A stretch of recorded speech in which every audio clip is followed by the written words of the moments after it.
Okay, good. That's working. And then... There we go, that's working too. Let me get my ult logged in as well.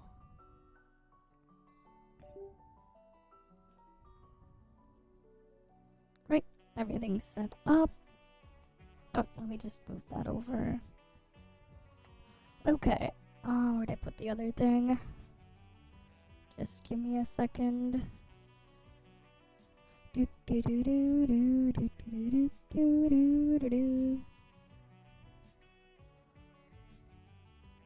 Right, we'll do our dailies first, cause in a couple of minutes, right? It's in like 13 minutes, I think. 13 minutes or so. The thing should be here. So we might as well look at it there. Alright. Where'd I put the thingy? Put that there. And then the other thing.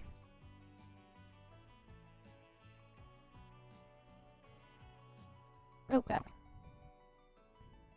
There we go, that stuff is working. Alright, what do we got here? Yeah, gotta get the sign-in stuff. Alright. Claim all the things here. No old man on either account, I think. Oh wait, no, my ult has the old man. Alright, let's go to old man.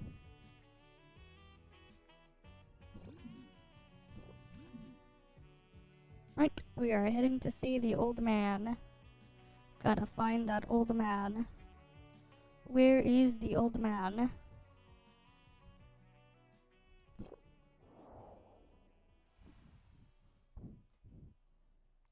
Alright.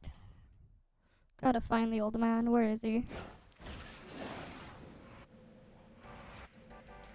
Where are you, old man? Where art thou, old man? Nope. Not there.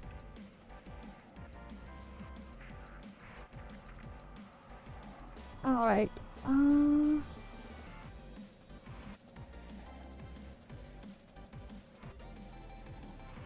Where is the old man? Yeah, 10 minutes. We'll be looking at it in 10 minutes. Don't worry. Beforehand, we're trying to find the old man.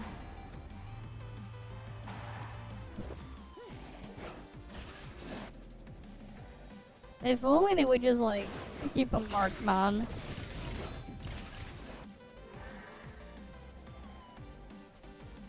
Not there.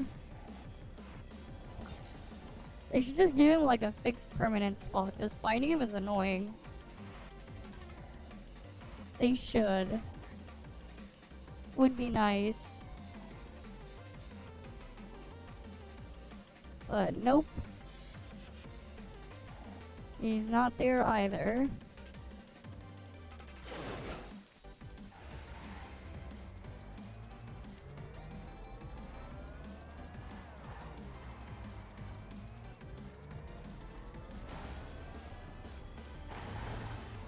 So we drive around here to the other spots. And he's right over here. Alright. Oh no, only my ult can get that one. That's unfortunate. But hey. At least my ult got matrix pulls. You can hoard onto those for the next altered on my ult.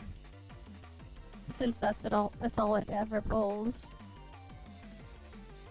Right, it's just like more free shit, and free is free. Free stuff, always good stuff. Always good.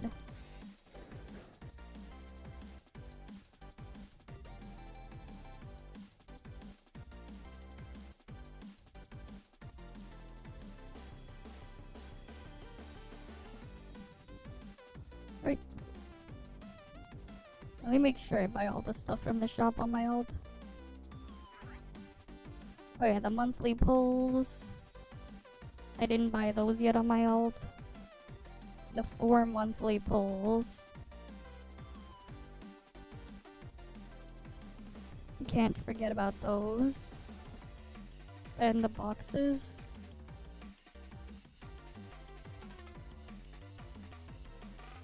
Cause never know when they'll come in handy.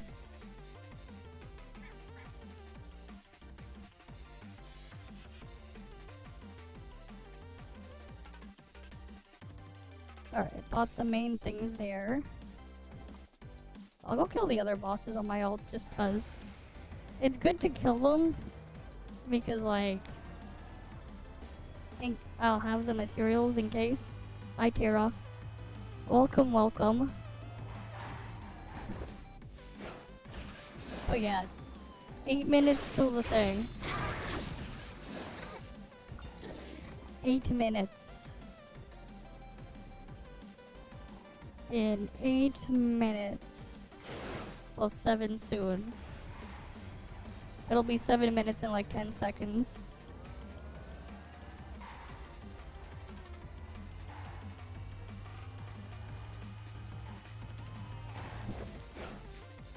Rip, man. Alright, now we go kill the last one.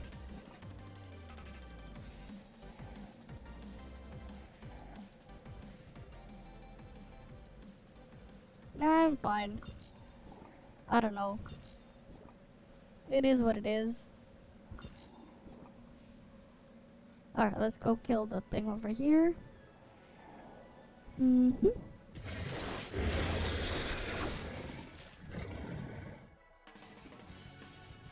Alright, what dailies do I have? And what's today's join op anyways? What even is it?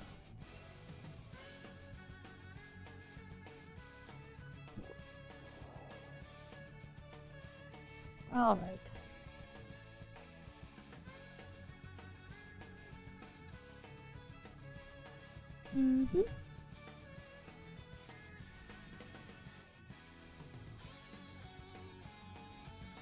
Oh, where's the thing? Alright, today's dailies are... Let me go grab all my ult as well. Suspended turrets, WL6s, advanced combat mechas. Oh, my ult also has the same things, and patrol droids. Okay, cool.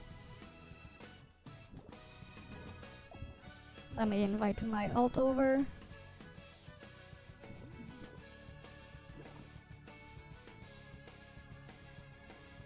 Right, come on.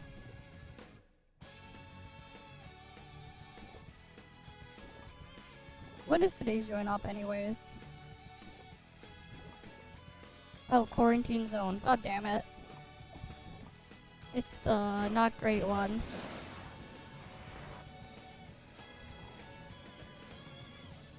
You know what? Here, I'll just go wait at the page actually. Wait.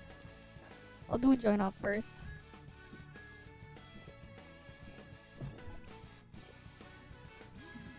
And then we'll just wait for it to start. It should be a good way to fill time. Alright. It should be a good way. Okay, that's... Alright, let's see.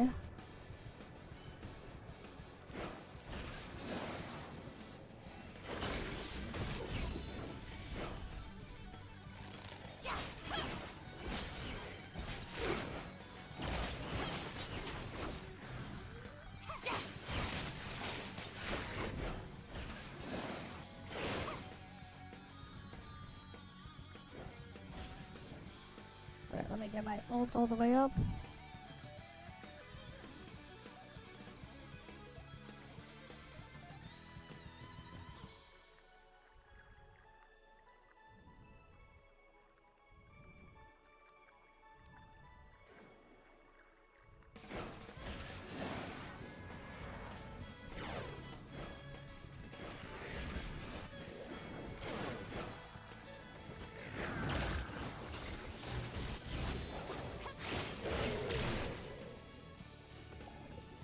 Right, now we just run to the boss.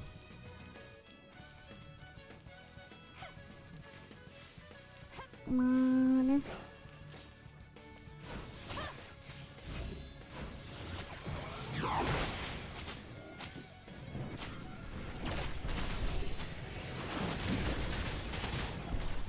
Right, we just go kill these guys now.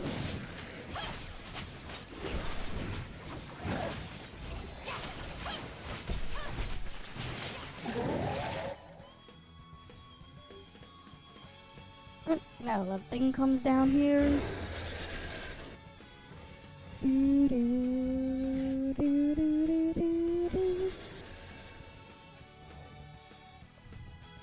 Wait, why is the skybox so different? I just noticed. What the hell happened to the skybox?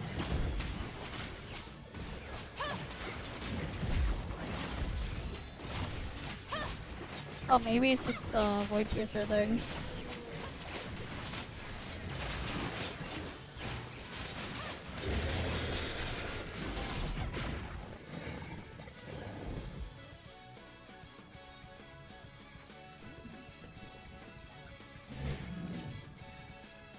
It's probably the void piercer thing.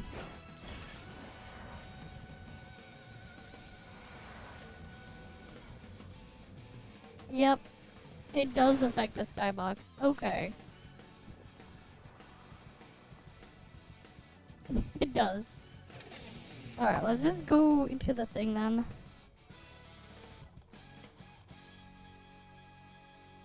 Where was it again? Oh, I had two tabs on it open. Alright, we got all this going on here. Wait. What happened to my message from before? Oh, whatever. Soon.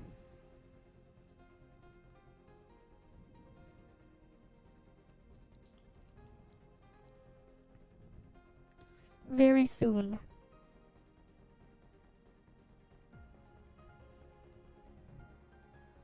Right, can we pop it out? That way... Actually, I'll just leave the chat there.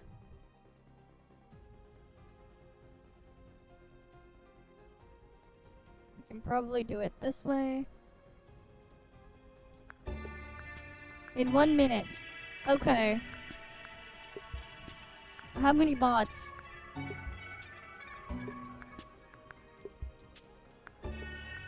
We got 199 bots, guys. Alright, we got a bunch of bots. Right, it's about to start and we got like a bunch of bots. How many bots does it say it has? 201 bots, guys. 214 bots. 215 bots, guys.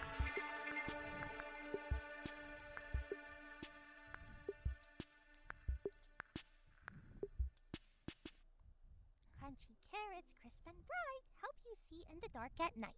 Okay. Voila! Alright, we got Hey, Carrot. everyone, I'm Carrot. Welcome to Yep. my hometown, Kylo. Kylo's nothing like Asperia or Vera. Everything here floats, and with no sun, it's always dark. We don't have as many resources as Ida, but we do have giant bugs. Massive ones. Seriously, huge. You'll be just as mind-blown as I was when I first saw the sea. Okay. Now, without further ado, They got let's big bugs. explore Kylo. Me, you, and my new buddy, Momo the Shrewman. Hi everyone, I'm your host for today, Moo Moo. A shroom hybrid evolved straight from a space mushroom. I'm all about exploring the unknown. So today, yes, the I'll mushroom be your girl. guiding to Kylo's space adventure. It's my first time meeting you all, so yeah, I'm a bit nervous. But don't worry, I've got this. Let's take a quick look at what's coming up in the show. We've got 4 exciting segments lined up, and trust me, each one's packed with surprises. First, I braved the dangers of deep space just to bring you an exclusive investigation report on Kylo, or Zero. Second, we'll reveal all the details about our latest simulacrum lenses. She brings a whole new way to move and The fight. CNV Third, we will take a look at the Yeah, version it's the CN 5.0 one. update. New themed events and brand new instances are waiting for you. And last, the part everyone looks forward to, free rewards. I can't wait to show you what's in store. Okay. Before we dive in, we've got something really special. A collection of memories from you, our players. From Aspira to the network, from Wanderer to Authorizer. Your stories are filled with laughter and tears. We are truly touched. Huge thanks to everyone who's been part of this journey. We've turned your submissions into short video. So Okay. sit back and enjoy the VCR. And don't go anywhere. Rewards are dropping right after the video. Alright.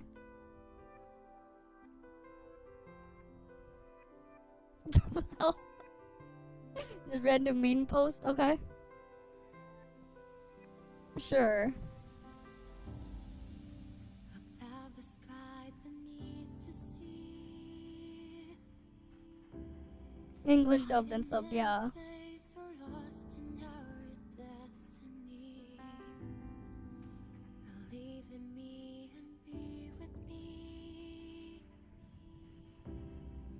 Well, everything's meant to be. I've seen people come and go with hand a broken dream. When the stars are gone, the night is cold and so lonely. But if it's my heart, Wait, someone just messing around with the hologram projector relic? Maybe? the word on fire, and I will hold you tight Okay. to the end of the time.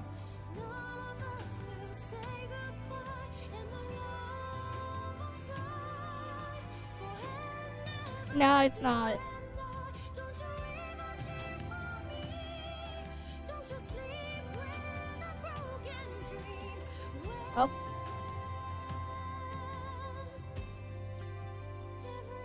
Everything's The EOS song.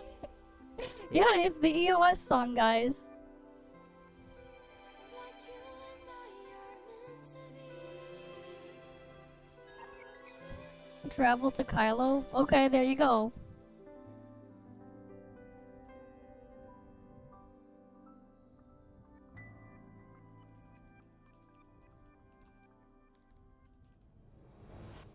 Welcome back.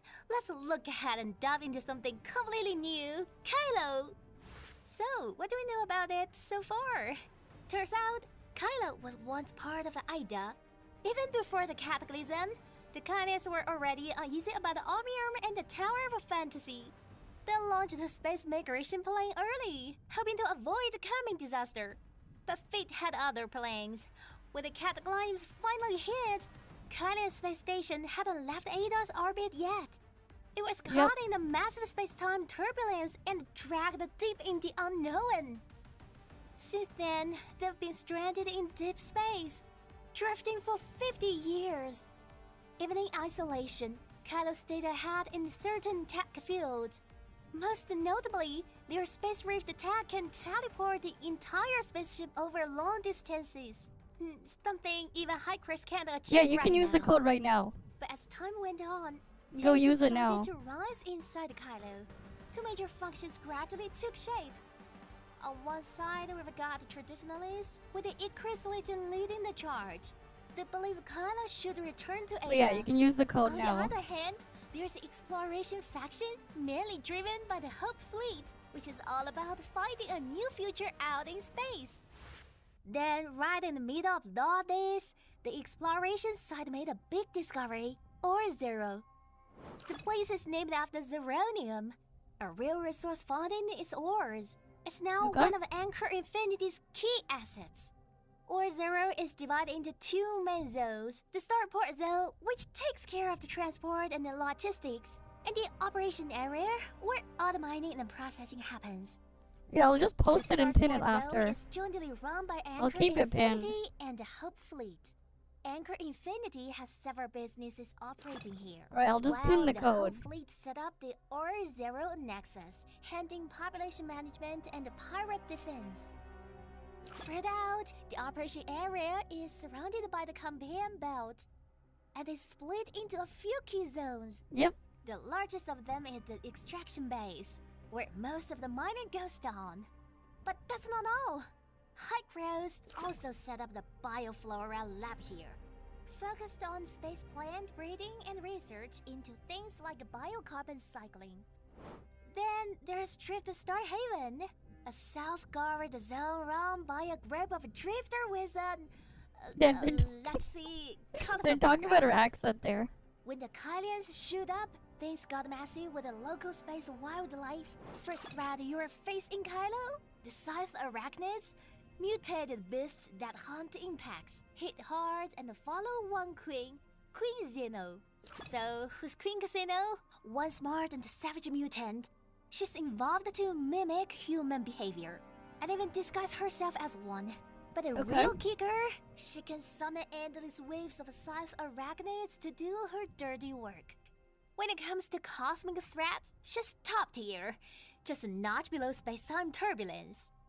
Then there's Vigilant Droid Tom, supposed to be on patrol. Oh yes, the Tom droids. But let's just say his personality settings glitch out sometimes. You'll see what I mean.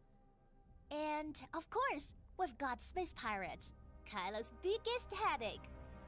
They're pros at slipping through security. Blink once, let your guard down, and boom, ambush. They should have Aside from shown a better enemies, ambushing you'll there. also encounter a ton of cool, mind-bending gadgets during your journey. Zeronium Cube, equipped with different cube cores. This device is your best friend for surviving harsh space conditions and serves as a top-tier storage solution. Oh yes, the companion Gravity cube. controller. Want to control gravity in a room? This device lets you adjust it, making it a game changer when you need to move heavy objects. And then there's the Petition, a humanoid mimic that's straight up creepy. On top of that, the horror statue can petrify itself at a wheel and walk right into a trap when distracted. Oh, you also encounter turbulence tracking, gravity logs, and lava collection. There's a ton of interactive features to explore and new modes to unlock. Of course, no adventure is complete without the lenses by your side. She's not only a space streaming superstar with a larger-than-life personality, but she's also ready to make a big impact in Kylo. Lenses wields a swish, a skateboard designed and built by Carrot. It's easy to use and looks set to become a key member of the Frost team. Perfect for outdoor streaming. Lenses can glide across water, scale walls, and adapt to any environment. It's a must-have for her. When it comes to style, Lenses is a graffiti game master. Her combat skills are sleek, and her fashion sense is on point. Outfits that change colors dynamically, she's practically a walking fashion statement. And the best part? Lenses' own the tour hot is culture. launching soon. And it's absolutely Yeah, adorable. The Gacha Only skin. Lenses would venture into the vastness of space, chasing the dream of spring blossoms. Now let's take a look at Lenses Storm, which is designed to match her vibrant personality and career. Check out her professional streaming setup, complete with lights and cameras, even a skateboard wall and a dance machine. Looks like she might be challenging us to a little friendly competition. After her streams, Lenses loves unwinding on her terrace, stargazing. Apparently, it's the best spot in all of Aura Zero to enjoy the night sky. Now, let's hear from Lenses herself. Hey, I'm Lenses, your go-to outdoor streamer here in the Aura Zero. Want to uncover the secrets of Kylo? You're in the right place. From wild tales to heart-pounding expeditions, just drop a message in the chat and tell me what you want to see. Oh, and I run a little shop on the side, so don't forget to swing by and show some love. I take on all sorts of gigs too. Guiding, paperwork, storage, you name it. Yeah, surprised I didn't ask. Yep. Don't forget to follow my stream. Thanks for the love. I've got some special rewards ready, so let's go. Alright, we got another code, I guess. ToFLive.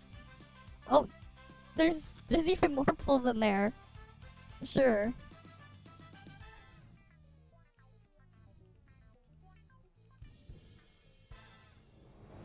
The latest upgrade brings some awesome upgrades to Mecha mode. Not only are there new mechas that all author riders can pilot, but now Alright, you can I'm even gonna blast pin your that thing. favorite tower of fantasy tracks using the Echo player while you're in mecha form. Pretty cool, Yep. right?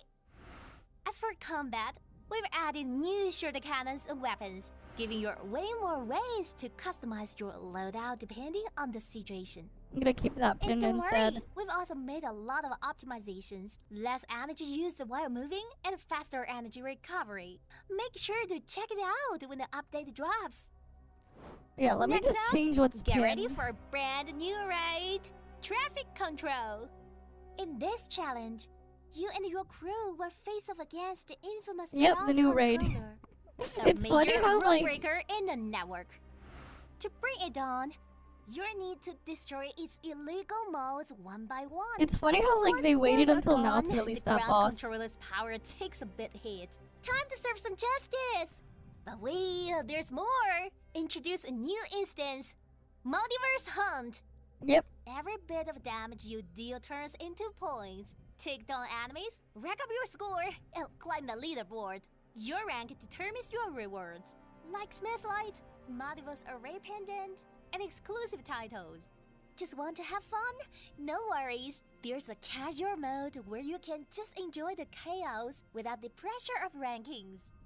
Now, let's talk events. They forgot to Kick mention off that's how your you Space unlock the journey? alternative Don't miss eye Halo's colors survival palettes guide. things.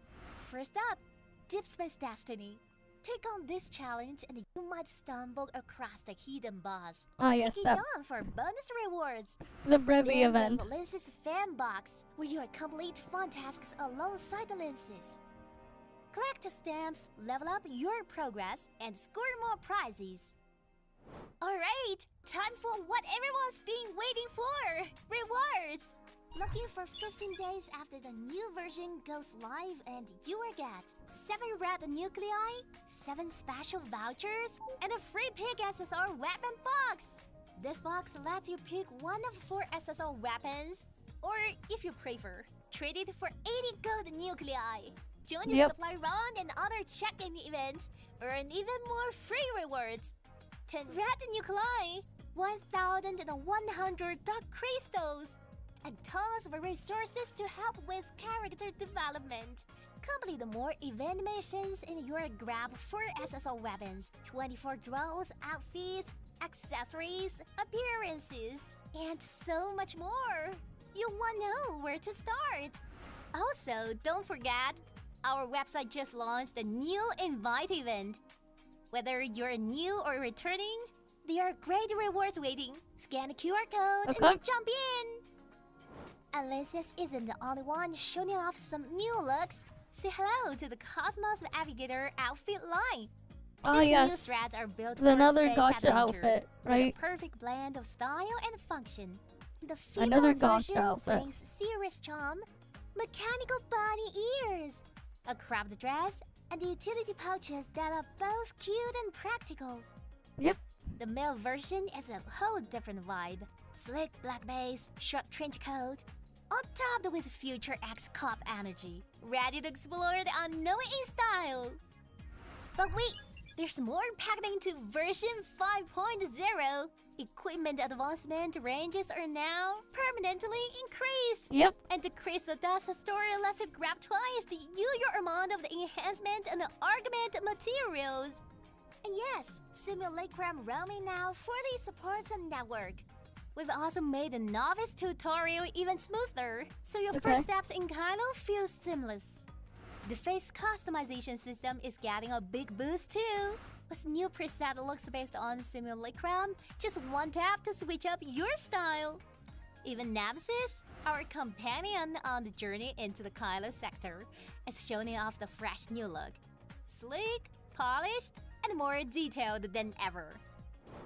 And just like that, we've reached the end of today's show. Are you as hyped as I am for the journey ahead with Linces and Kylo? Here's wishing you adventure, wonder, and some unforgettable memories out there among the stars of Kylo. Oh, and one last surprise before we go. Okay. I managed to snag a few bonus rewards just for you. Sure. What can I say? Perks of having me as your host. See you in version 5.0 until next time. There we go. We got another code. Here we go. ToF in space.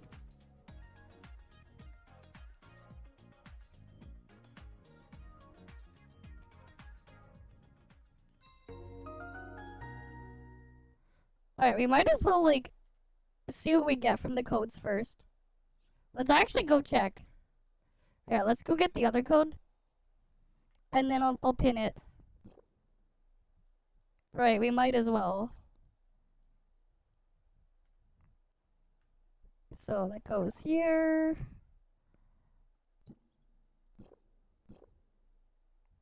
Alright, cool.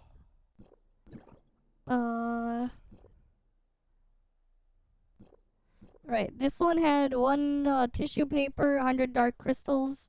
This one had 2 more red tissue papers, another 100 dark crystals, another red nucleus.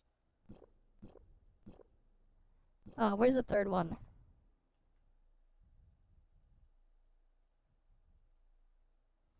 You just wait for it to load it. It takes a bit sometimes to load the last one. Right, 'cause pretty sure I entered it properly. What are people talking about here? Yeah, ToF in space, ToF lenses, sure, it's just a premiere, yeah. That's what people are talking about there. There it is. The last one, there you go. Another 100 dark crystals, and then there's that stuff. So in total, we got 300 dark crystals, which is 2 pulls plus... Right. Plus 3 red tissue papers. So that's another 3 pulls. Plus another red nucleus, that's another pull. So 7 limited pulls and then 4 standard pulls. Right? There we go. That's what we got. Free is free though. Alright? Free is free.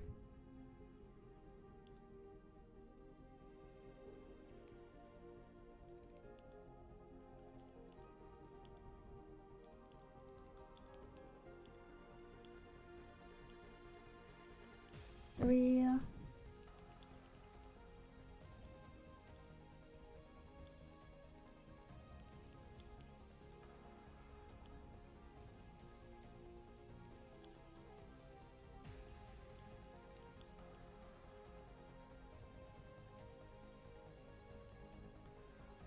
Alright, we're gonna keep that pinned. Right, we're gonna go pin that right now. Until stream ends, we're gonna have that permanently pinned there. We're going to pin that here as well on YouTube. Give me a second.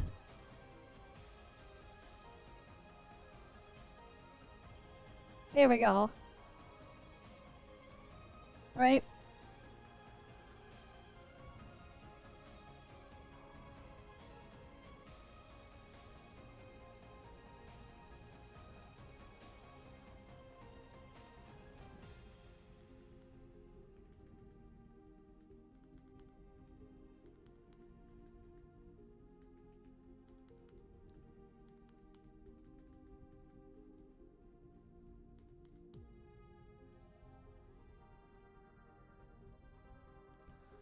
And then I just go there.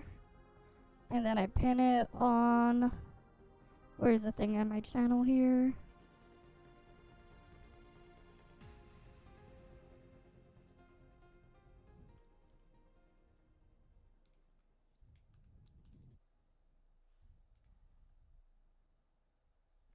Right.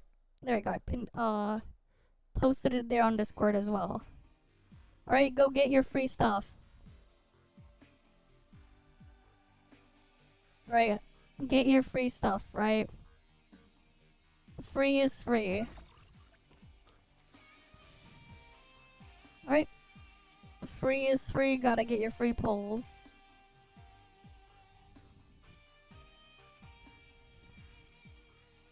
Like I should attach a picture to it.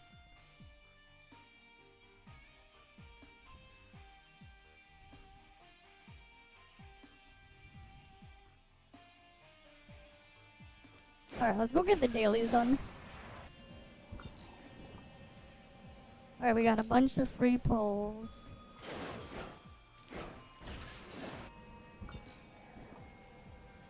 Right, free is free either way. It's gonna be at the 13th when we get it. When the patch drops. Do, do, do, do.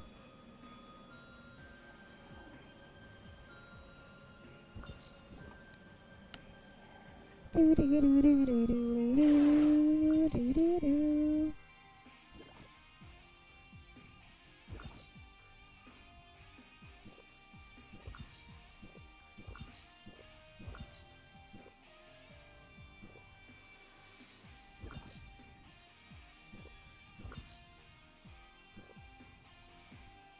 Let's go claim the stuff here. I really wish these guys would get me actual shit that I needed. We should like actually go back and finish Inners, get the 3 scenic points I'm missing. Cause that's all I'm missing in Inners. 3 scenic points. I should go back and like find them.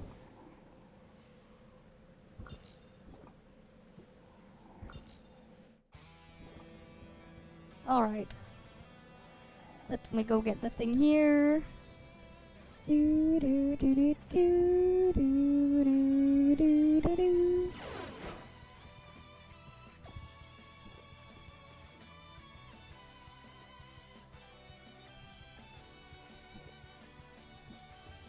Do, do, do, do, do, do. Alright, I'm gonna need to do one more thing. What are people talking about here again? They keep mixing up the Crown Samir, what? Sure.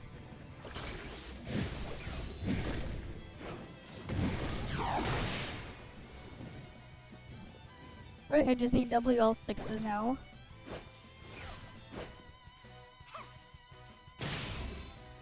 Honestly, it'd be nice if I could get Dominium, man. I want Dominium. I need Dominiums. Well, that's what I need. I need Dominiums. Yeah, you can't auto-explore scenic points. You have to manually get those.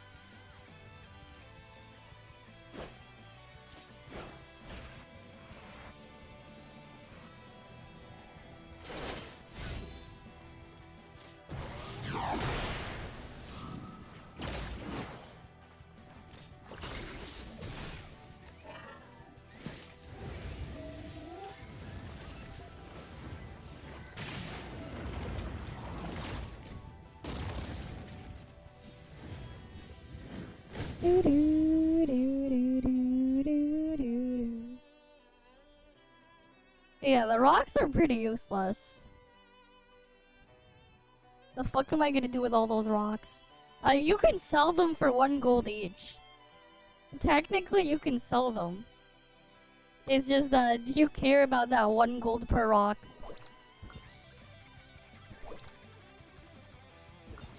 Right, do you care about 1 gold per rock? Cause you can. You can sell them for that.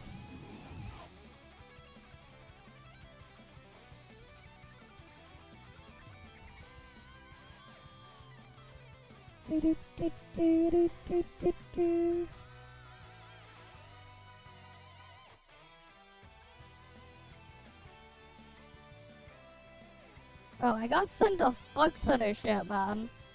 The fuck was I sent?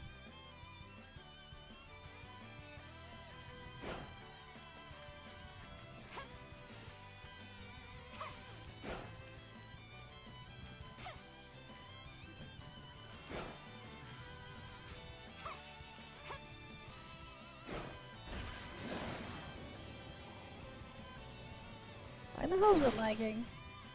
That is weird. Game being pretty weird right now. I don't know why.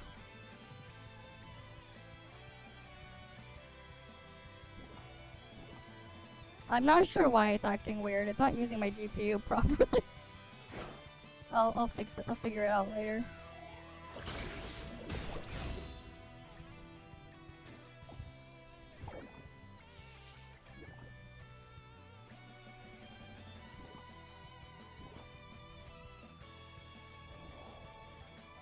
And now the frame rate's slowly going back up. When ToF started, some tryhards were farming rocks to rush upgrades. And then like after a bit we just end up with too much. It made no sense, man.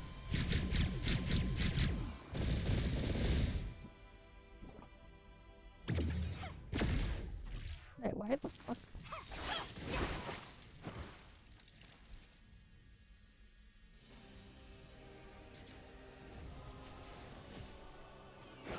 Is process lasso not working properly? Maybe that's why. Process lasso must have borked itself.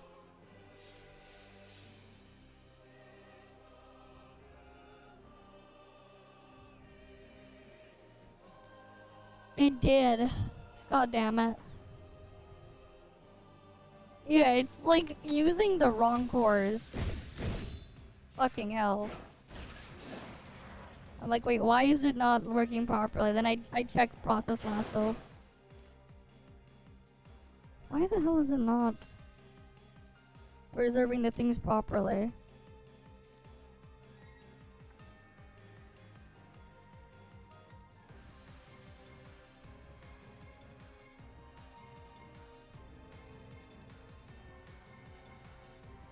Okay, yeah. It should be on the first 16 threads. Oh, where's the other QRSL?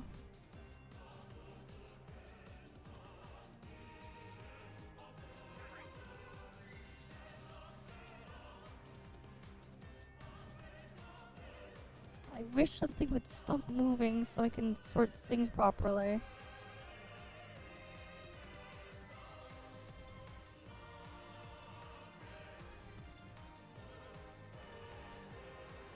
Where's the other process?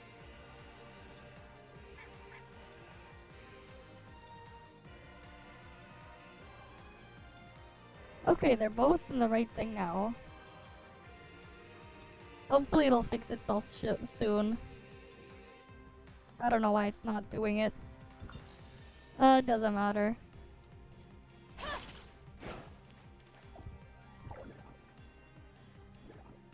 I don't know why it's being weird right now. I'll just turn that down.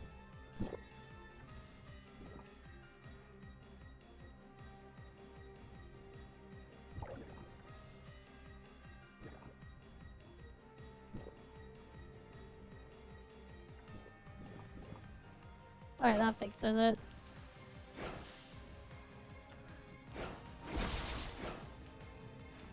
Here we go, we're fixed now. Okay. I'm gonna charge the battery.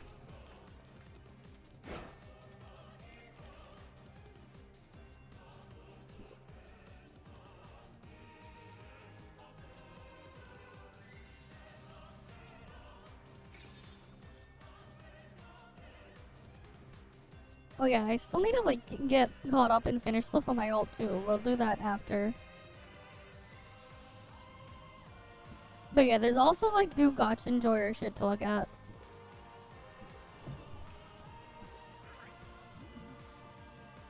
So we'll take a look at that stuff later as well.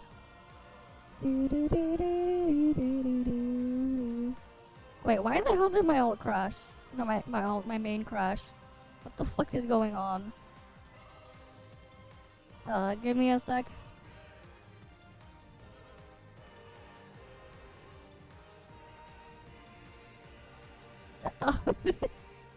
Oh yeah, Mr. Cake did show up at like the last minute there. Just song request, happy birthday, Sussy. Of course, happy birthday, Sussy, the classic. Authorization success. Right, they can't go without the classic happy birthday sussy. I need the fucking rocks. Not the rocks. I need the Dominium, man. I need the Dominium.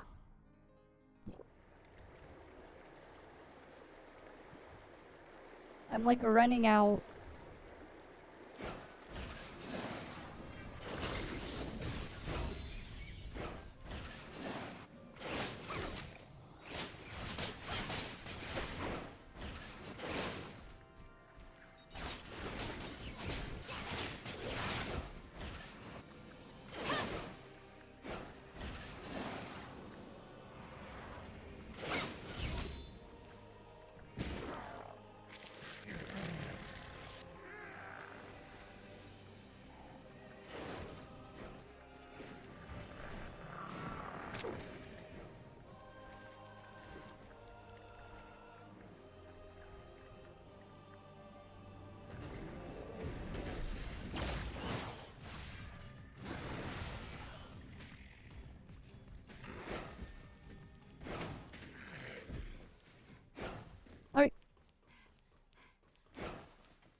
Yeah, I don't want to check every spot, man.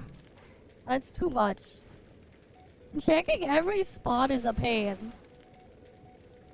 Like, that's the thing. Who wants to check every single spot?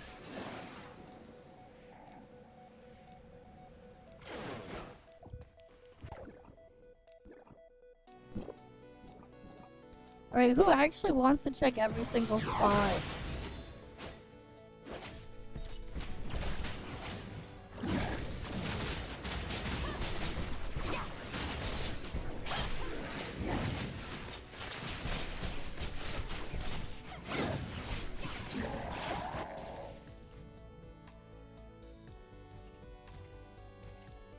Yeah, it's just that eventually you run out of items if you haven't done it like crazy for the past, you know, year and a bit.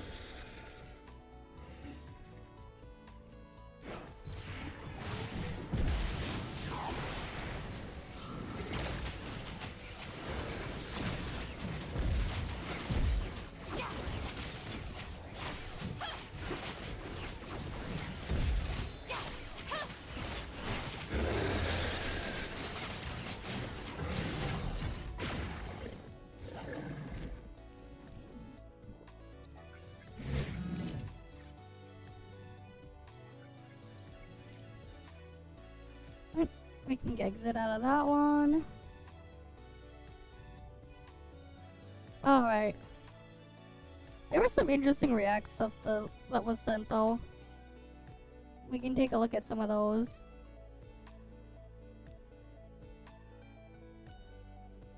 I saw one that was called Biggest Problem with Open World Gacha. I wonder if the guy actually knows and sees it, or if it's just gonna be cope. Maybe we'll look at it.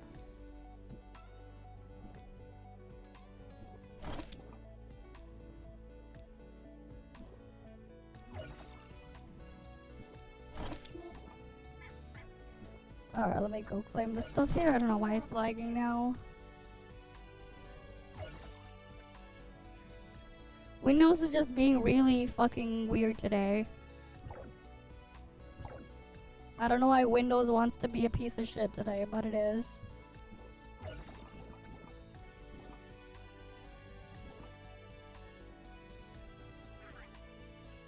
Right, sometimes it just decides to go fuck off with the scheduler, which sucks. Don't know why.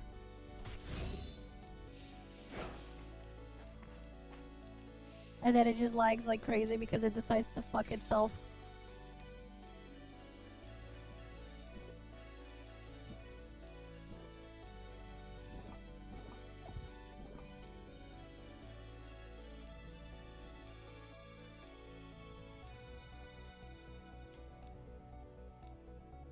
Yeah, I don't know why Windows is being weird.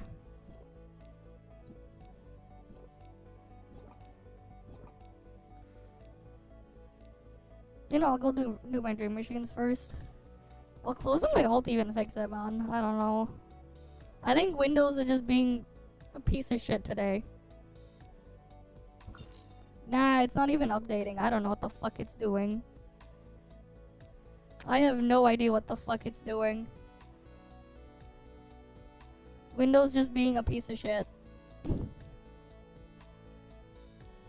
As usual.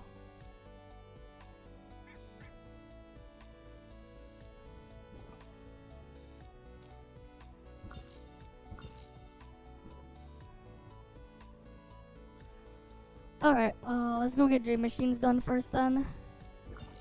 I still have them up here. Alright, we might as well go and see what my dream machines are. We got them earlier in the week, we might as well go check them out.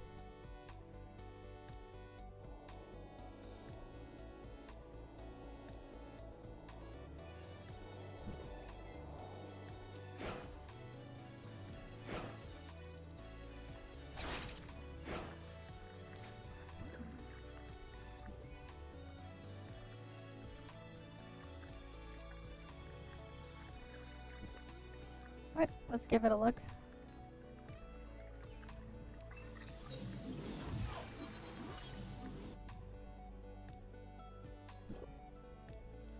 God damn it, it's this thing.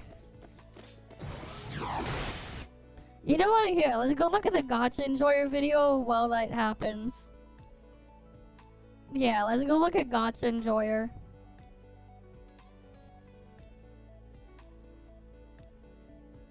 Gacha Enjoyer had an interesting video here. They announced the literal whore. Lupa. Well, well, well. Look what we have here. She is from Reinx, a region inspired by Italy. And as a gladiator, she has some Roman origins too. Are you excited to learn more about Lupa? Okay. Then strap in. Boys, girls, and things. And For I am about to bring you into a place even we fear to enter. Okay. The library. The library, Today, guys. we shall look into Kuro's carefully selected name that carries a rich history and ties in perfectly to Wuthering Waves' story. According Okay. to Cambridge University, the Rheinish's Museum for Philology, Latin Dictionary, Urban Dictionary, and Wikipedia, Lupa is of Latin origin, which is Yep. primarily used as a slang for prostitutes, Mm-hmm. but have literary meaning of a female wolf. And before you say, oh, it actually means wolf, or oh, it's just a coincidence. Alright. Shut your bitch ass up, dumbass. Euphemisms for explicit terms are used Okay. in society to be discreet. A relatable analogy is bitch, meaning a female dog, but is Yep. widely used as a slang. Now, when was the last time you heard bitch being used to refer to a female dog? Same goes for Lupa. It is also stated the new character is a gladiator, which were combatants in the Roman Empire. The Roman Yep. word for brothel is lupanar, and the prostitutes are called lupa. This is also in line with the personality of the new character, having intense passion and being relentless in pursuing things she admires. But let's Okay. dig deeper, because even prostitutes have different tiers. To find out more, we shall look at this article published on the Rheinish's Museum for Philology. According to the article, a lupa is a whore who hangs out on the streets and is the lowest type of prostitute. Sometimes Damn. they even go so far as to bring their businesses to graveyards. Lowest the term kind. lupa also refers to their rapacity, or their insatiable desire and predatory characteristics. In Roman context, lupas have the statuses of slaves, which are also the lowest tier in society. This means that Wuthering Waves will release the lowest tier whore for their players to spend money on in 2.4. Wait. You gotta love the tier list. Wait. Alright, prostitute tier list 1.5. Sucky Wuthering bottom. Waves will release the lowest tier whore Tier 2. This guy got strong grip, the bottom bites. You got squirt for their there. players to spend money on in Top bites, looses fry. 2.4. Truly, a negative power creep moment. Get your wallets out, Gooners. Yes, The they perfect are. character made They for were. the Wuthering Waves community. We've uncovered a fascinating discovery, the Generation Z female. As you can see here by these chest balloons, they were often inflated not for survival, but rather a currency called likes and comments. That ending, man, is peak.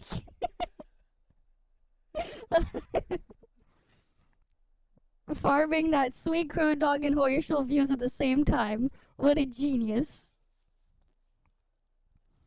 Wood devs not dodging the allegations. Sekapoko's back.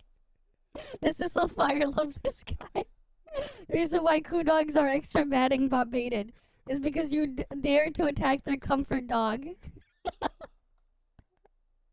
Commented twice, same video, Alright, but yeah. Bro really overworking. Can't stop laughing. What a banger.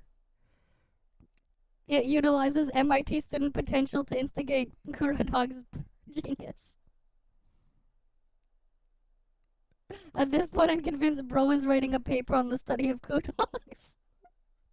Bro's research paper is Understanding Kurodog's Behavior. But yeah, it's just funny, man.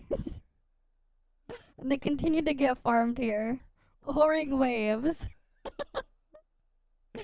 Damn.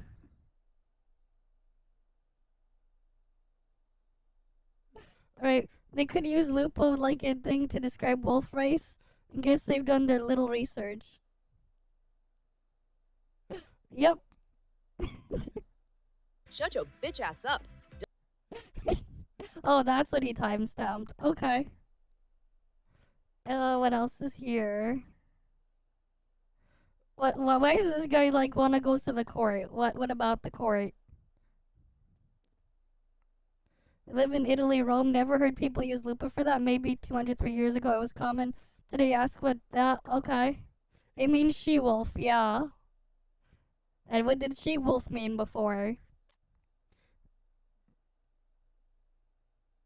Lupa means forgot. Okay.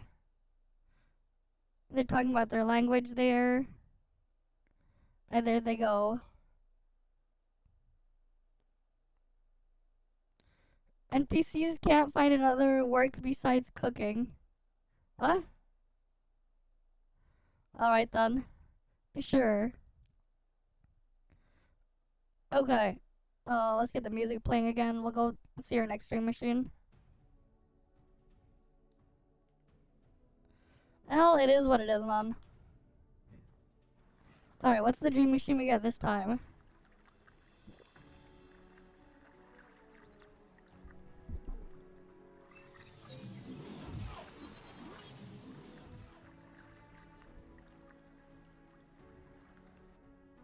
Alright, what do we get?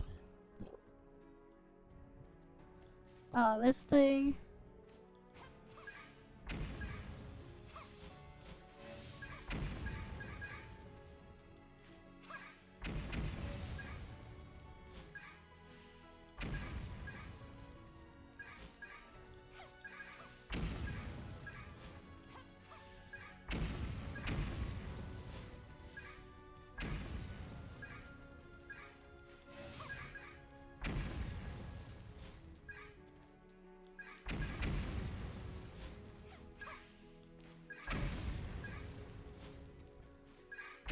Why couldn't I get the yellow one? Now it gives it to me when it's like that.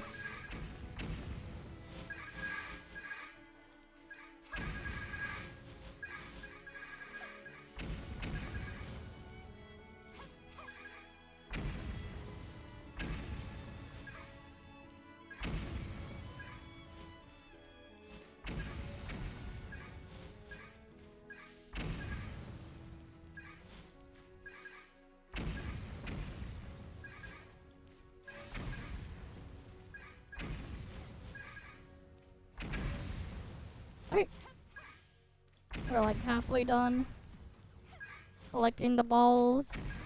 We can't escape collecting the balls, man. Not even dream machines will let us escape.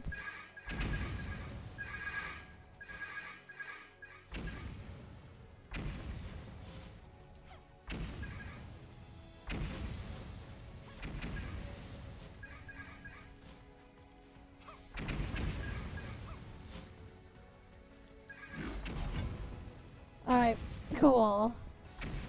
Got that one out of the way. Now there's just one more.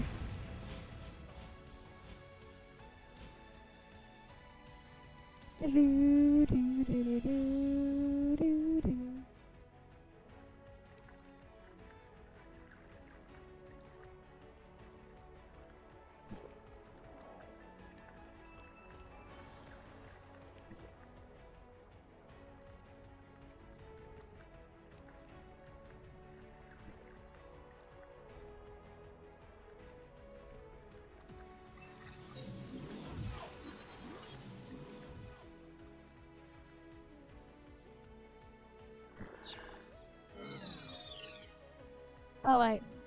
We're gonna use the other method to AFK this one.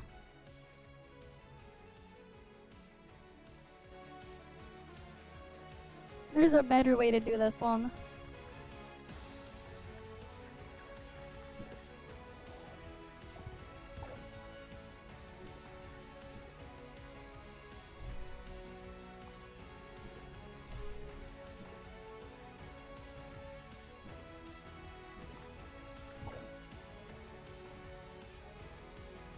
Ready for action? Now that we have Meryl's trade, we can go in. Alright, that should allow us to AFK it.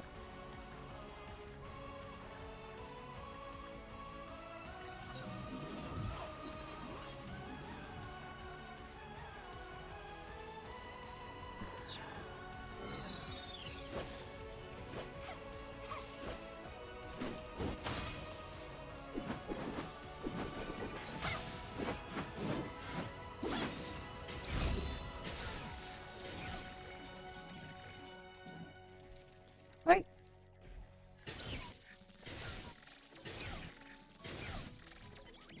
Now we can just one-shot them this way. Imagine doing it the intended way when you can just AFK it. Alright. Thanks for the follow as well, Chaos Lord. And welcome. Alright, what do we have here that was sent as well? We got Infinity Greedy, what? Game Alive, yeah. We got a bunch of stuff still. I forgot where part of where we were.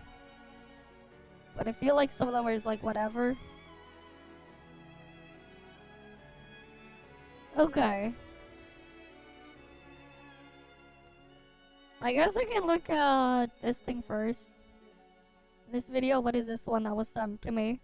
While we AFK the Dream Machine. One of the most underrated features in an open Alright, it's from this guy, Faye Hunt.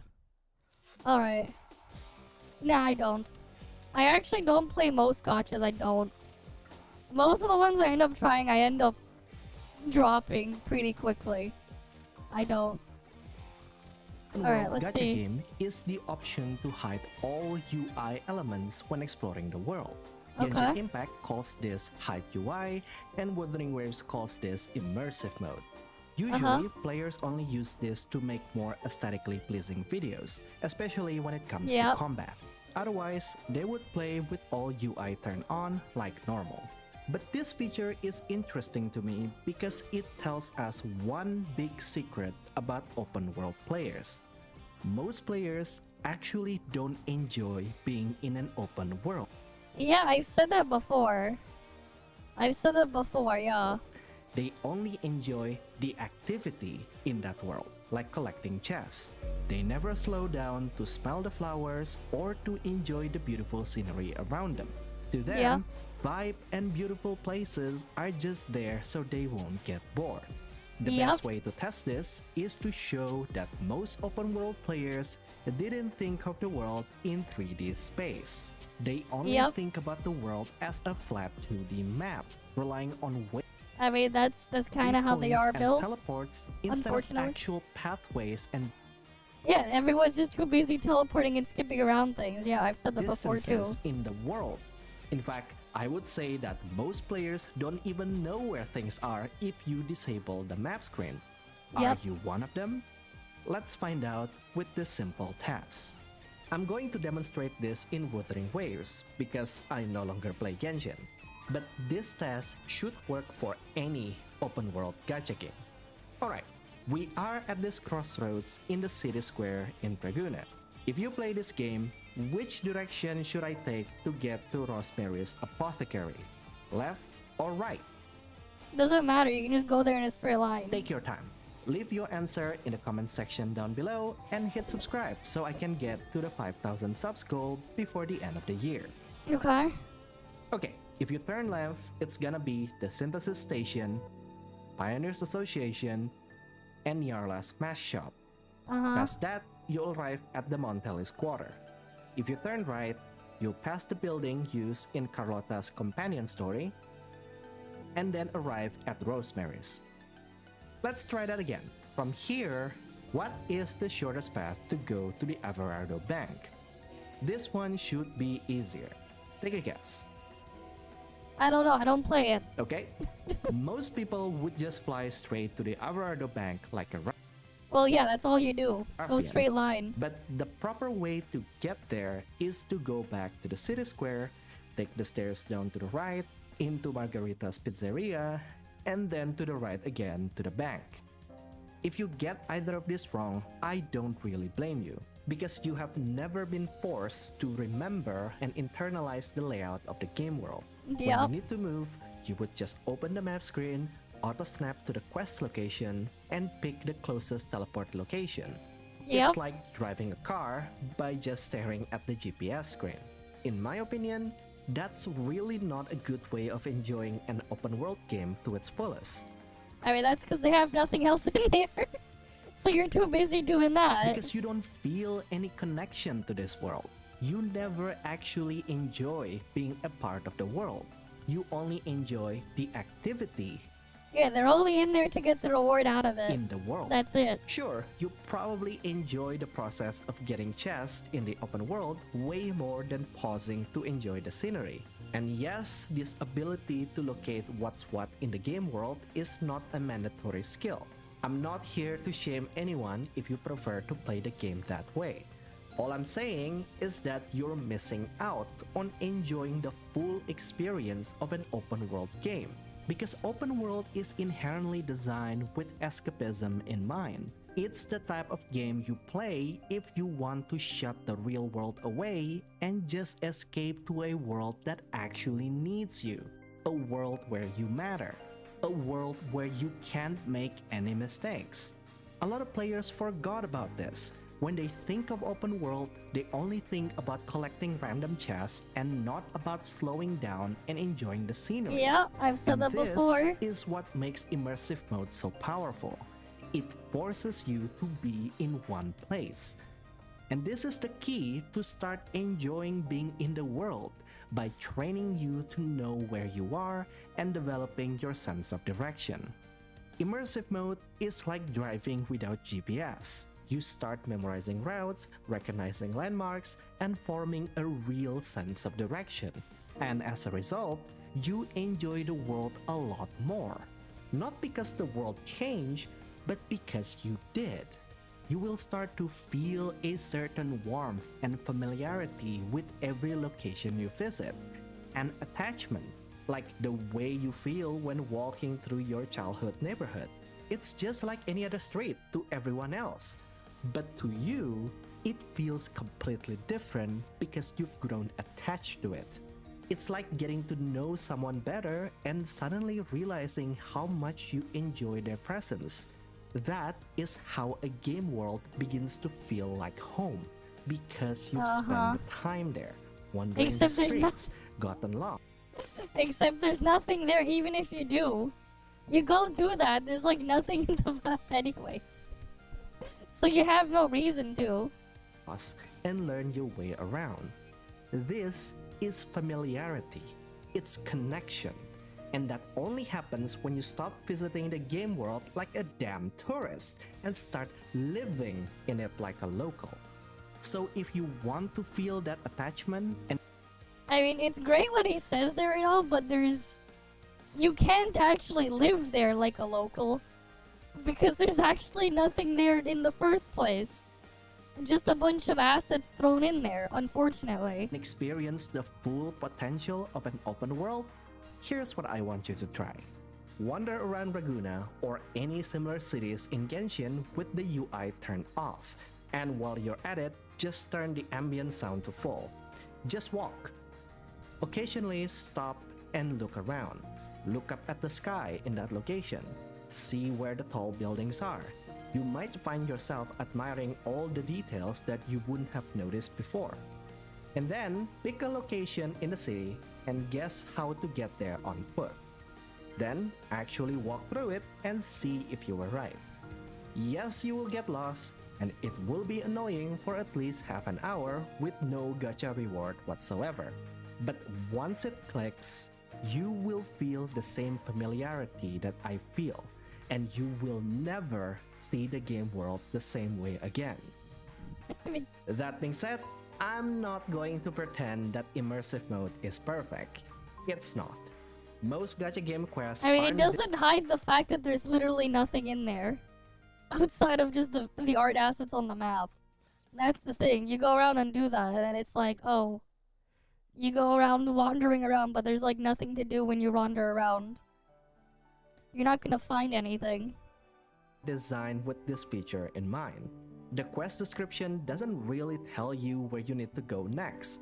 You're just supposed to open the map screen and figure it out.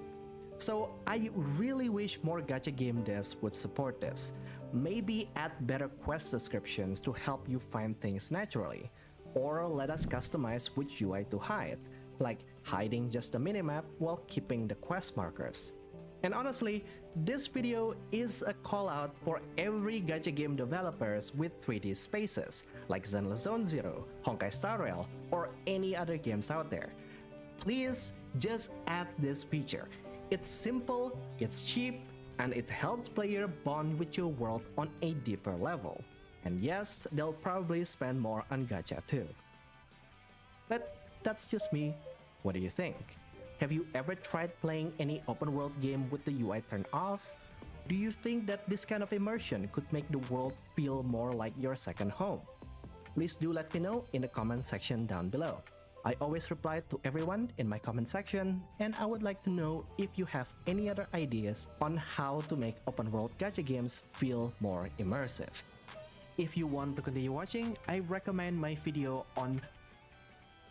Okay, so they're just talking about immersive mode stuff, or just turning off the freaking UI. Which is cool and all, it's just that there's still nothing in there. There's still nothing on their map. 1 + 1 = 3? No, it does not. The fuck? Did we hit quota again? We did hit YouTube quota. What the fuck? But I will say this. 10 - 1 = F. If you know what hexadecimal is. Right. There are 10 types of people in this world. Those who know hexadecimal, and F the rest. Right? Because 10 - 1 is F. In English, please.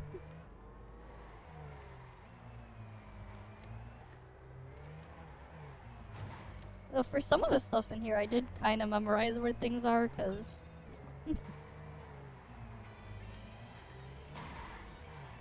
yeah, you just got annoying to keep opening the map when there's like a bunch of shit.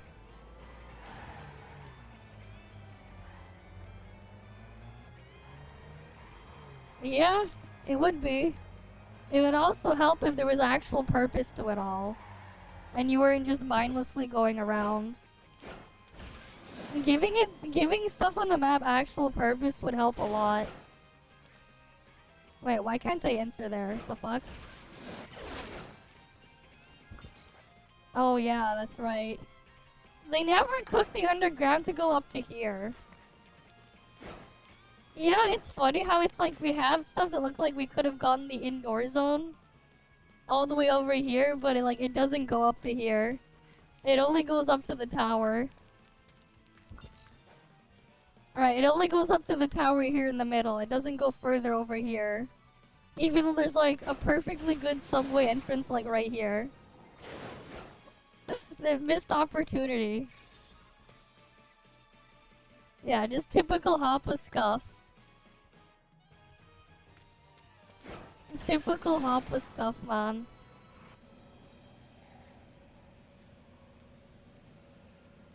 But yeah.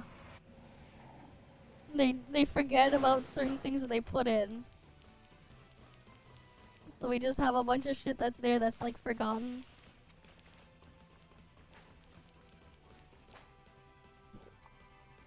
Alright, we still got all these things there at least. It's at least something. They technically at least tried to like put shit on the map with the terminal stuff. Not the greatest attempt though with the data sets. Right. I'm still missing one from the ball. I'm not sure. Maybe. Maybe we're gonna slow down to 40 days. I don't know. Did we even have 40-day patch? I don't think so. Right, carrot patch definitely wasn't, right? We had carrot, I guess it was almost 40 days. Like, getting all of these things, I didn't bother. Like, a Void Piercer was 40 days. It is what it is, man. Yeah, carrot 32, I'm like, wait, it did not feel like 40 days. I have, like, I don't know. I don't know how the hell they plan their freaking patch cycle days. Alright, it's like one time, it's like sometimes it's 40, sometimes it's like 30, sometimes it's like who knows. Oh yeah, I have like these side missions I didn't finish. Might as well do them.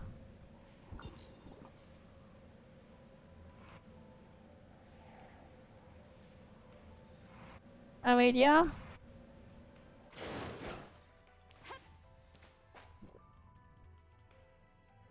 Alright, we'll just skip through this.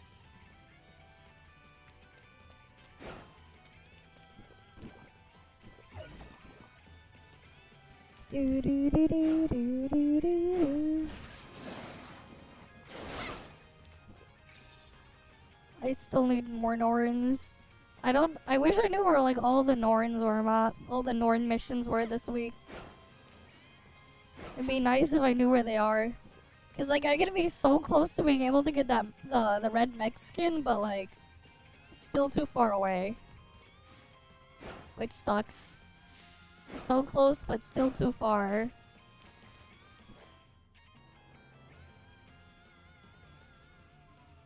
Right, never enough Norns.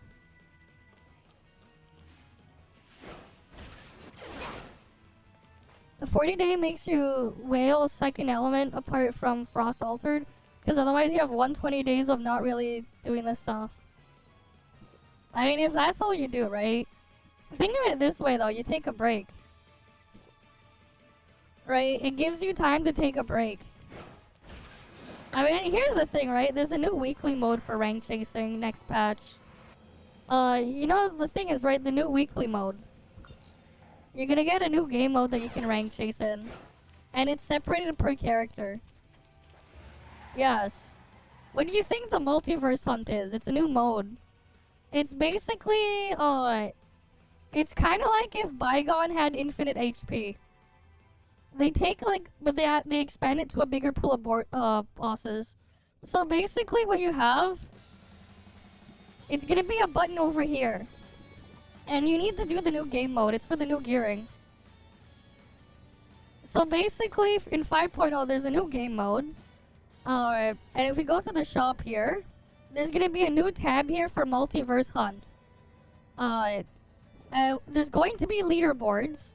And what happens... not quite. It's not a roguelike. It's not a roguelike at all. Basically, you have a boss. The boss changes whatever it is, right?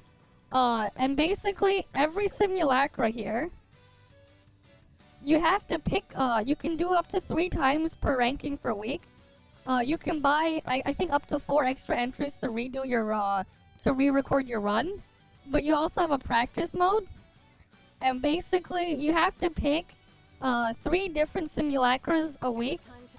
All of them are included, so like even ranking for Ray and Oscar and stuff. There's stuff for like all of these, and you have to use the weapon. So whatever you pick, you are required to use it, plus 2 other weapons. There's a boss in there with some mechanics and stuff. The boss has infinite HP. And the scoring is based off of how much damage you can do to the boss. The boss can be shifted around and whatever. And that's basically the new ranking mode. And one of the things you get as a reward... Is it time to act? you're going to see a new menu here. A new option next to each of the simulacras. And if you score high enough in the top, not quite, because here's the thing, right? If you want to unlock the simulacra eyes, so let's say you like, I don't know. Let's say you wanted, Void Piercer's eyes, right? So, like, specifically, these eyes specifically, the way you unlock these eyes specifically is based off of your ranking in that mode using the character. You have to basically select the Void Piercer mode, and force yourself as one of your weapons to be Void Piercer. You have to use 2 other weapons, and then you do as much damage as you can. Right? And they have that for every single one, and that's how you unlock the eye thing. You know how they mentioned in their premiere? That's where you unlock it. It's not given to you by default. So if we go back to the premiere, that's how you unlock it. The meta depends. It depends on what you pick. Because you have to do it, so basically how it works is this. You have to pick one weapon that you're going for ranking. So if you pick, let's say, Ray is your weapon for ranking, you need to use 2 other weapons. Right? So obviously, if I was gonna pick Ray for ranking, I would just use this. Or I would put in Meryl. It doesn't matter, right? You would put in your 2 other vault weapons if you're gonna use Ray. Like, same deal. Like, let's say you wanted to use, I don't know, NA. Right? Okay, so what do you use with NA then? Well, you're gonna pick 2 other frost weapons. Right? Let's say you want to use, Echo. Because you want Echo's eyes. Same thing. Nah, not Volt. It's just for exploration. My stronger thing is Frost, man. It's just good for exploration. Like, I only have A3 Meryl. My Meryl is only A3, nah. It's Frost. I actually use Frost for stuff. It's just that for move around in the map. Because in Toria, Volt easier. Alright. Because map shit, like moving around because we can fly as Antoria. I just use this in the overworld. Yeah, finally we can get Plotty. I can have Plotty too. I should have picked on my other account. I should have picked Yato as a box. On my other account, my altered account. Yeah, that's why we're gonna get rid of fucking Nola soon, man. That's the best part about Linsis. No more Nola. We can say goodbye to Nola for good. Yeah, I know.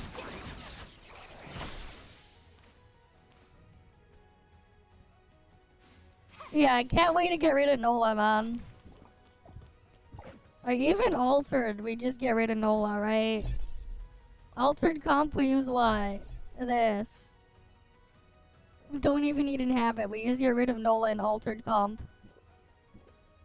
Because, Nanyan's slightly stronger. Funny stuff there, though. That's its own funny situation. You spent your 6 months of DC savings for Nola EOS. Yeah, just to get rid of Nola, right? We've been wanting to get rid of Nola from Frost for a long-ass time. No more wasting 9 seconds per rotation just to set up Nola. Thank God, no more.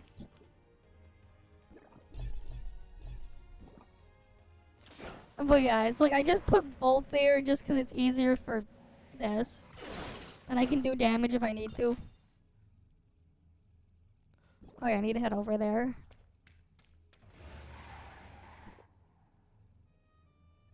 But yeah, no more Nola soon. No more Nola and Frost. Been wanting to get rid of Nola for a long time. Yeah, it's too long. It's way too long. Nola altered, depends. The stronger you are, the worse Nola is for sequential for altered comp. Nonyan ends up being stronger. It depends on your situation, but eventually sometimes Nonyan is better. My Bygone 69 clear was with Nonyan, altered. Like for this one, I couldn't do it with my other thing because I ended up using Nonyan for this. For 69. I used Nonyan for my floor 69 comp clear. I know Nola Frost works, it's just pain. It's just pure pain. You can make it work, it's just pain. We all hate it.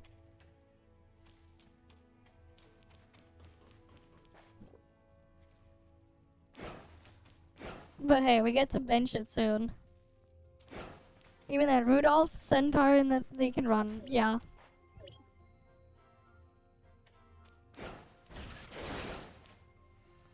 I mean, you have to just be within range. At least you don't have to apply it as a debuff on them.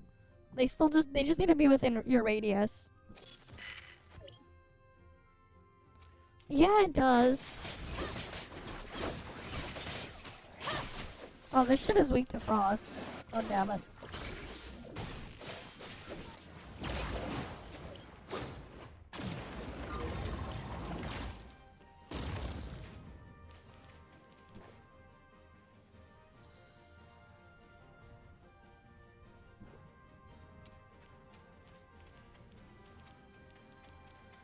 I mean, you use left click, and then you have, like, 3 sub-skills at the end. Right, you just normal attack, and then you use a bunch of sub-skills later. Oh, if you're wondering, from what I remember on the test server, Roslyn main DPS is about 25% weaker than, than Linsis. I mean, she doesn't glue herself to the target or teleport to it. So, like, the thing is, right? At least with Nemesis, you have Void Piercer. You have Pursuit to teleport you to the target. Yeah, that's its own weird scuffness. You get used to positioning yourself better, but, like, it's not great. I mean, if you see what I use for my Copium Flame, man. I still use freaking, I use Nemesis main DPS for my Flame and Fizz as well. That said, there's a buff though. Void Piercer's getting a buff next patch. I need to finish making that video on that, but yeah. I mean, I still use what? What was my Flame? Yeah, this is my Flame with Liho. Right, I have that. Honestly, I should just switch to this. This is a little bit better. Right, and then... yeah. Thing is with Fizz, she's supposed to be main DPS with Fizz. She is supposed to be. Right, Entropic Surge stuff is only for Fizz. You can stack Entropic Surge, but only if you're Fizz. Right, like, you see that, like, placed everywhere, but it's only for Fizz. I mean, Zeke is still pretty good. So, like, here's the thing with Zeke, though. You can't clear past 19. How about Flame? Have you cleared past 19 on Flame? Have you done it on Flame too? Right, cause like on my sequential. I have it done on Flame. I have it done on every element. It's not hard to do with Flame and Fizz. It shouldn't be that hard. Keep in mind my supercomputing is like this. And I did this with 5. I did it with, was it 5 or 4? No, I did it. I cleared with 4, 4, 10, 9. And then I spent recently all my keys.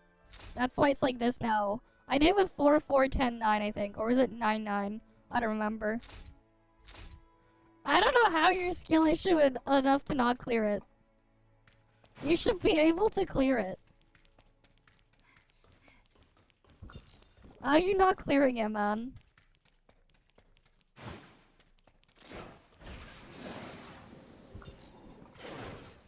I mean, I use rainbow gear too.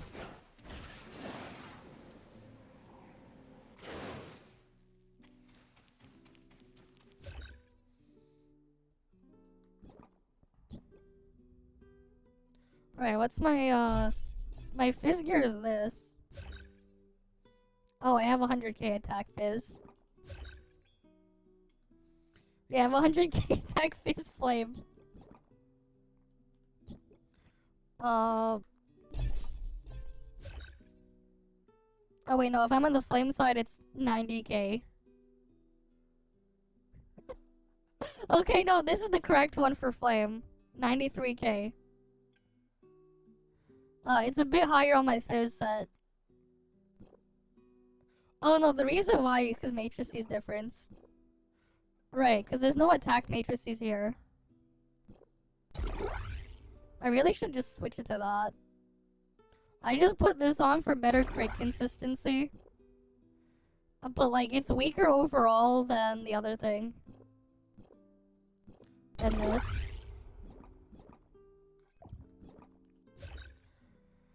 But yeah, here you go, 94k. I mean, I do somehow have, you know, almost 45k base attack for flame.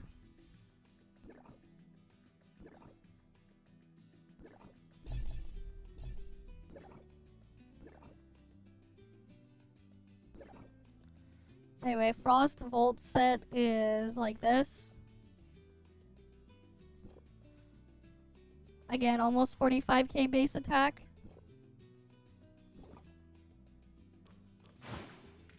I don't have any drugs on, mind you. Again, like, that's all without drugs. I also don't have supercomputing stuff maxed out.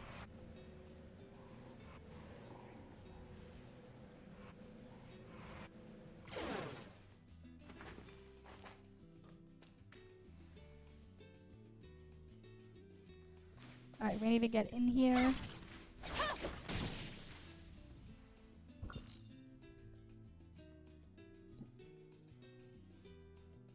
Oh yeah, I could've just teleported inside. You should've just teleported inside.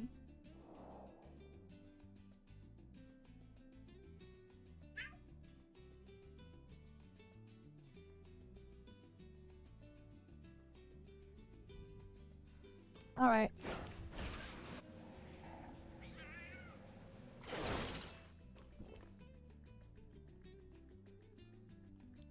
I mean, like, as you get, like, more shit, though, you know, you're at least upgrading your simulacras with the condoms for the extra stats.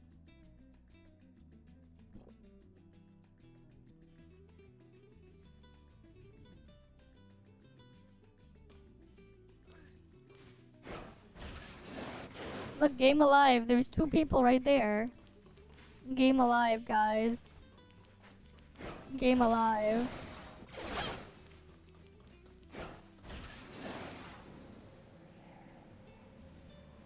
I'm not finding any of the freaking NPCs for... Oh, a 3rd person right there. Game alive. Whatever it's called. See? Game alive. We're finding people.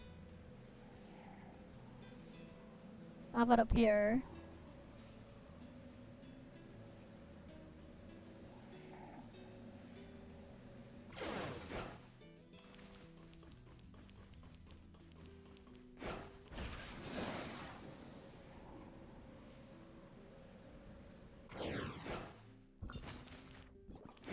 And that's just an exit to go outside. North America server. We're in North America. Why is the ping so high now, randomly? Weird. What the hell is going on with indoor zone? Why is my ping so high? The fuck is my ISP doing? It just randomly went up so high.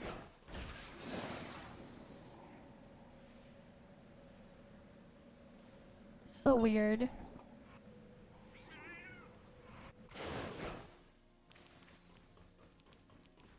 Hi Zenforge. Welcome, welcome.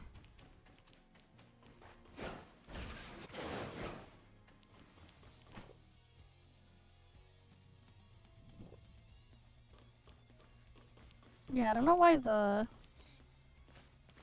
my ping is just randomly so high now.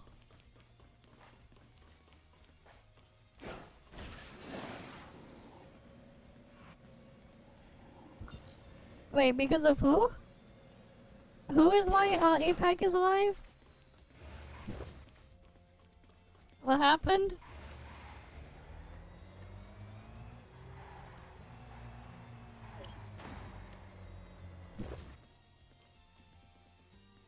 The hell? Random flame sticker?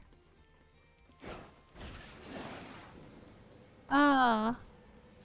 I see.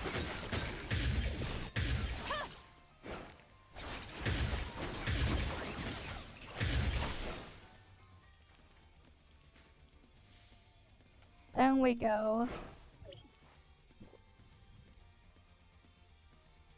Why are there so many of these flame markers?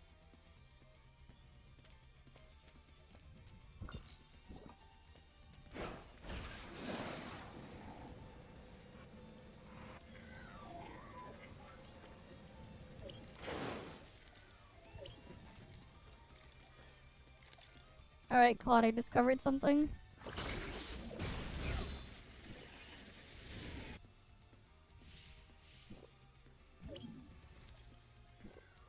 Sure, we're gonna go to the lab now. What's in the lab?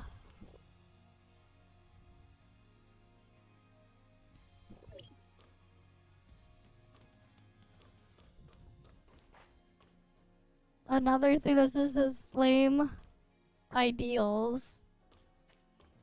Damn, we got flame mains over here. Flame mains have taken over.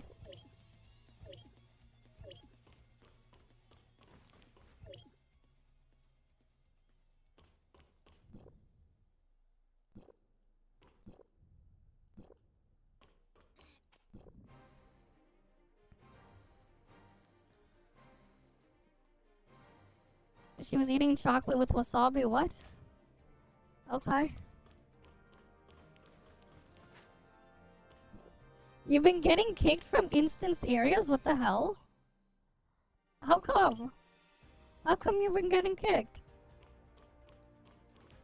Okay, now my ping is fine. Well, they're storing test subjects in this canister or whatever. Who knows, man? I guess this is one way to look at it, playing in hard mode. Hey, that's why you don't play as actual proper Volt main. You use whatever you mishmash together.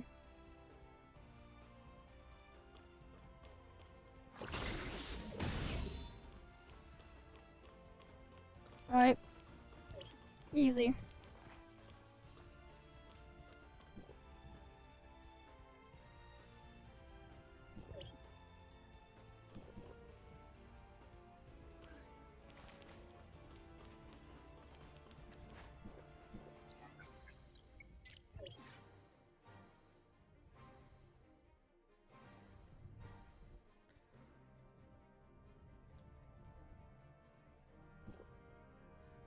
Hey, at least it's not like the Fenrir days when you got carpal tunnel.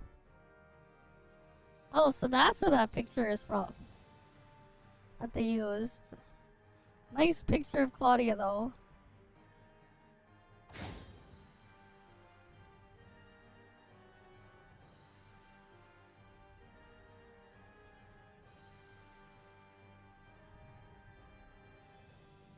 And then it just teleports us out of the lab. Okay.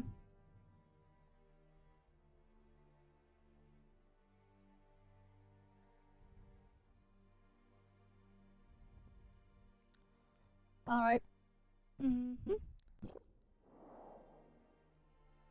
Wait, when is the patch going live?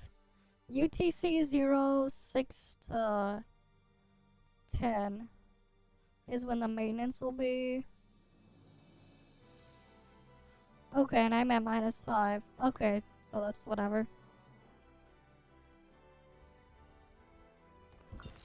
We probably also want to speedrun our things before maintenance. Weeklies, so keep that in mind. You're probably gonna want to do that.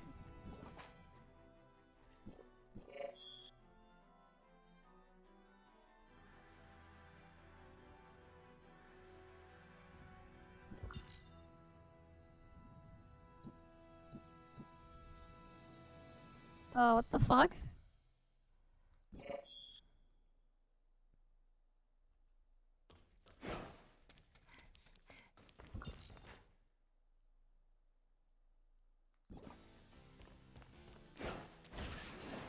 Why does it say exit lab here?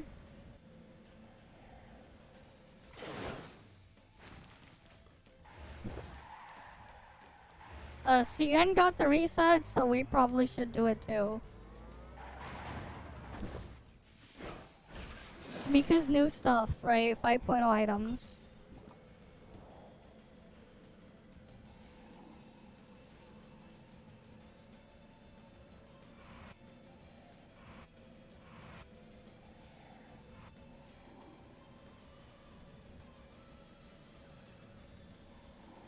Wait, how do I get inside there?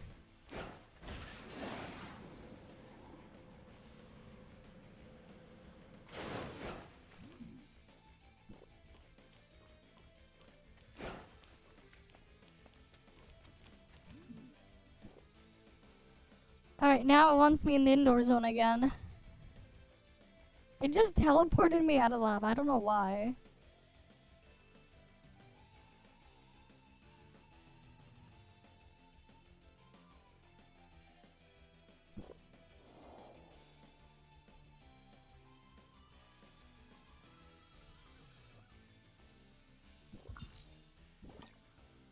Astra Station, okay.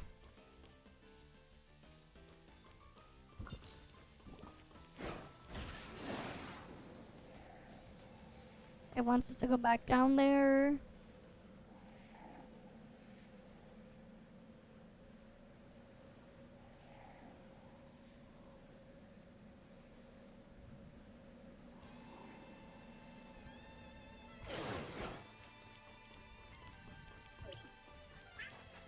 Alright. Now we can talk to Claudia. She's apparently being followed. And then it's over. The fuck?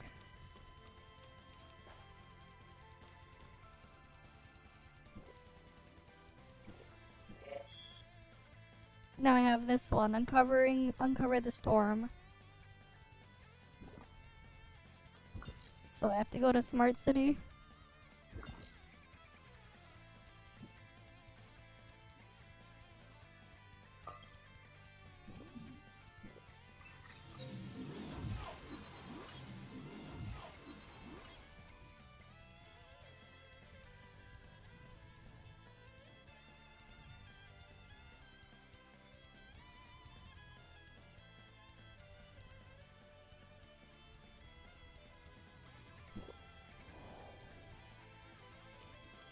Alright. Yeah, I don't know why. It's just... My ping is so high today. It's so weird.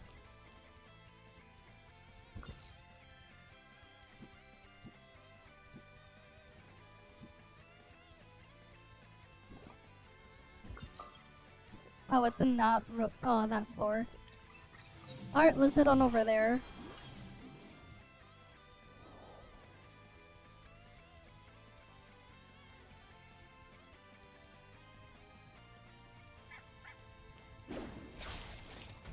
Alright. So we want to go in here. What we got here?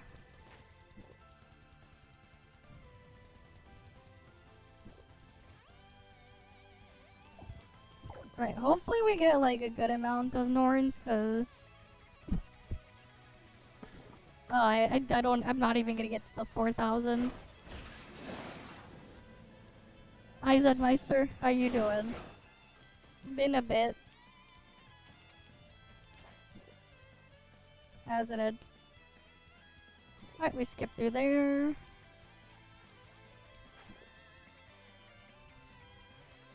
I see.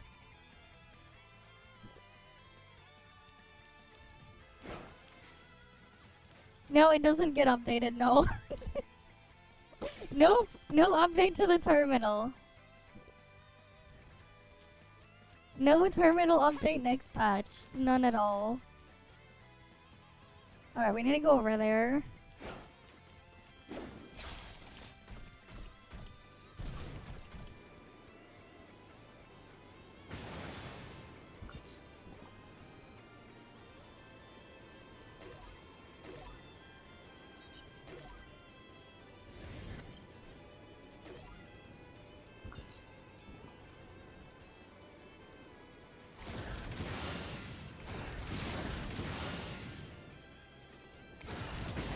Where's the entrance? Wait, oh, it's up there. But there is a bug with network auto exploration next patch. Hopefully it doesn't get fixed, because it's a funny bug.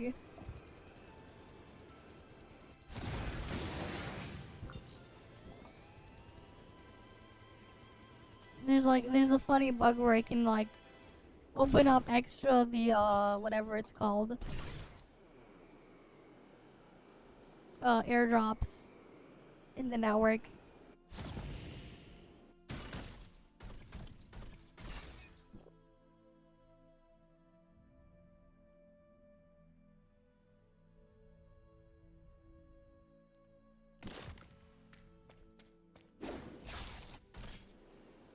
Alright. There's stuff here.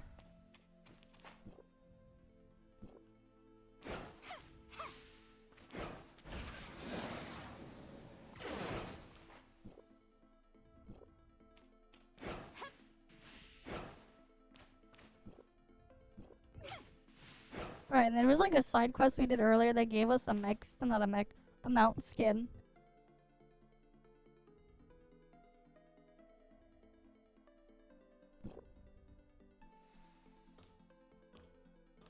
I'm not quite entirely sure. All I know is there's a weird bug. Somehow we're in the tavern. Okay, they're all here, sure.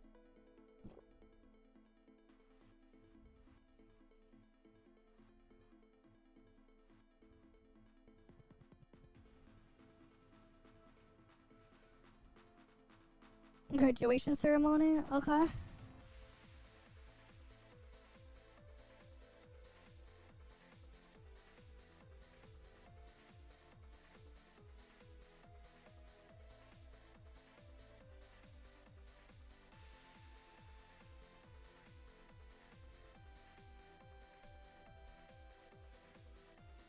Wait, what the hell? It dropped to roleplay? What the fuck happened? Weird shit happened apparently in the network story at this side quest. And apparently they're college students now. But why does it have this weird drunk effect?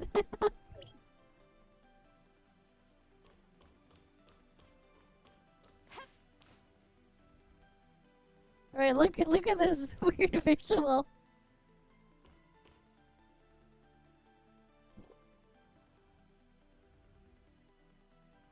Right, they got this weird visual here.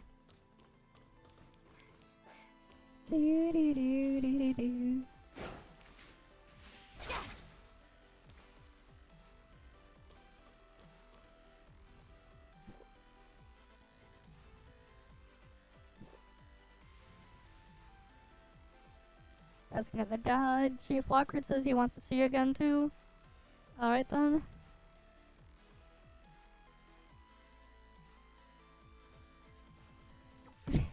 weird shit. So this is all hallucination. Obviously, you can kind of tell.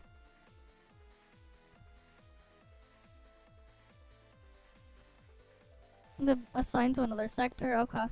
To avoid conflict of interest.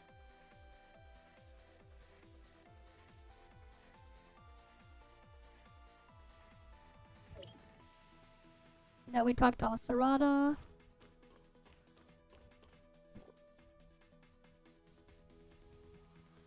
Okay, it's apparently Grey Fox's birthday.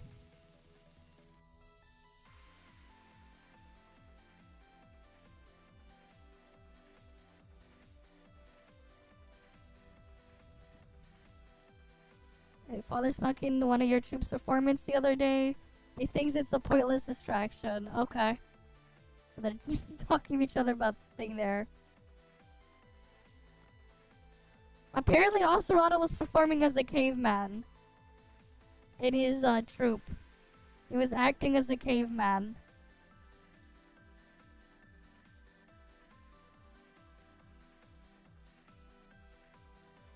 Uh-huh.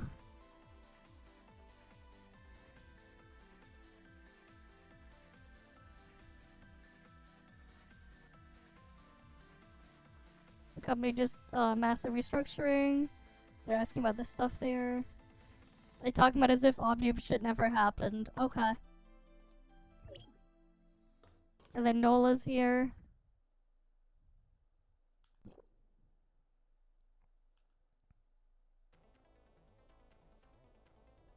Okay. Last project with the military turned out to be a huge success, you know? Yeah, she's talking about working in the military, yep. Nola's in the defense force. And Tori apparently got promoted. Cool.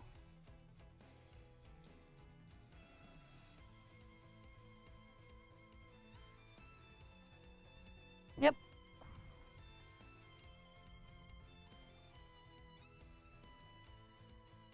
I met the owner a few minutes ago. Aside from... So apparently now Anka's the owner of the tavern. Cool. Somehow Anka's the owner of the tavern. Leave the tavern and confirm the situation. It's only when you get in here does everything get weird. Because here it's normal, but then here it's weird. So like the weird visual effect doesn't apply all over the place in the tavern. Just only in that spot.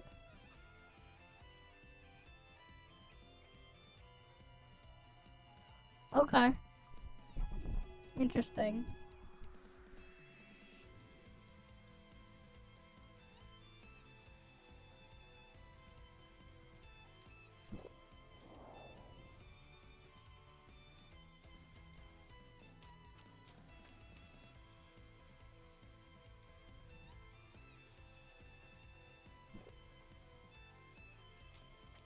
View the surface log.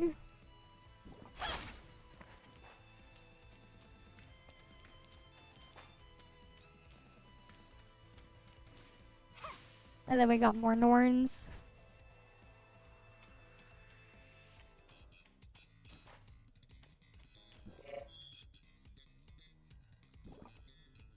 Okay. Wait, it just ends there? I feel like they could have done more with the stuff that happened there. Kind of unfortunate how it just like ends. It's just like, nope, that's it. Rip.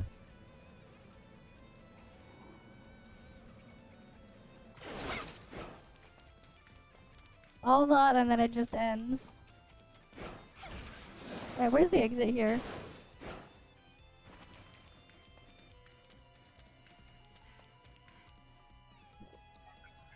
Oh, it's over here.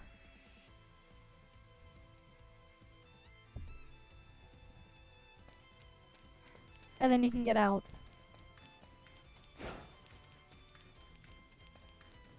Right, just random place hidden with fog. Right over here that only exists for a random ass side quest.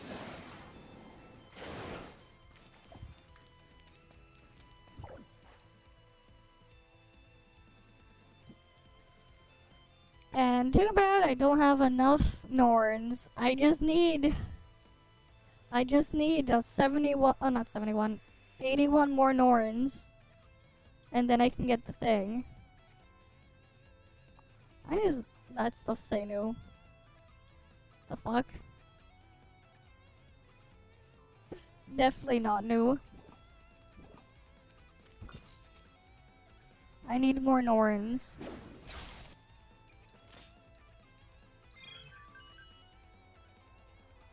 Wait, what's going on here?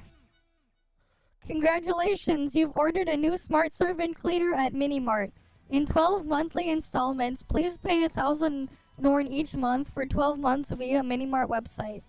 The product will be shipped to you after the payment is complete. Profession, this is, okay. We got a smart servant cleaning service, guys. Smart servant cleaning service. We got smart servant cleaning service.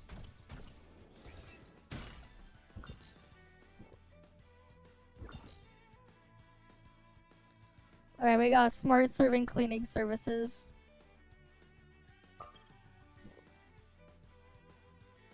Other than that, I don't think there's like anything else we need to do here. Right, because we kind of just have all the important shit done and dealt with. I mean, there's like old Domain 9 side quests that I could do at some point, and then this thing. Yeah, it's a scam, yep. It's a side quest scam. Right, like there's nothing else here. We finished up with everything.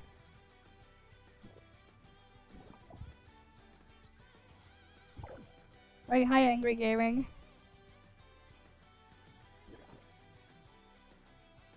Well, technically there's these two that I didn't finish, but the side quest things, I don't know. Just the side quests I just did, just need to like find them. I finished all of the main story and then I just went looking around and I was like trying to find shit and they showed up. I don't think I have any more side quests around. We can go look around. But yeah.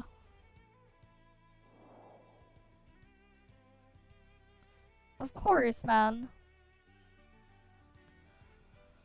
Alright, let's get warped in here. Let's see. Surely, maybe they added more, like, extra side quests?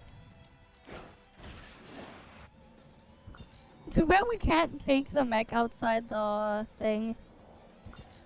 Because the mech is definitely faster than the Ventoria flight.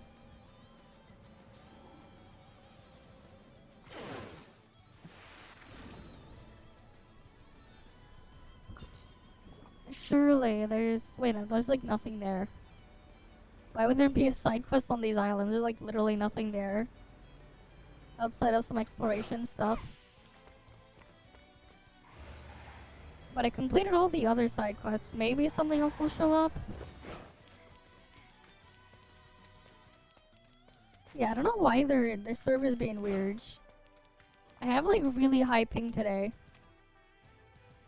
Maybe if I relaunch the game, it'll be better. I'll try that. Oh, yes, the browser's still open. There's a launcher.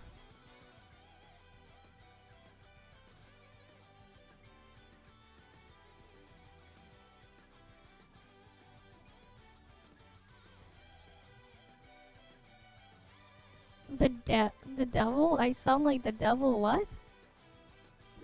I sound like the devil, apparently. Authorization Sure. successful.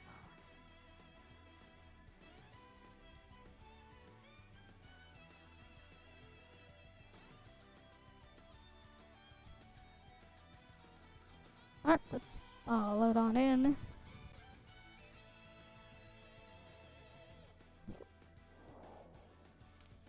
Oh, there we go. The ping is fixed now. Wait, maybe not.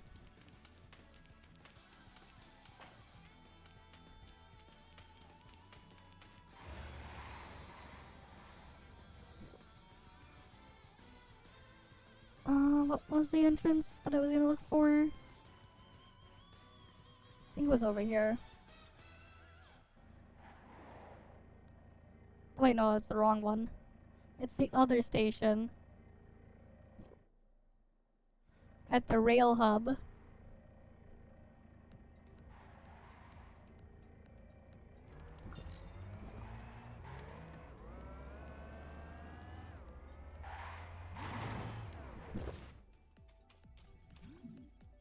Alright, let's go in from here. If only it was like actually just one full map. Instead of with that loading zone for the indoor part.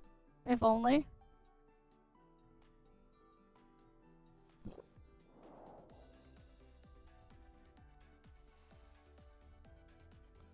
Alright. My channel name is the devil himself. What?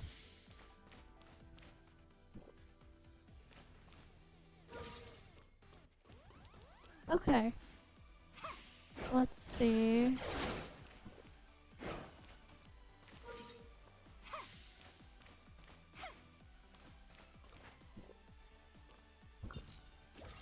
Yeah, so we're at this station, so I believe Gray Fox's place was here. That's where I got that side quest. Because Gray Fox was here. And now she's not. Okay, so after I did that side quest, she's just gone. Interesting, she's just gone now. Because she was the one who gave me the side quest here. I mean, it's not hard to find out that I'm from Canada. I even have it, like, the information just listed where anyone can find it. I mean, some of them, man. I mean, the ciphers, I just AFK off, like, I just AFK'd a spot. You know. There's easy AFK spot for ciphers. So I just sometimes stockpile them. Do I have a need for them? No. I already have everything from the shop. It's just that, like, easy AFK. So it's like, whatever. Sure.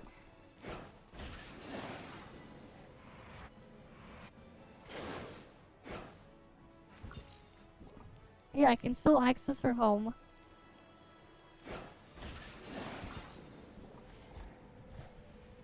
I mean, I got the quest that I just completed from her over there.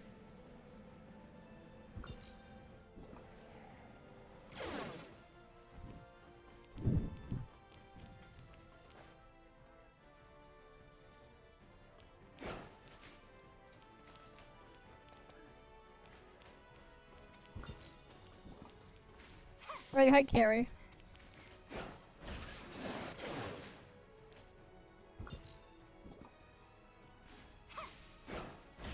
I'm doing fine. Oh yeah, the 10 arrest achievement.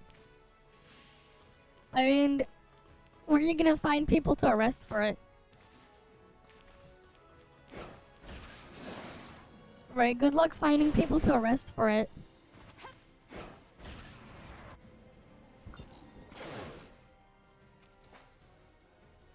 You know, it's funny how there's just like a random ass subway station here. But like it goes nowhere. There's this whole random ass subway platform.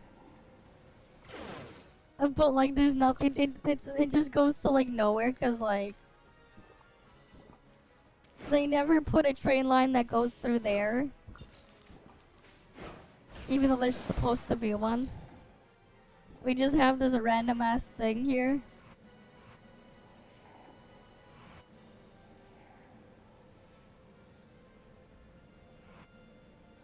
Right, like it just looks like there'd be a thing. Have I done VA? Not yet. I'm gonna do it after with Linsis on thing. We'll do it with Linsis. We just gonna wait for Linsis.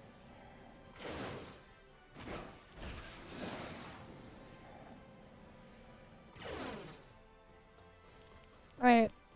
Okay, now my ping is back to normal. What the fuck was going on with my ping earlier? It was being so weird earlier. Wait, why is it jumping up again? Like, it finally calmed down and then now it's being weird. What the fuck? That is so strange.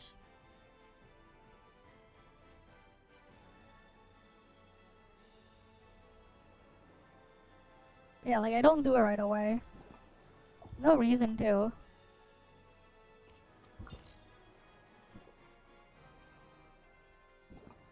I mean, how many do we have?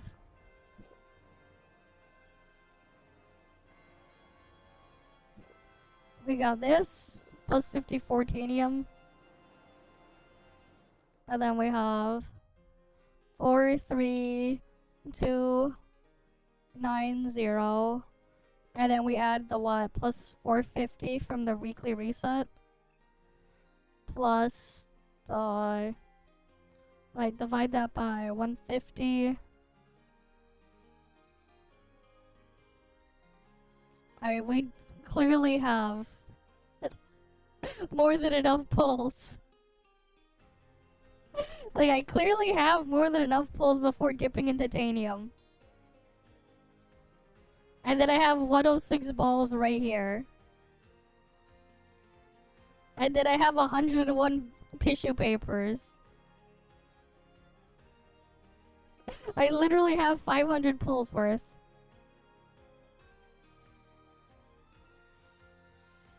Alright then. But yeah, I mean, we got more than enough pulls. Right, I got way more than enough pulls here.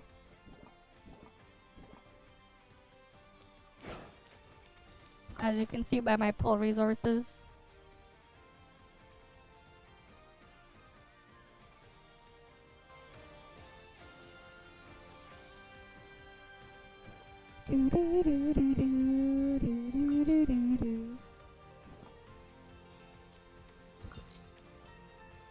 Alright, I'm gonna do shit on my ult. Give me a sec.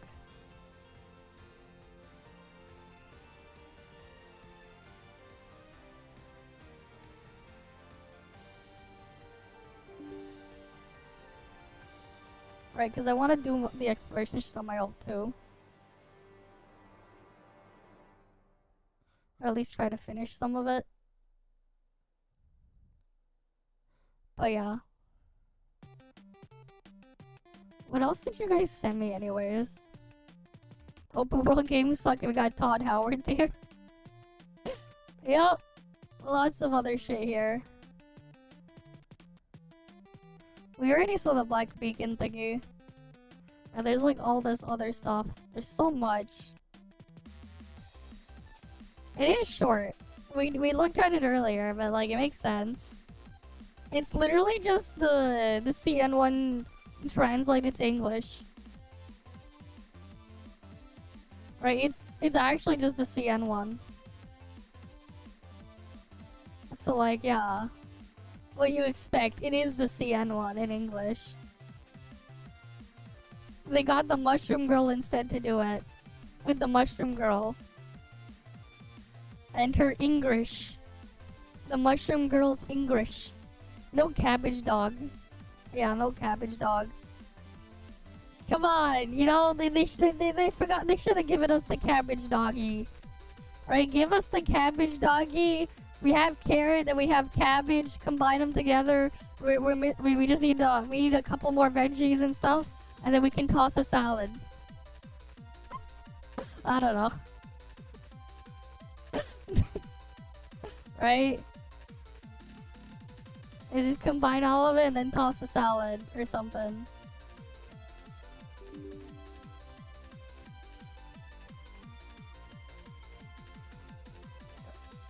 Oh boy, yeah.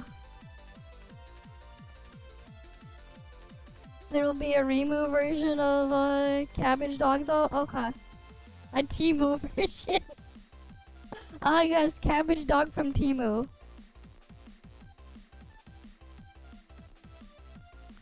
Alright, let's just see the Infinity Nikki thingy. I do play Infinity Nikki sometimes. Just not really on stream much. I think because I just log in, do dailies, and then log off. Alright, let's see what she has to say. Owe you an apology for not posting on YouTube for a couple of months. I'm sorry. From now, Okay, I will who's try to be this? more Someone consistent. sent me There this. was a reason for that hiatus, and I feel better now and ready to talk about it. Until this day, a few of my most popular videos on the channel are videos about Infinity Nikki, but due to many reasons, I don't play the game anymore, and in fact, I also regret creating coverage for it. Hi, my name is Annie, and let me explain why I decided to drop Infinity Nikki from both players and content creators' perspective. For context, I'm not only day 1 Infinity Nikki player, but I have also participated in the closed beta test, and I played the beta played too. previous game in the Nikki series. So let's start from less significant reasons to drop the game and move progressively to the most crucial and important for me. Infinity Nikki is slow, and not because there are so many things to do, but because developers are artificially making it slow for you. In order to progress in the main story, you need to craft outfits, and when at the beginning of the game few apples was practically enough to make a new dress, it gets harder and harder and harder. Your daily routine basically becomes catching up. Here's the thing. Yeah, it's slow to craft the stuff in there. I get it. But at least you're only crafting cosmetic stuff that you can put on. And it's at least... Right? So there's that. And yeah, it is annoying. Though most of the outfits I just use from the gacha anyways. So I don't really have to deal with it too much. I think the main... the thing is though, right? If you look at it in a different perspective here. You compare it to some of the gachas that this person's probably playing. Let's be real, we can go look them up right now.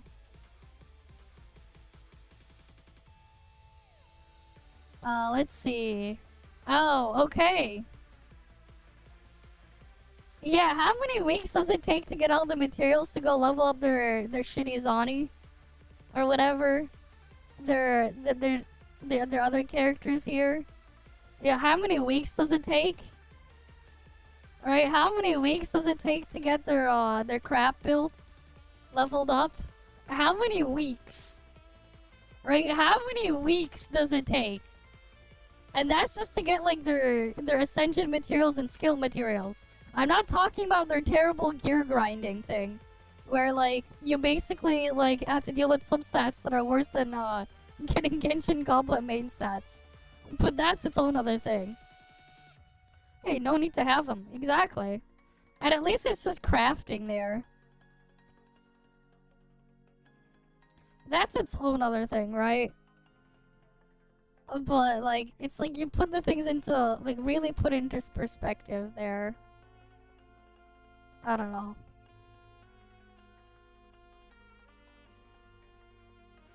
But, like, again, like, we can kind of see what they have going on here.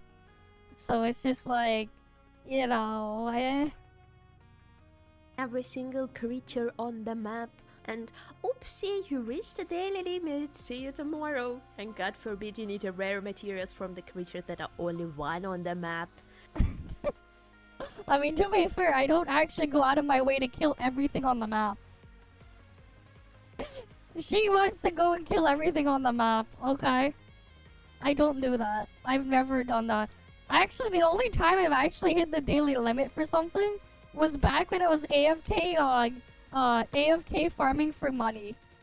Because I found a really good way to AFK farm for money. It doesn't work anymore, but I don't need to AFK farm for money anymore. So it doesn't matter, but that was like... I found out they actually had a limit for blings. There was like an actual daily limit for how many blings you could get. Yes, I know that energy system or sort of grinding exists in every online game nowadays. Here it feels so limited exactly because you need a lot of materials that are obtainable only through the realms challenges. And have I mentioned unskippable story quests that are... I mean, here's the thing, right? Those you're complaining about those things that you gotta deal with. Yet she plays something that has it far, far worse. And you don't see her talking about that. The thing that she also plays that has it far, far worse. partially voiced. I wonder if it's only Ian version of the game, or does characters stand there with their mouths closed and barely any animation on every language. I'm sorry, but if developers do not care about making the quest voiced and more interesting, I also do not care and gonna smash that skip button. Infinity Nikki was launched in December last year, and since then there are still a lot of technical issues that game has. I specifically downloaded this game again for the video, and yep, closures are still clipping, characters get stuck in weird places, T-posing in random moments. All of this is unfixed since the release. Core mechanic in the recent update, the hand holding is like... it looks ugly, okay? Players are complaining about constant crashes because even if you're not planning to do co-op, game forces you to go through a bunch of an Ultra HD cutscenes. So rape your PC, and people who actually engage in co-op gonna be met with high ping and regular disconnections. And that's exactly what happened in Iron Mouse sponsored stream.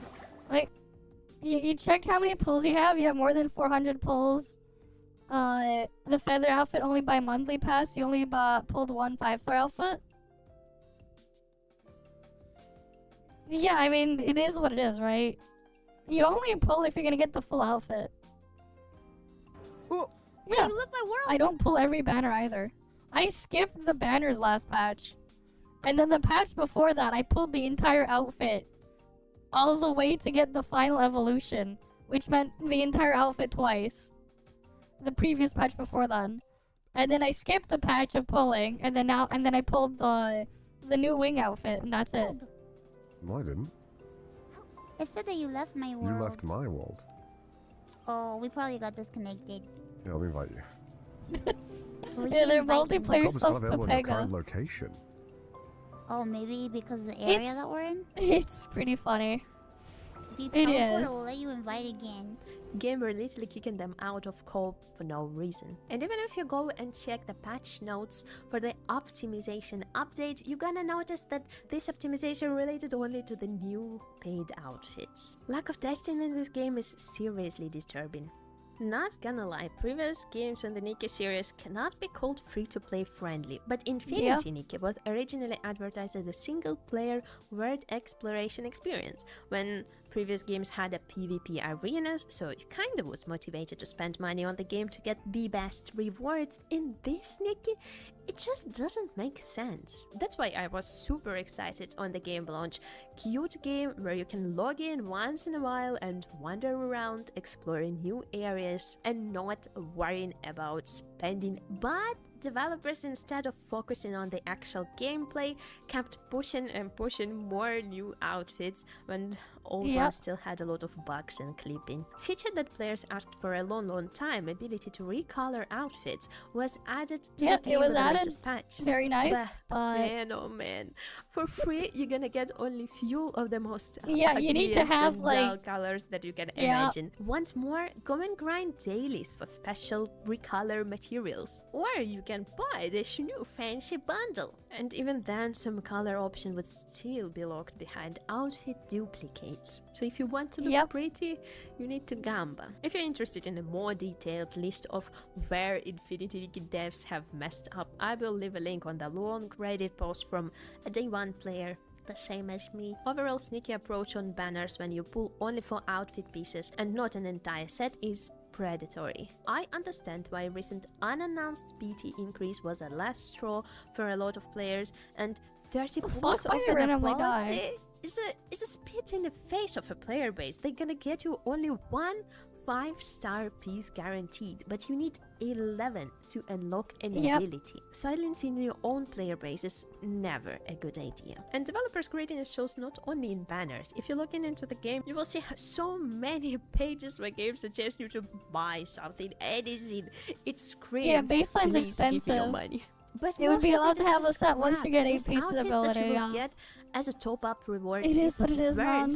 On stats. Meanwhile, what? You get the default. outfit in ToF, How you does get it the make recolor sense? as And talking about you want. stats, average free-to-play player experience in this game about style looks like an ugly mess of different pieces that are good by just raw numbers. Yep.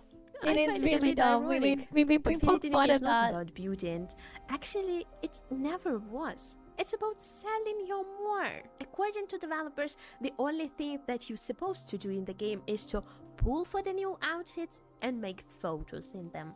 Yes, that's now it. moving to the content creation part. Infinity Nikki target audience is pretty niche, and I would say that currently game has little to no competitors. Making videos about the game was exciting at the beginning when players wanted to know more about it, but soon it started to be really dry. But I applied for an Infinity Nikki content creator program. Anyone can do that actually, the link is on their official website, but you need to go through the review from the developers team, and I got an official offer from them. I was very happy and super excited at that moment until I read the text. On the requirements, they asked their content creators to make one full-length video per week, which were That's a quite lot. often considering the game has barely any new gameplay content and do stuff reward every week. for Yeah, making this regular promotional video. that's would be crazy. 700 diamonds per month.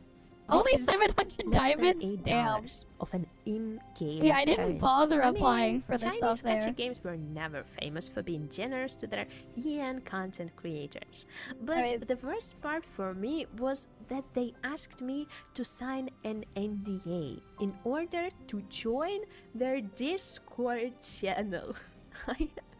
I mean, what- Again, I need to disclose my legal information, my ID, my real address, phone number, just to get an access to the Discord chat. You need to understand that I value my privacy very much. I don't use my real face.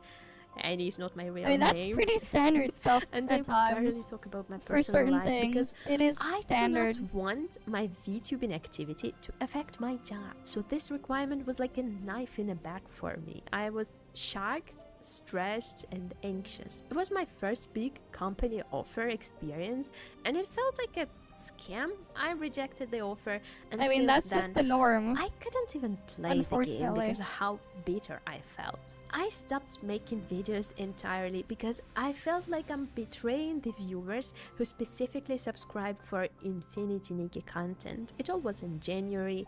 Time have passed. I had a conversation with my Yeah, the friends, Last Evolve bigger is too content expensive, yeah. creators, who helped me realize that I did nothing wrong, that their offer is I did pretty it one time, suspicious, though. and is actually I good just that I rejected really it. I wanted the think I was hair, waiting for some sort of an and like appreciation I from couldn't get the developers, hair any but other way, so I looks did it like one they don't time. respect their CCs the same way I they flagger. don't respect their own players. Welcome, Thank you so welcome. much for watching this video. It was not easy, but I needed to take this off my chest. Sorry, no more Infinity Nikki videos on this channel. But you can leave a like and subscribe for other games content. Visit my Twitch. Okay, so that's the thing on why she stopped. I didn't know who she was until that video was sent to me. Let's go look at another one then. Let's just scroll back up then. Ranking the difficulty every Sonic game? The fuck? You know, sure. I mean, I haven't played all of them. I haven't played the fucking 8-bit ones. Sonic the Hedgehog, Or a Knuckles series renowned Chaotix. for its fluctuating quality standard and ever-evolving speed-centric gameplay. This guy's had Yep. so many different incarnations and gameplay styles, and the difficulty scale is all over the place, with some games targeting a broader demographic and others asking way too much of the player. Today, we're looking at every fuck? main Why am I series all Sonic the freeze? Hedgehog game and ranking them from misery to cakewalk. The first Sonic the Hedgehog game, when played on the original Like, you don't need Sonic 06 decomp. Why would you need that? Just play the remake in Unity, the fan-made remake. Why would you want a decomp when you can play the remake? And the remake actually fixes shit. A decomp would just be the same game again.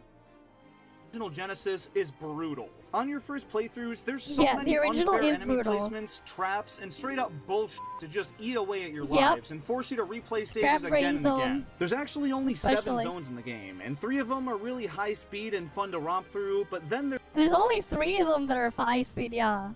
You got Green Hill, you got Starlight, what was the other one that was like, that really felt fast? I don't remember. Cause like the other ones I felt like when I played it back then, it was like you were just going through it slowly. Both. There's Marble Zone, Labyrinth Zone, and Scrap Brain Zone, which get harder and harder for all the wrong reasons. I hate Now, Labyrinth in Sonic Zone. Origins, having unlimited lives, a spin dash, and less glitches does make it a lot more manageable, but that's going to be a separate entry later on, and this game, as it was designed, is genuine misery. Sonic 2 took what the first game did and really refined it down to what worked best. Way more consistent level design, solid platforming, a fair and rewarding difficulty curve, and just a more seamless experience. It's definitely not an easy one though, especially compared to others in the series. Like the first game, there's no save states, so it has to be beaten in one go, and you'll still be losing plenty of lives, especially in the notorious Metropolis Zone, which does trigger some Sonic 1 flashbacks with the rage-inducing enemy placements. But I take this over Scrap Brain any day of the week. It's a really well-designed and difficult playthrough, so good challenge it is. Blast process it, yeah. Sonic CD feels quite a bit different from Sonic 2, but they're both hard in their own way. I feel like the levels are a bit easier here, being more focused on exploration than speed and reaction time, but the time travel mechanic makes things a lot more complicated, and it's not always for the better. Overall, it balances out to be about the same difficulty as Sonic 2, Nah, so Sonic I'm sticking CD is it right easier. Nah, Sonic CD 3 definitely and Knuckles easier. follows the CD approach of being more exploration-based, but this time the layouts are way less confusing and way more engaging. All the unique environments are really enticing to venture through, and there's a real natural progression in difficulty, but it doesn't pick up in the final act nearly as much as previous games. Also, there's a save system, the elemental shields are really freaking useful, there's plenty of branching paths and easier routes, and Super Sonic can be obtained really early on to make the game even easier. Now, it is a good bit longer than the previous games, and it still has its fair share of tough platforming and even a couple tricky bosses, so I'll give it credit as a middle-of-the-pack difficulty. I mean, if you figure out how to use the insta-shield properly... the slowest Sonic game, and there's not even much platforming to compensate for that. Instead, you just walk around and look for flickies, and the only real challenge comes from the awkward way Sonic controls and the weird isometric perspective that you never quite get the hang of. Without the clunkiness, it'd be a cakewalk, but as it is, it's still kinda easy. Sonic Adventure is such a stellar first attempt at a true 3D Sonic game. His classic moveset translates over great, the new homing attack makes enemy slaughter with the Z-axis way more manageable, and the level designs feel more like sandboxes to explore Sonic's mechanics with. It's great. That said, I don't remember a single Sonic stage that really tripped me up. The only time I died was in that Egg Viper fight, and that's because I thought it was over before it actually was. But that's not to mention the 5 other gameplay styles and story modes, which are just as easy. Most of them take like an hour, and the ones that don't still don't pick up the challenge at all. Hell, even Sonic the perfect CD is chaos before fight Sonic in the last 2 story anyway. is all bark, no bite. The only thing that makes this game hard is the dated camera. It does get in the way at times and make things feel a bit janky, but it's not as bad as it's often made out to be, and doesn't make a case for anything higher than a kinda easy tier. Oh yeah, it is. Adventure 2 definitely picks up the difficulty compared to the original. Now, there's only 3 gameplay styles, so having less clutter and there being more opportunity to master these styles allowed the developers to challenge you more and more, and the latter half of this game completely demonstrates that. It gets hard. Meteor Bird's vast and confusing layout makes treasure hunting a nightmare. Crazy Gadget and Final Rush up the stakes a ton with more enemies, death pits, and precise platforming, and the last story implementing all 6 characters into one continuous gauntlet of a stage was awesome. Doesn't quite reach that classic caliber of difficulty, but it certainly has its moments. The entire Sonic Advance trilogy is pretty consistent in terms of challenging the player. Everything's very fair, it controls well, each one takes like an hour or 2 to beat, and there's save states with plenty of extra lives. So it's very forgiving and really doesn't pose much challenge at all. Also, having multiple playable characters lets you play through the game with whatever moveset you like the most, which can make it even easier. It has some quality platforming here and there, and Advance 3 especially feels a bit more complex, but it can't go higher than kinda easy, and that's being generous. Sonic Heroes shakes up the formula a ton, and introduces a new team mechanic that has players switching between the speed, flight, and power archetypes to overcome all kinds of obstacles. Space Calling Arc is probably the hardest. This really well, but there's Meanwhile, also a lot, it's the first stage in Shadow Gens. For starters, where previous games have optimal routes that really don't halt your flow at all, this one introduces mandatory enemy waves that force you to slowly and tediously beat up a bunch of robots with health bars. Combat is not fun, and even a lot of the speed is moved on rail, which would normally actually be alright, but the rail grinding does not work as it's supposed to, and leads to many unfair and frustrating deaths. And to make that worse, some of these levels take upwards of 15 minutes. Dying to janky controls after sinking that much time into a stage is infuriating. Even still, just the Team Sonic playthrough is a pretty moderate challenge, but to actually beat the game and fight Metal Madness, you have to complete the other 3 storylines. And they recycle all the same stages and feature the same core gameplay, which gets repetitive as f***. That's why I've never beaten this game. Honestly, it wears you thin. It has promise and fun moments, but completing it is miserable. Shadow the Hedgehog is an interesting case. The gameplay is somewhat similar to the adventure games, but then he's got a gun and commits a bunch of homicides, so maybe not. And Each the level spin gives dash Shadow is, options. like, He can choose to help the heroes, help Eggman, or help Black Doom. So depending on which way you want to go, it can be an easier playthrough or be loaded with rage bait. Some objectives are jank and have these crazy difficulty spikes, but most routes are generally pretty straightforward and not too bad. Now, if you're going for the true ending and 100% completion, you're in for an awful time, because you have to play through the same game like a dozen times, accepting different missions and whatnot, and that's absolutely brutal. But to reach the credits, it's not too bad. I like has its moments for this one. A single playthrough can be pretty light, but trying to do everything makes it absolute hell.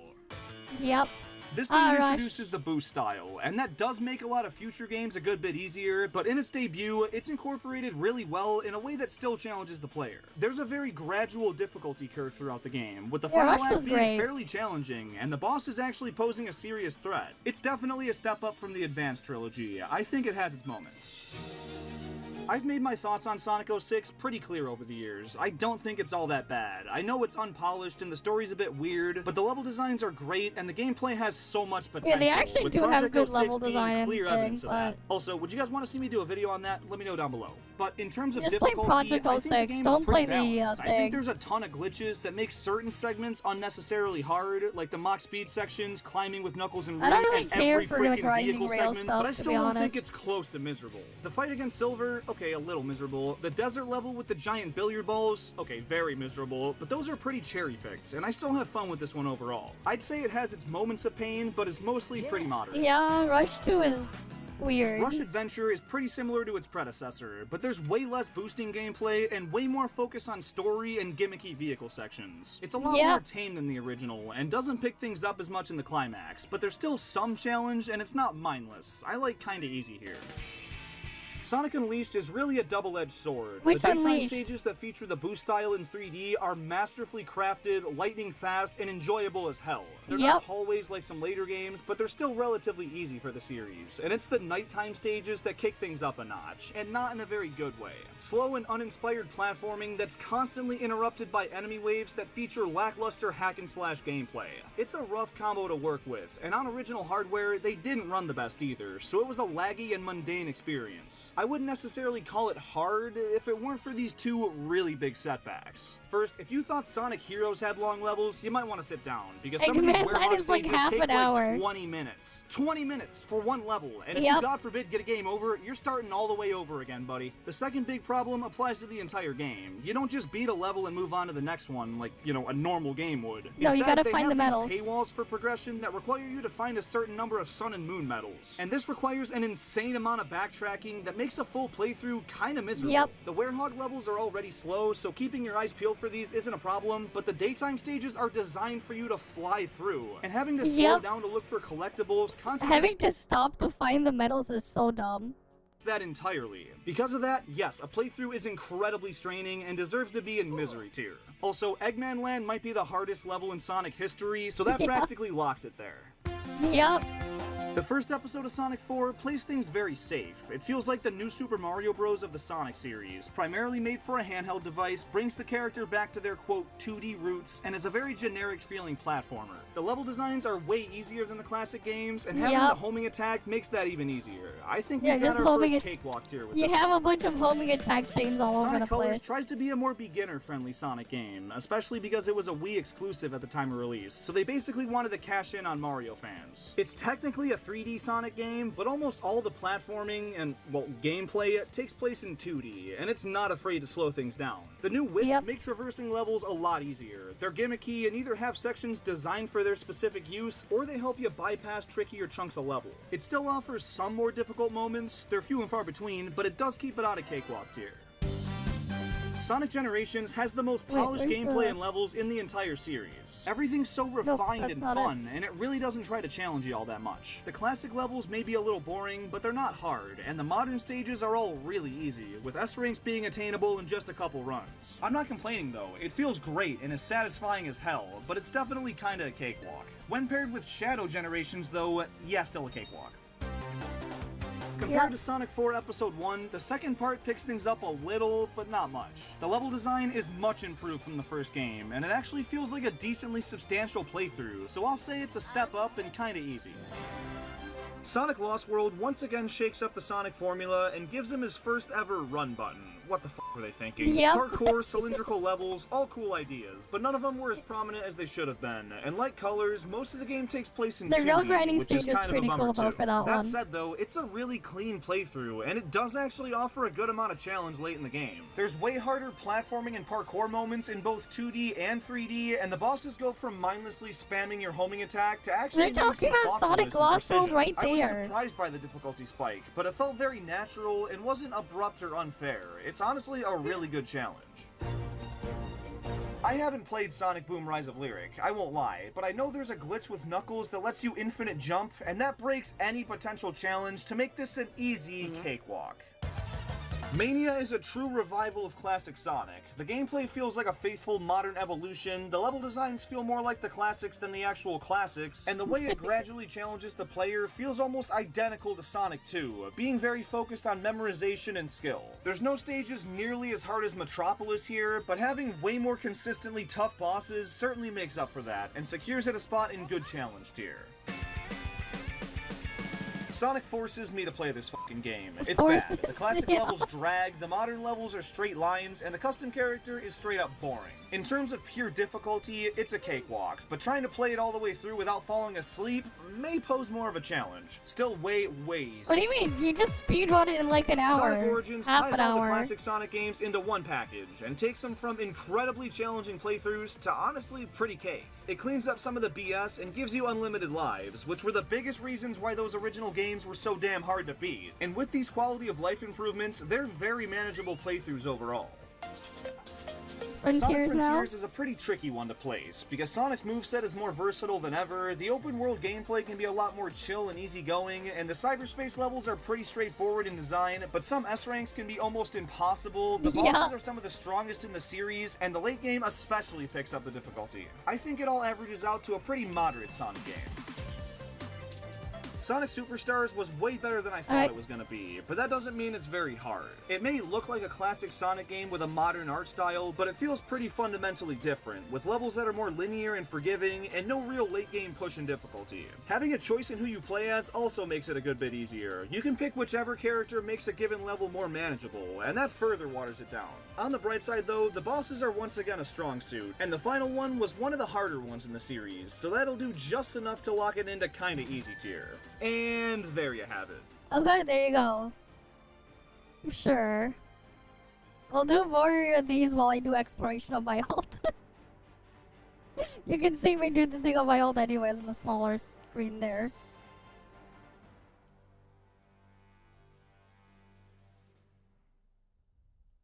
Wait, there's still... Is there really one of those things there? Alright, so that's what... How many bosses am I missing? 3. That would be 1, 2, 3. Alright, we better... Hopefully we can find it then.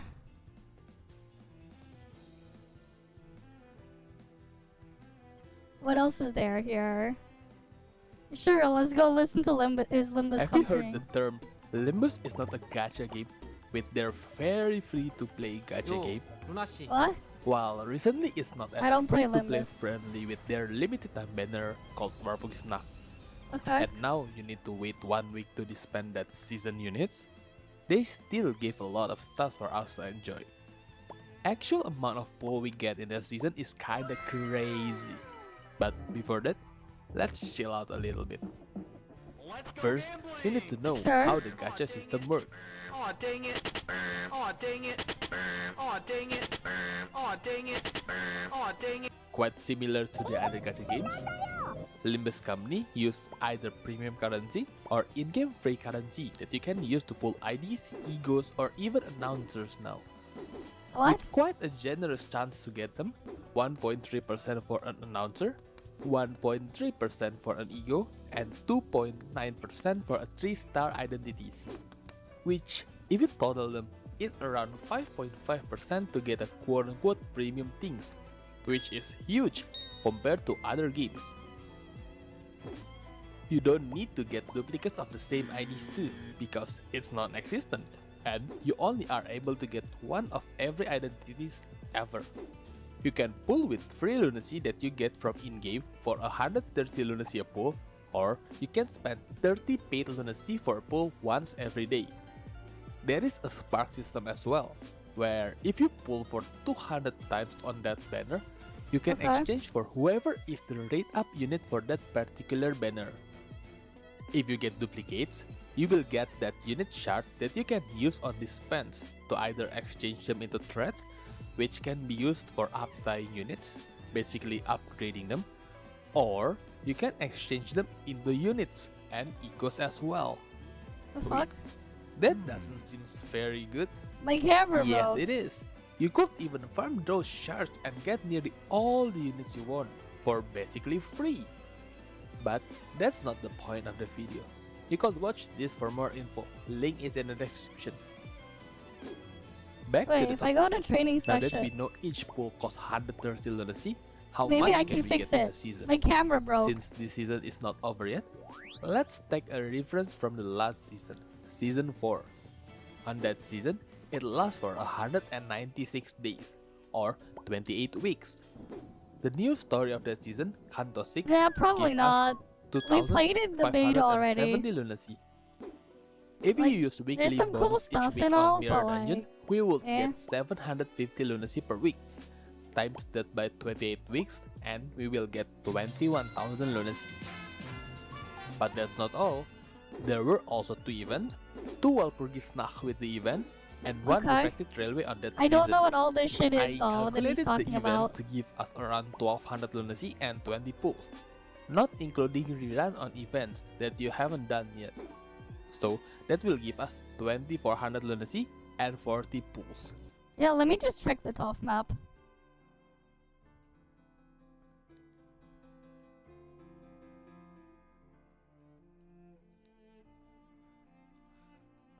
There's like a map here. Let me just check. Toggle map. Intelligence City.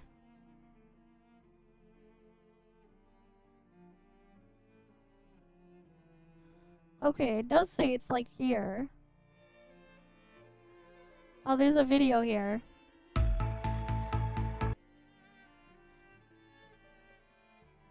At 669.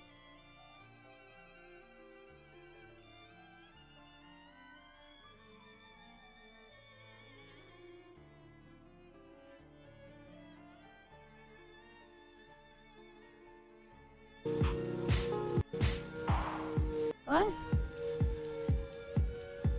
So it's around here. Why the hell do they have music playing here? Where is it?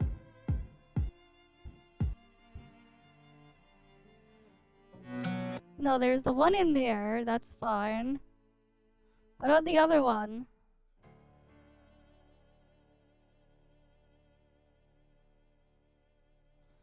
What am I looking for here?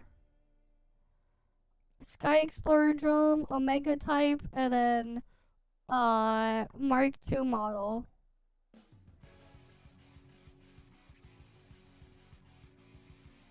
Type Omega's there.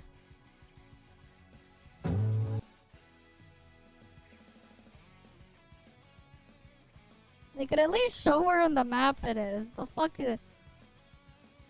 Why aren't they doing it here, man?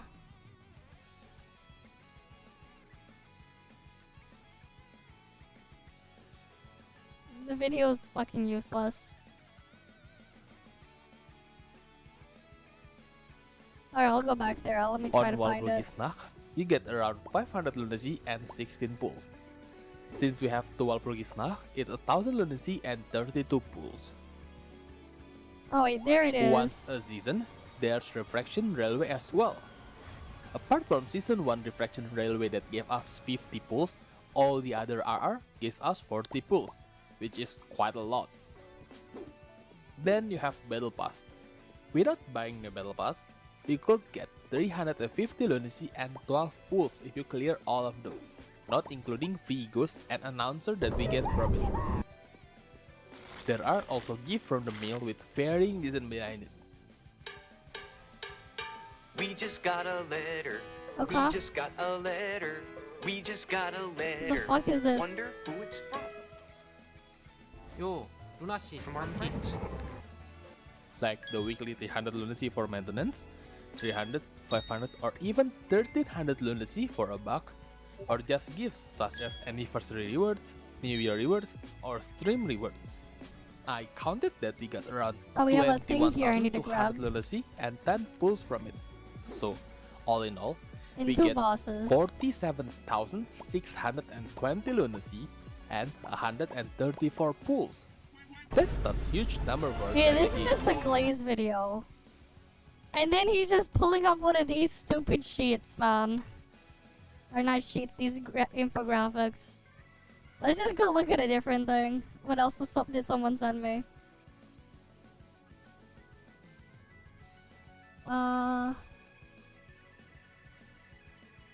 YouTube promoting ad blockers, what's this about?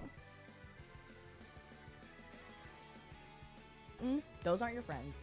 If none of your friends have told you about the skip forever button, those aren't your friends. This is Pi, and if it sounds familiar to you, it's probably because you've seen Pi it is a ads scam. everywhere, especially this one. I get it if you want to block ads, don't use Pi though. Pi is a scam. Do it something else. Use something else if that's what you really want to do. Do not use Pi. It is like actually just no. Do not use Pi. If you're gonna block ads, don't use Pi to do so. Yeah, it's made by the honey guys. Just don't. Oh, no way! You're teaching me how to block ads? Get out of here! You know, if anybody's gonna teach my audience Fair how enough. to block ads, it's gonna be me. That is what it Okay? is, Now, of man. course, you've probably seen plenty of influencers like that. You know, basically. But again, like advertise before like a I video. said though, if You've you're probably going to seen a use YouTube to pre-roll. use an ad If you don't blocker, have YouTube Premium, if you don't have an ad blocker, you're probably looking at the use ads. Okay. something Now, else no other shade than to the that Pi influencer we've thing. seen Do at not the use beginning of this Pi. video. I really don't know who they are. I'm sure they don't know who I am. All right, it's a big pond. But generally, when I see any influencer take a ad deal or something, right, for something like, I guess, an ad blocker solution that is playing on YouTube, it blows Yeah. my mind a little bit. Now, It's YouTube has dumb been to, like, employed in a massive take a war against sponsorship for an ad blockers blocker. for over a year at this point. Now, of course, before we Because, continue into like, this video, I yeah. want to just straight up say, ad blocks are against YouTube terms of services, okay? When you block YouTube ads, okay? Whether It it is be very with an ad block unmoderated. extension or the Brave browser or your browser of choice that has a good ad blocker, you violate YouTube's terms of services, okay? Yep. So as far as YouTube's considered, anytime you stop an ad from showing up, it's haram. It's haram, okay? It's not allowed, okay? Boom. And you know, even large creators like Linus Tech Tips, for instance, when he made a video called De-Google Your Life Part 2 Ad-Free YouTube, Yep. YouTube didn't really didn't enjoy it. They said, buddy, there might be an issue with your content. You might have violated YouTube's community guidelines. And Yep. I'm sure YouTube didn't appreciate the fact that Linus, one of the largest tech channels on the internet, was freely teaching people, yeah guys, you can make your experience a little bit more or less annoying on YouTube, okay? And obviously YouTube would prefer that you get YouTube Premium, which if you can afford it, go for it, absolutely. But one Hey, thing that's that really Tower of aggravated Fantasy me in the was corner that right there. advertisement we saw at the beginning of this video. Now I want to thank the Lord for Google's Ad Transparency Center. So if It's you don't Tower have of you're Fantasy filing right an there in the out-of-pocket ad corner. on YouTube, you can go to the Ad Transparency website on Google, and you can just slap in the name of that actual advertiser.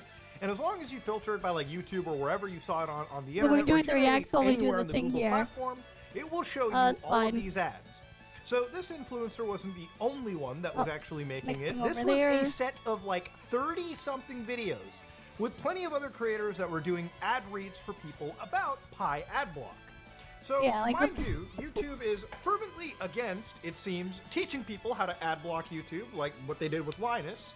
YouTube says blocking ads is against their terms of service, yet YouTube is totally okay, it seems, with letting these people advertise an ad block on their system. I mean, make it make sense, okay? Yeah, make now, it make sense. Linus was also pissed about this stuff too, as you could imagine. And he had this to say when he emailed one of the representatives over at Google, and this is what they had to say about the ad policy situation on Google. Okay, Okay, what did they have to say? Basically, so I sent that over to them, and they're kind of like, oh, well, Google's divisions have a lot of separation. So ads have a different set of policies compared to YouTube videos, and there is currently no policy against advertising an ad blocker, even though that ad blocker appears as content on YouTube. What if? Whoa, that's a little wild, my Canadian friends. You can see even Luke's face is like, whoa, what are you talking about? Now, of course, the thing about this, ladies and gentlemen, is I actually agree. I actually can see exactly what Linus is talking about. Yep. Now, this is not a screenshot from me, mind you. I actually got this from the good old YouTube subreddit. But ads like this, AI Persona Light AI character, will show an AI-generated woman, okay, very, very entitled. I mean, she might as well not be wearing clothing at this point. AI-generated NSFW video. I can make it come in 1 minute. Now, again, if that ad is seemingly allowed on the platform, then there really isn't Where any do they want you to goddamn come hope with for her any of us, to? The okay? grocery store? So to go back to You gonna go buy Pi groceries? Adblock, for instance, right? I wanted to really look and dive into Pi Adblock because why is it that YouTube is suddenly promoting or letting them promote an ad blocker, which is against YouTube's terms of services? You go to pi.org, which is, I guess, the People's Internet Experience as a company, like haha funny, block ads. And then it's interesting. They're talking about getting paid. So you're telling me this is an ad blocker that pays me money?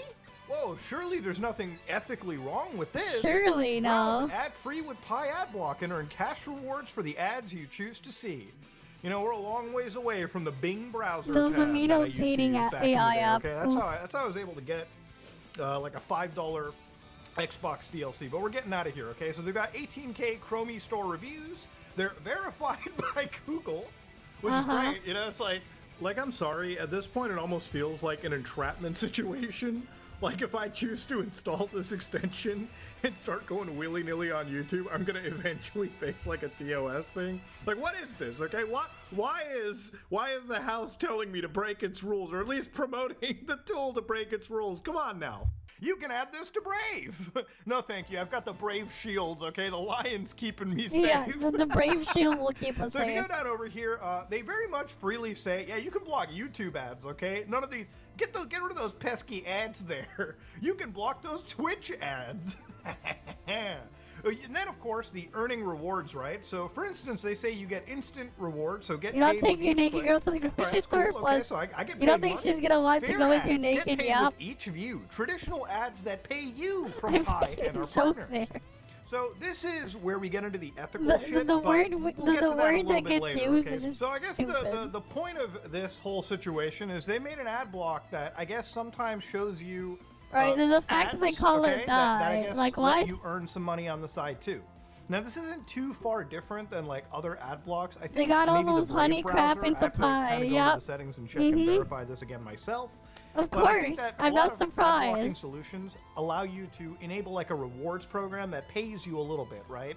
I think with Brave, it used to be that it gave you like a cryptocurrency called BAT, which is basic attention token, and you could, exchange that for like another cryptocurrency and eventually find yourself in the land of the US dollar or whatever fiat currency you use. Over here, I guess as long as you earn what appears to be $10, you get like a payout from these guys, okay?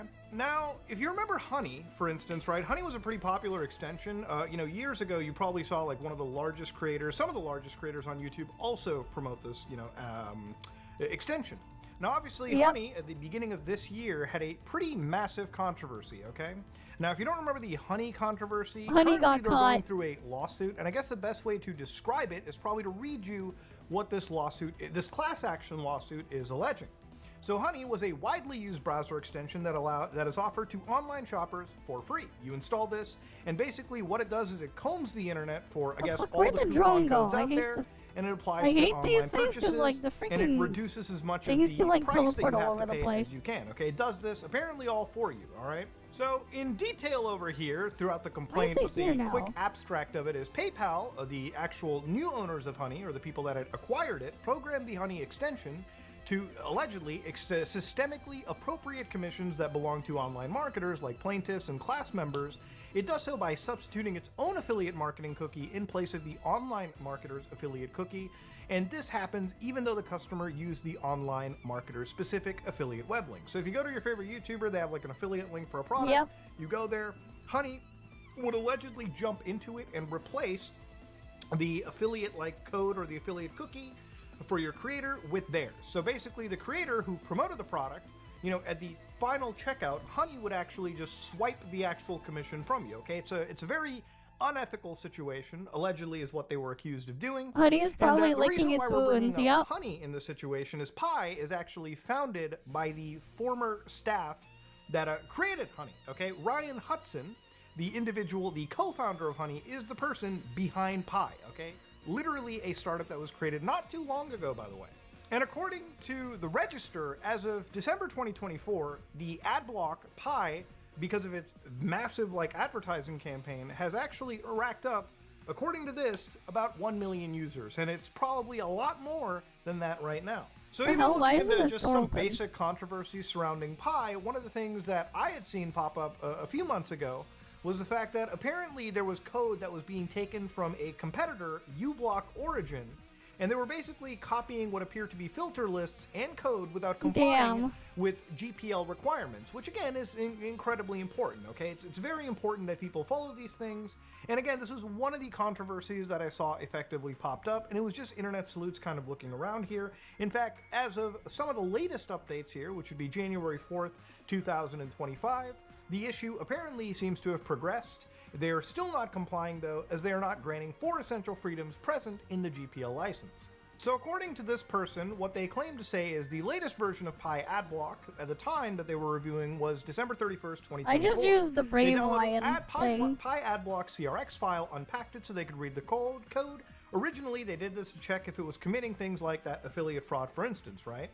So at this time, they found that the uBlock Origin Quick Fixes filter list was lying around in that CRX file right here at Pi Adblock CRX Adblock Rule Sets Remote Filters uBlock Fixes.txt.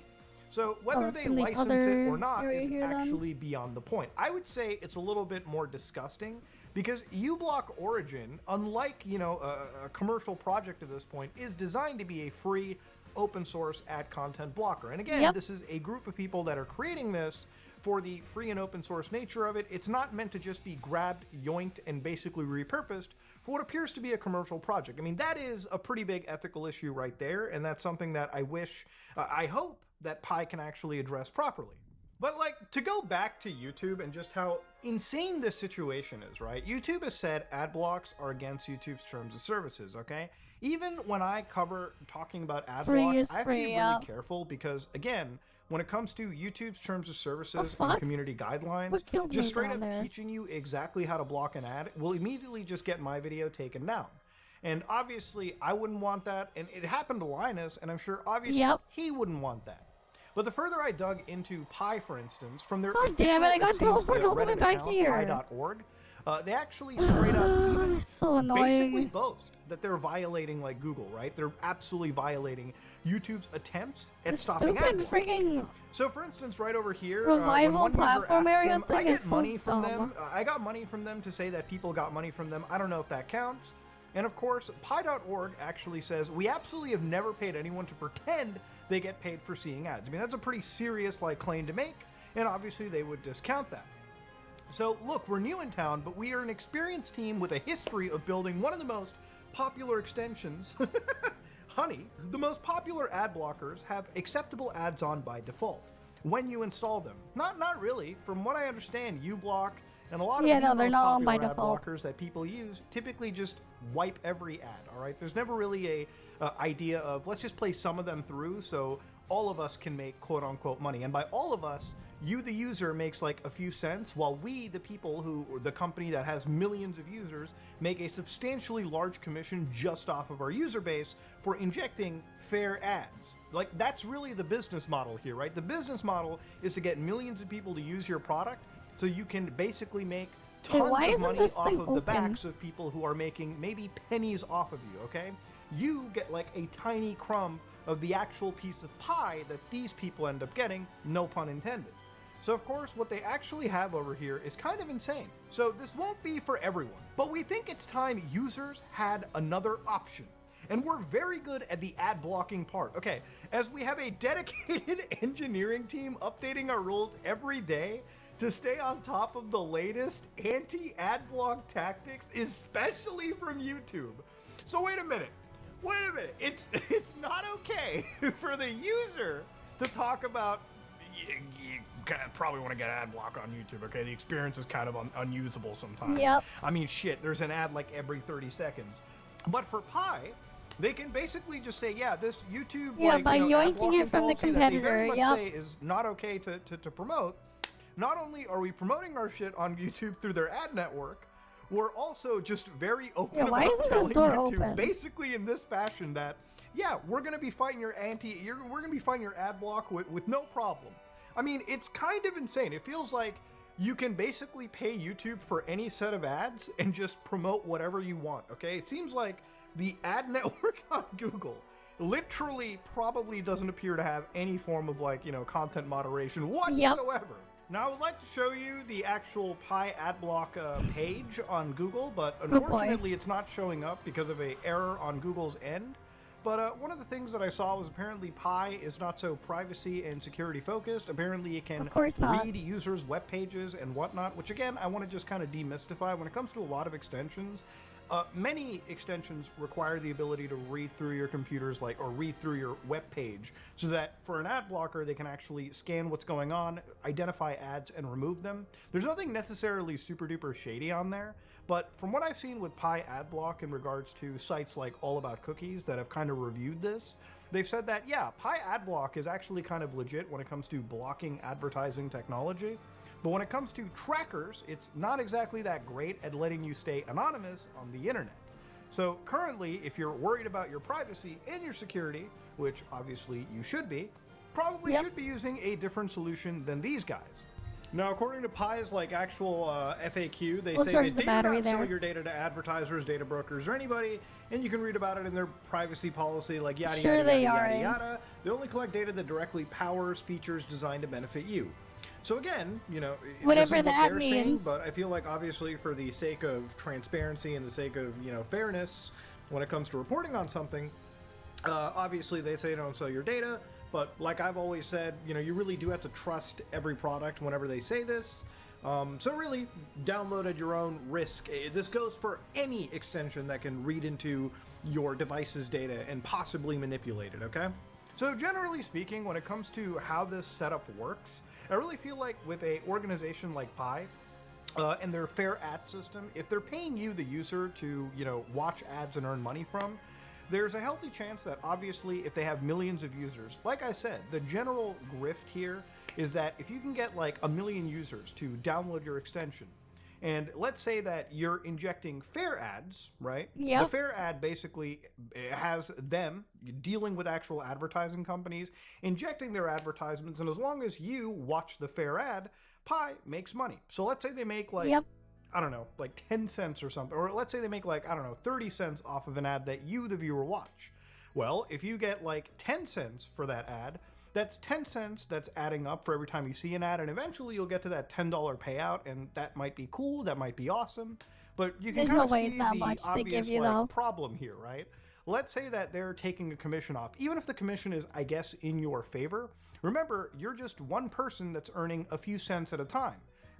You're one out of a million for these people. So out of millions, all of the money that they're making Thanks to follow as well. Fair ad injection system. That's 22. kind of how this ad block is supposed to be commercial and making money. All right, that's just generally how this business appears to work, at least from my understanding. And if that's how they're making money, right? If that's how Pi would be making money through a fair ad system, You know, I don't really believe that down the road, once they capture a lot of that market share, that they're going to eventually be letting you, I mean, I guess they'll let you block the ads, but I think you'll be more incentivized to run those fair ads. You're kind of trading your ad blocker away for an ad blocker that maybe will give you a few pennies here and there. When in reality, if you just want to block ads and keep your internet privacy and safety, there's no reason why you just shouldn't use more respectful open source. Yeah, that's pretty much, just use like an actual respectable one instead of that weird pie thing. Alright, what else is left there to look through? We already saw the GTA 6 trailer the other day. Some of those like we were behind on. Where do we go now? Sure, we can look at the guy complaining about open world games while we wait for my battery to charge. If you've played our previous stuff, you know that mountain is not just a backdrop. What is this? Walk all the way to the top This is of that 3 mountain. years old. Okay, what is this? Open world games suck. You think I can actually climb that thing? If so, why would I want to? Yep. Is there something special up there? Exactly. It's like, why would you want to? Probably not. Yep. Hi, I'm Ren with 2 N's, your favorite little boy in the whole wide world. And today, I came out into the open world to talk to you guys about open world games. Now, let's start climbing this bad boy, huh? Let's give her a do. At their best, open world games give us exciting experiences by allowing us to fully immerse ourselves in these great big virtual worlds and do whatever we want. Unfortunately, though, truly great open world games like Breath of the Wild or GTA 5 have become all too rare in today's market. Nowadays, studios tend to fill the open world genre with bloat, giving players the illusion of a better value. I mean, they seem to have this quantity over quality design philosophy, and I gotta tell you, I'm sick of it. Same. Speaking of sick, should have packed a water. Something, I'm dying. I can still taste the wine on that bottle. Okay, so they make games like Mirror's Edge Catalyst, far bigger than their predecessor, so that it feels worthy of its $60 value. I mean, hell, they had to fill Ghost Rectum Wildlands with all kinds of meaningless, boring side activities just so you could have something to do. All right, well, looks like we made it all the way to the top, and just as I suspected, nothing's up here. Typical. But hey, man, look at that view. Much better draw distance than Minecraft, am I right? I must say, I'm a little disappointed. I really thought something would be up here. I had high hopes. What? What? Holy shit! You guys know what this is? This is the lighter of legends. They say that when it's combined with the cigarettes of sinfulness and the gloves of grabbing, that it creates the ultimate cigarette. We gotta go find it all. They gotta make the ultimate While I search cigarette. for those items, I want to talk to you guys about something that I think a lot of open world games get wrong. In an open world game, traversal has to be fun. Yep. In GTA 5, the cars handled really nicely, very satisfying to drive, especially at high speeds. In Mafia 2, the cars were bouncy and heavy. They really nailed that feeling of controlling an old-timey vehicle. In Sunset Overdrive back here, you could wall run, grind, dash, and bounce all over the damn place. Good traversal translates to fun gameplay in between core activities. Yep. Fun abilities that are easy to learn but hard to master lay a great foundation for a good traversal system, as evidenced by Infamous here, which lets you zip around on power lines and hover throughout the city. Or Spider-Man Web of Shadows with its web swinging mechanic. And of course, Just Cause 3 and 4 with its parachute, grapple, and wingsuit. I mean, you get the picture. But unfortunately, it looks like the green screen's busted here, so we're gonna have to start getting creative. And speaking of creative, today's video is brought to you by Game Maker. Oh yes, that thing. Hello, my darling. Hey, are you my mom? I'm your mom. Did you know that Game Maker is the fastest and friendliest cross-platform game development technology? And that whether you already create games on your own, or you're looking to start, Game Maker is the software for you. Isn't that pretty cool? By clicking the link below.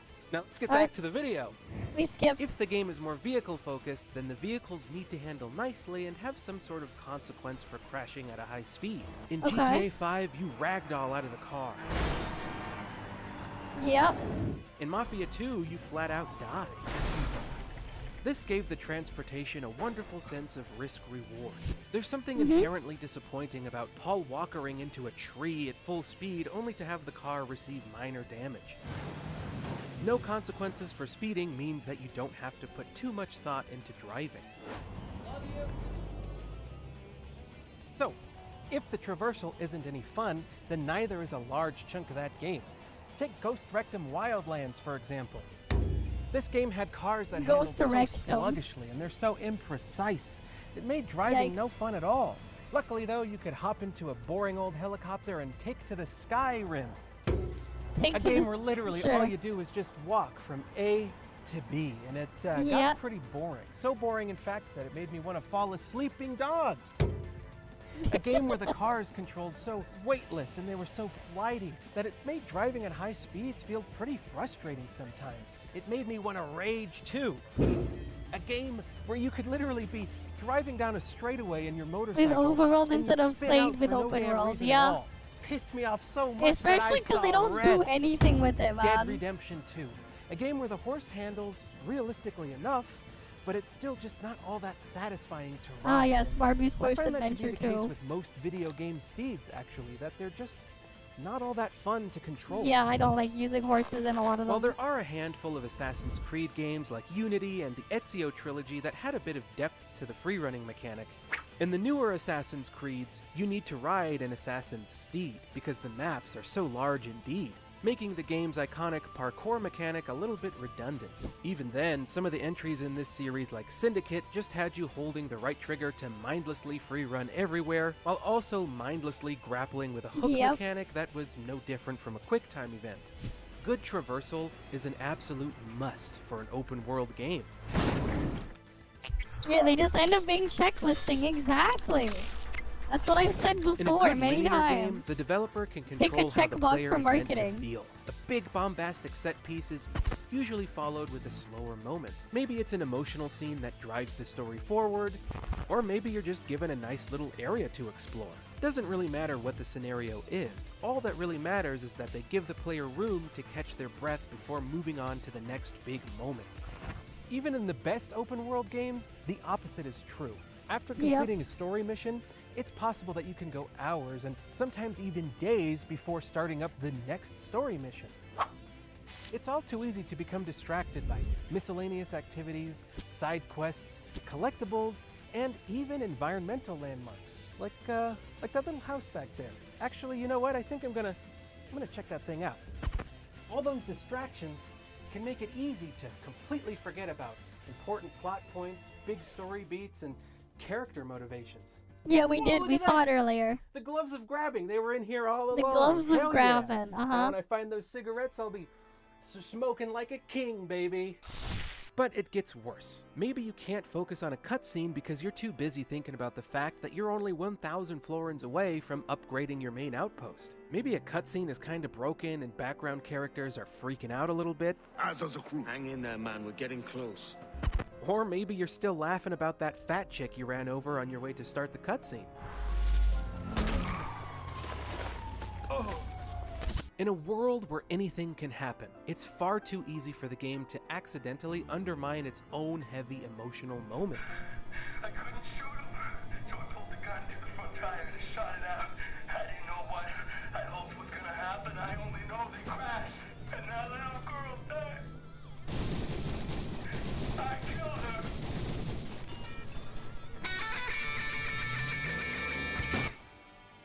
While some games do get this right, that sequence from Mafia 2 where the side characters drunkenly say, "Return to me" in the car comes to mind.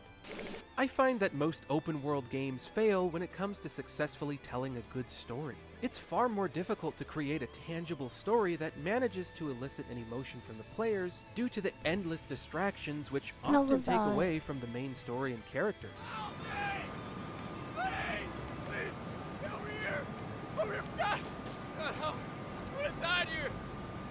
Help! Help! Help, please! Developers know this, so they resort to what people would call a sort of tree-like story structure, where it's up to you to take out the main villain. But in order to do that, you gotta systematically take out his high-ranking officers and destroy a few special outposts. There we go. Before finally gaining access to kill the bad guy. They did this in Far Cry 5, Ghost Recon Wildlands, Just Cause 4, Crackdown, Mafia 3, and plenty of others.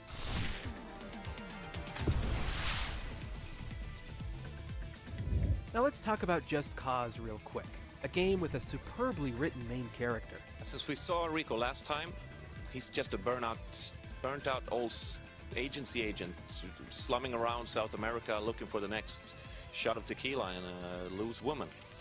Just Cause is a package deal of all these trends at their extreme. The point of Just Cause is to collect and explore. Okay. But in other games, it's about filling time instead of making fun. Yeah, Almost it's as though the the filling developers time. missed the point. Typically, the first outpost you liberate isn't all too different from the last. Same goes for each tower or synchronization point you have to climb to reveal a big portion of the map. This list is endless, with rifts from Saints Row 4, Fox Shrines in Tsushima, Fixer contracts in Watch Dogs, and nests in Days Gone. There comes a point where we're not playing because we're having fun with the game, but because we're hooked on that sweet buzz of reward and progression. And I wonder what that sounds like. You're not hooked on it because you're having fun at the game, but you're rather just doing it because of the reward and the progression. Right? Isn't that too relatable with a lot of these? You're not doing it because it's fun or whatever. You're doing it because of the reward and the progression. And nothing else. That really drives it home, like I've said before. A major problem with AAA are averse to having loading screen for some reason, which is why a lot of games are still Ring 2. Yeah, I don't mind loading screen, just don't like fill it with a bunch of junk. There's nothing wrong with having hub worlds and like actually loading between stuff. Nothing wrong with that. But like, nope, they gotta do their Pepega crap, man. Oftentimes, fun gameplay can be sacrificed at the expense of that dopamine hit. Yep. Look up from your TV and next thing you know, your day's gone. Sometimes, because of all the additional side activities, the gameplay can overstay its welcome. Case in point, Ghost of Tsushima, a really pleasant game by all accounts. The visuals were nice, the combat was fun, but only fun enough for about 15 to 20 hours of gameplay, not the 40 or so hours I spent playing it. Then there's Days Gone, a game which had average gunplay and mediocre stealth mechanics that were serviceable for about 8 hours of the thing about gameplay, Crystal was Mountain, stretched no. into a seemingly Probably never-ending not. 40-hour story. Now sure, you can skip a vast majority of these side activities if you really want to, but they are almost designed to be addicting. You feel as though you need to complete them in order to be playing the game correctly. Sometimes if you ignore them, you feel lazy. And then the rewards they offer can be too good to pass up, as you'll get upgrades to your character, better weaponry, new abilities, or a new fast travel spot. Now, fast travel is a real tricky mistress, necessary evil of the open world genre. Developers know that walking through the same patch of woods over and over again, or having to traverse from one end of the Elder Scroll all the way to the other, would push people away from their game. But at the same time, the fact that you can consistently skip all the scenery makes the environment feel kinda redundant. Yep. Actually, no. When I played Sonic Frontiers, I almost never used the fast travel. I barely use it. Well, it doesn't help that just like blasting through the map is sometimes faster than using fast travel. At times. Unless it's like I needed to get to a specific section or whatever. That's its own other funny thing there. Teleport is a must on Gacha just because the open world is empty. Because they don't bother to actually design anything, man. They can't be bothered to actually put any effort into designing anything. So like they're all ass. And neglected. In Watch Dogs 2, you could fast travel just about anywhere on the map right from the beginning of the game. What this did was de-incentivize exploration for me since it was so efficient. And that took a lot of life and immersion away from the city of San Francisco because I spent about as much time looking at the map and loading screens as I did traveling through the city. The fact that fast travel needs to exist can be an admission that the open world itself throws a wrench in the pacing for both the story and gameplay. Now, how about we fast travel on over to the IHOP real quick? I came to this restaurant because I hop from one topic to the next with the greatest of ease. And some of these games pad out their skill trees about as much as this place pads out its pancakes with worthless fluff. So take Wolfenstein Youngblood for example, a game that for some reason had an open world hub. Here you needed to unlock skills like dual-wielding weapons or picking up a mounted turret. Abilities that were innate to BJ in the previous games and should be innate to the characters in this game since they're wearing power armor.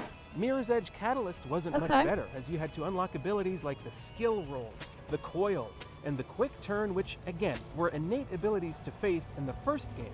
There's something inherently unsatisfying about being disempowered as you move forward through a franchise. Ghost Rectum Wildlands had the worst, most insulting skill tree I've ever seen. You had to unlock the ability to have your military-trained teammates pull their trigger at the same time as you. It's clear to me that these studios are simply trying to pad out their progression systems so that it feels as though your character is meaningfully growing. Yep, they're all padding it Do out. we have it? AI There now, are very oh boy. few open world games that have exceptional AI, or even good AI. Usually the AI ranges from middling to bad. Enemies are essentially just practice dummies for the player to unleash their abilities onto. In Just Cause 4, you're practically a god. Enemies sit still and allow you to do whatever you please to them. In Far Cry 5, human foes shoot at you from afar, and sometimes they even rush toward you in a straight line. In most open world games, the enemies do very little to prevent you from killing them. Part of the problem here boils down to level design. When developers craft an area for a linear game, it's easier to program AI around that, because there's a finite number of objects to hide behind, flanking routes, and pathways that the AI can take. Whereas in open world games, generally speaking, the environments are too open, so enemies rarely plan out attacks or work together in an effort to take you out. There's also fundamental differences in the approach to AI in such broad sandboxes. At its simplest form, AI is based on reactions to the player's decision making. If you throw a grenade, then the grunt will try to jump away from it. If you take cover, then the elite will try to flank you. If you run out of ammo, enemies will charge you. You get the picture. So, in an open world, when the player can approach a combat encounter from 20 different ways, with a multitude of abilities and mechanics, on a flat street, open plain, or rooftop, the AI just can't keep up. It's almost like the devs say, why bother? The lack of linear levels or curated environments means weaker artificial intelligence. Over time, the thin range of possible AI reactions becomes which ends up repetitive making it and boring. suck and boring. Exactly what I've said before on some of the things here. The sheer breadth of open world makes balance difficult in a broad range of ways, and you know what? I wouldn't mind heading down to the old broad range myself and hopping into some game's open world. When you encourage players to engage in a vast selection of side content, all with rewards, it's difficult to manage how much they choose and what they choose. So it's equally difficult to balance their power. Sometimes I find I'm far too overpowered when I jump back into the main quest, trivializing the combat and the tension. Sometimes you don't even need to do the side quests to become overpowered. If you get lucky, you can stumble onto a weapon that you never feel the need to unequip. So Far Cry 5 is a perfect example of poor balancing on a different end of the spectrum. Within the first 45 minutes of the game, I wandered off the beaten path, only to find an LMG that was so powerful, I had no reason to save up for another weapon or bother looking for something better on my travels. This made the game's currency feel meaningless, as I didn't need to purchase anything, and it meant that I now had no incentive to explore the environments for something better. I was overpowered from the get-go, and yeah, using the one gun did get pretty boring, but if I swapped over to anything else, I felt very inefficient. Yep. That's like another problem too. Even though linearity is much more restricting, I'm always going to prefer it over an open world, because these experiences are curated. They were built from the ground up to be gone through in a particular order, where every room was placed into the game with express purpose, like filling the player with fear, or a sense of curiosity, maybe wonder, and sometimes even humor, or anything the developers wanted to achieve. Do I have your attention, boy? You're about to see some wonderful. Fuck! To me, most of the time, open world games just feel so messy. Which is really no surprise, because it's far harder to polish 30 to 50 hours of filler content than it is to polish an 8-hour campaign. Yeah, it's just all filler. Pain. Because of the sheer quantity of content an open world game needs to have, it's all too easy for development studios to spread themselves thin, which is why we get so many bland side activities, rushed storylines, and undercooked mechanics. I would argue that when a curated experience is firing on all cylinders and everything comes together perfectly, it just can't be beat. Until you beat it, of course. Yep, until you beat it. Oh, hell yes! Yeah, baby, I knew these would show up at some point. Hell yeah. Oh, looks like the kids here already smoked some of them. Rascals. Thank you for watching our video. Even though the video is over, your journey has only just begun. There is still much to tackle in the Oh, that was a good one, I guess. Top 20 worst games ever. What the fuck is this? Bungie lawsuit? The fuck is this?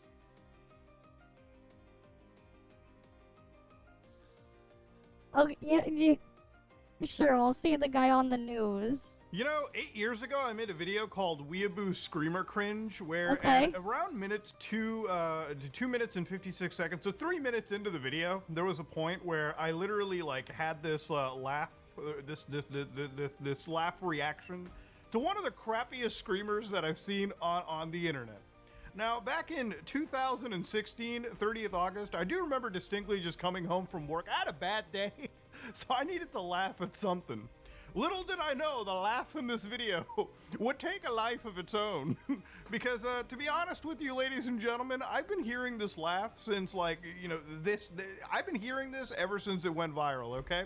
You know, sometimes I'll walk by, like, super young, like, you know, nephews and nieces and stuff, like, you know, cousins, whatever, and they'll be on their TikToks, and I just hear this laugh, and sometimes it flashbangs me.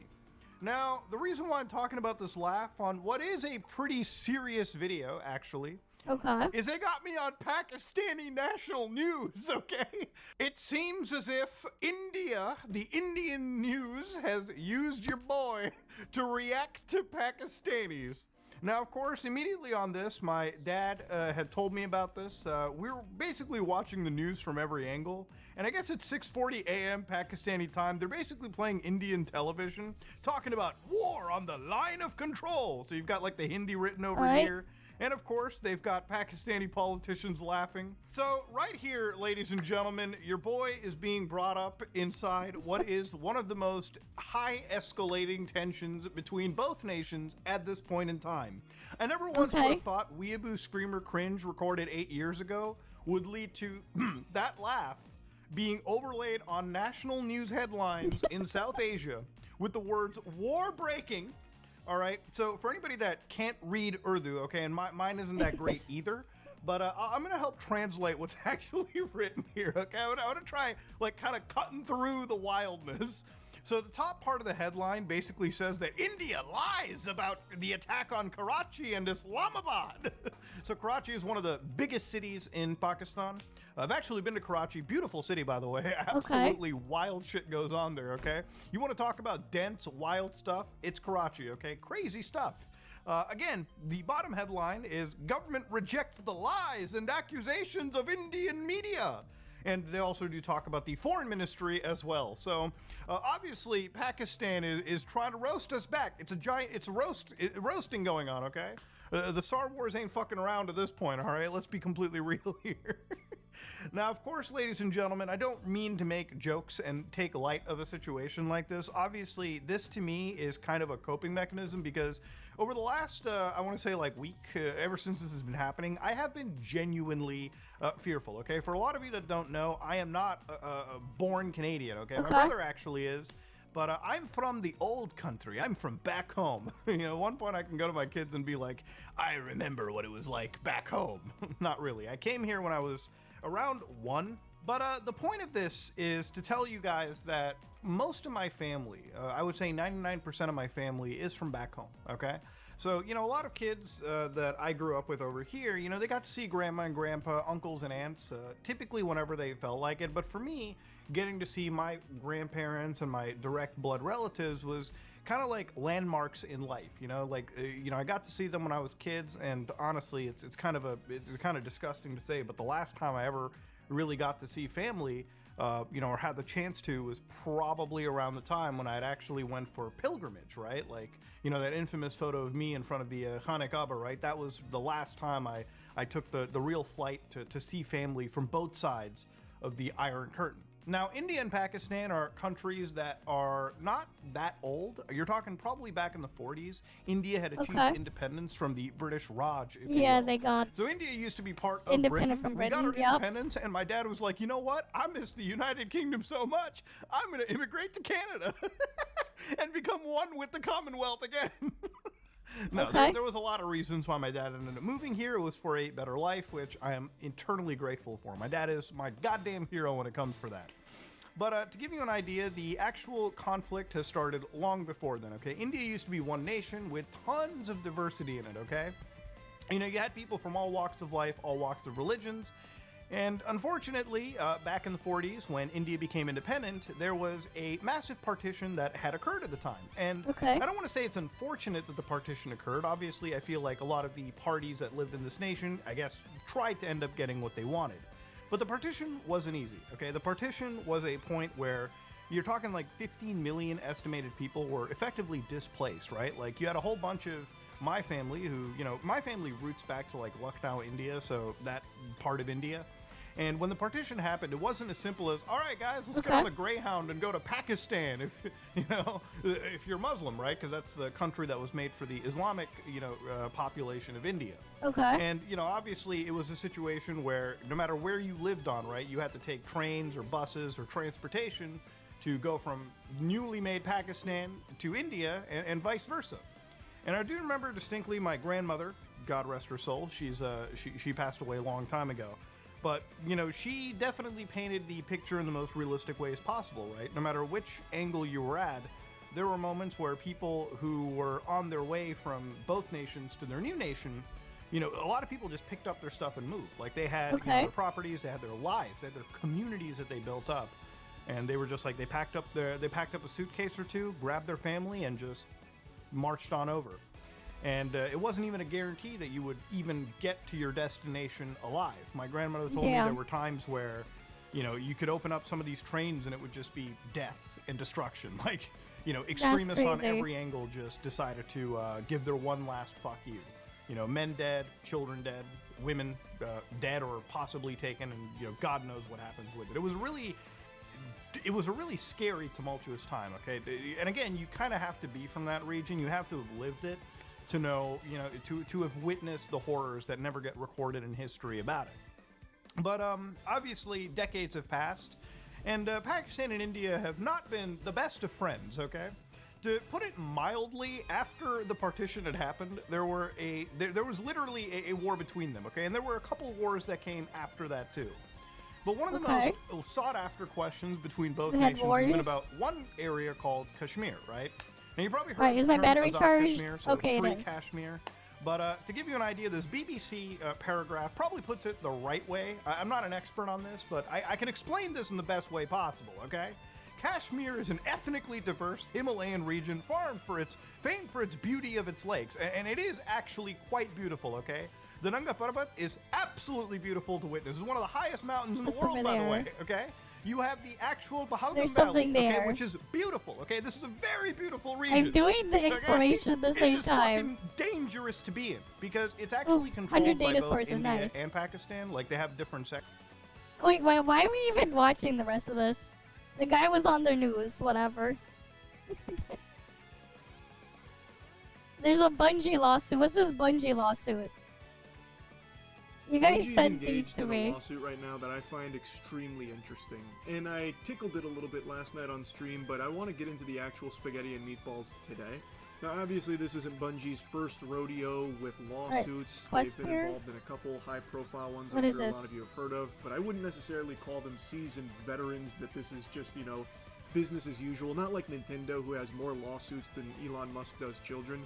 Bungie has few and far between lawsuits, but most of you hear about them, such as like their big one not long ago where they actually had a huge victory over cheat makers, which I think was great. Their current battle, though, has got them fucking stun-locked here. They are being sued by a writer who claims that Destiny stole his story for their campaign for Red War and Curse of Osiris. And Bungie is having a very difficult time defending themselves here. They can't actually produce the content to prove that they didn't steal from him. Thus, the lawsuit is still ongoing, and they're kind of getting embarrassed because of one simple thing that they have become so accustomed to doing. It's become like a fucking addiction. Sunsetting content. If you've played Destiny, you're familiar with this, and it's not just Destiny. Other games also take content out of the game over time. But Destiny takes entire paid things that you bought with your own clams, will take it out of the game and vault it. Now we're going to do like a full dive in here, like an actual colonoscopy on this case with everything we know right now, but I just want to give you the gist here. Nintendo now also owns gliding creatures is somehow? the entirety of the campaign for Destiny 2 when you The first got fuck? the game. Red War. I have bitched about that for the longest So time what about now, other the games that campaign existed you way bought when this game came out beforehand is no longer that in had the game at gliding all, and it is stuff? completely inaccessible That to is the so players. I think it is ridiculous. an unbelievably ridiculous concept, but I'm not going to just rant and rave about that like a lunatic again. But the community had always been under the impression that when content like Red War is vaulted, Bungie themselves can still access it. Like, they haven't just, you know, poofed it out of existence like some kind Like, of what the fairy fuck? godparents Why? took care of it. They haven't just erased it from the corporeal realm. But it turns out that is the case. Bungie has openly admitted they also can't access the content anymore in this lawsuit. They actually can't even get their paws on it either, thus they can't really defend their claims of innocence against the copyright. No, here's what you do. Here's what everyone should do. So what you guys gotta do is this. Everyone should do it. Nintendo has a support line and customer, whatever phone numbers that you can call. What you need to do is have everyone do it en masse and just prank call them constantly. Make a bot, make an AI to do it, whatever, and just keep doing it. And just have it run over and over again. Until eventually their employees give up and quit. They begin to hate themselves or whatever. And they have to deal with employee turnover. Just gotta make sure it gets passed on from their thing to a real person. And you just keep harassing them. Spam their mail with junk as well. Spam everything. That's what you do. You make them waste time and money on other shit. Get them to hate themselves. That should be the goal. Oh, but yeah. Just like they had to remove the throwing pile on the field. It's ridiculous, man. A mess. Like, they actually have just banished it to the fucking Shadow Realm here. Anyway, the lawsuit was started by a writer named Matthew Kelsey Martineau, and he worked under the pseudonym Casper Cole, and he published a story on his blog that If you could, what's next? Dox their freaking lawyers? Curse of Osiris story. Maybe they should dox their lawyers and just spam them with crap. Directly from his writings. Other shared elements That'd be mentioned hilarious. between Red War and the DLC Curse of Osiris are things like celestial object hovering over Earth, war beasts, and more. From what I can find, Casper Cole had this published on his WordPress in 2013, 2014-ish, and this lawsuit was filed last year. That's why I'm like, you know what? First-person shooter fan must have not. You just played freaking any make it Destiny impossible until for them to do their work. But spam the fuck out of them. Buckle up, sports fans. Make them waste so much time. There's nothing I see listed here. If they get enough people doing it, man, at a large enough scale, surely something can happen. Over Earth, flamethrowers being used, and emergency fail-safes. Like, come on, that's all pretty generic sci-fi shit. That's like getting mad that another shooter also has bullets in the game. To me, that seems completely like a non-issue. That doesn't scream, you know, copyright infringement, plagiarism. Now, if you want to talk about the names like War Beasts and Red Legion being exactly the same, I still think that's a moot point because those aren't really unique names either, especially considering Destiny. The name of everything in that game is basically just like a title or like a caveman naming it. The Traveler, the Witness, the Left Shoe, the Accountant, the Bath Master, War Bath, Bath War. Like, that's kind of just the whole naming scheme of that game. So Red Legion and War Beast, that doesn't scream that they stole something from this guy. There is nothing that I've seen listed in this lawsuit that makes me actually think Bungie stole from this guy's fucking WordPress in 2013, 2014 to make the Destiny storyline. But the timing of this lawsuit could not be better for Casper Cole because Bungie themselves can't combat it. They are unable to produce the content that they are being accused of stealing because they don't have access to it themselves. Bungie archived the original code that comprised the Red War and Curse of Osiris campaigns known as Legacy Builds, according to Tyson Green. However, the Red War and Curse of Osiris legacy builds can no longer run because their outdated code is incompatible with Destiny 2's underlying operational framework, which has evolved considerably since the Red War and Curse of Osiris campaigns were retired. As a result, Bungie cannot feasibly provide the court with the original Destiny 2 game as it existed in 2017, including the accused Red War and Curse of Osiris campaigns in any operable or reviewable form, nor will Bungie be able to produce the accused campaigns in operable or reviewable form if this matter proceeds to formal discovery. So after they put them on the bench, took them out behind the barn and put them down, they no longer can get them back because they've updated the game too much. So they updated too much and they can't get the game again. So that's a rip. When they made a motion to dismiss this case, they were basically showing up with their pants down. They had nothing to show. So what they relied on was YouTube videos. But not just YouTube videos. They couldn't use videos in campaign because they were on YouTube. Bungie insisted the attached videos are the best possible way for the court to review the accused work. Exhibit B was a 10-hour lore video put together by a YouTuber named My Name is Biff. Banger video, by the way. Exhibit C was a cutscene compilation, again put together by a fan, which is 2 hours and 40 minutes long. But the judge, Susie Morgan, she wasn't playing ball with it. She was not pleased with this maneuver, and it was not sufficient. So, she denied this motion to dismiss. The court will not consider the exhibits attached to defendant's motion to dismiss and will not convert the defendant's motion to dismiss to a motion for summary judgment. There has not been sufficient time for discovery, and the attachments are admittedly of third-party origination. Their authenticity has not been established. Basically, Bungie brought piss to a shit fight here, and the judge was not having it. She said, I'm not watching these video essays.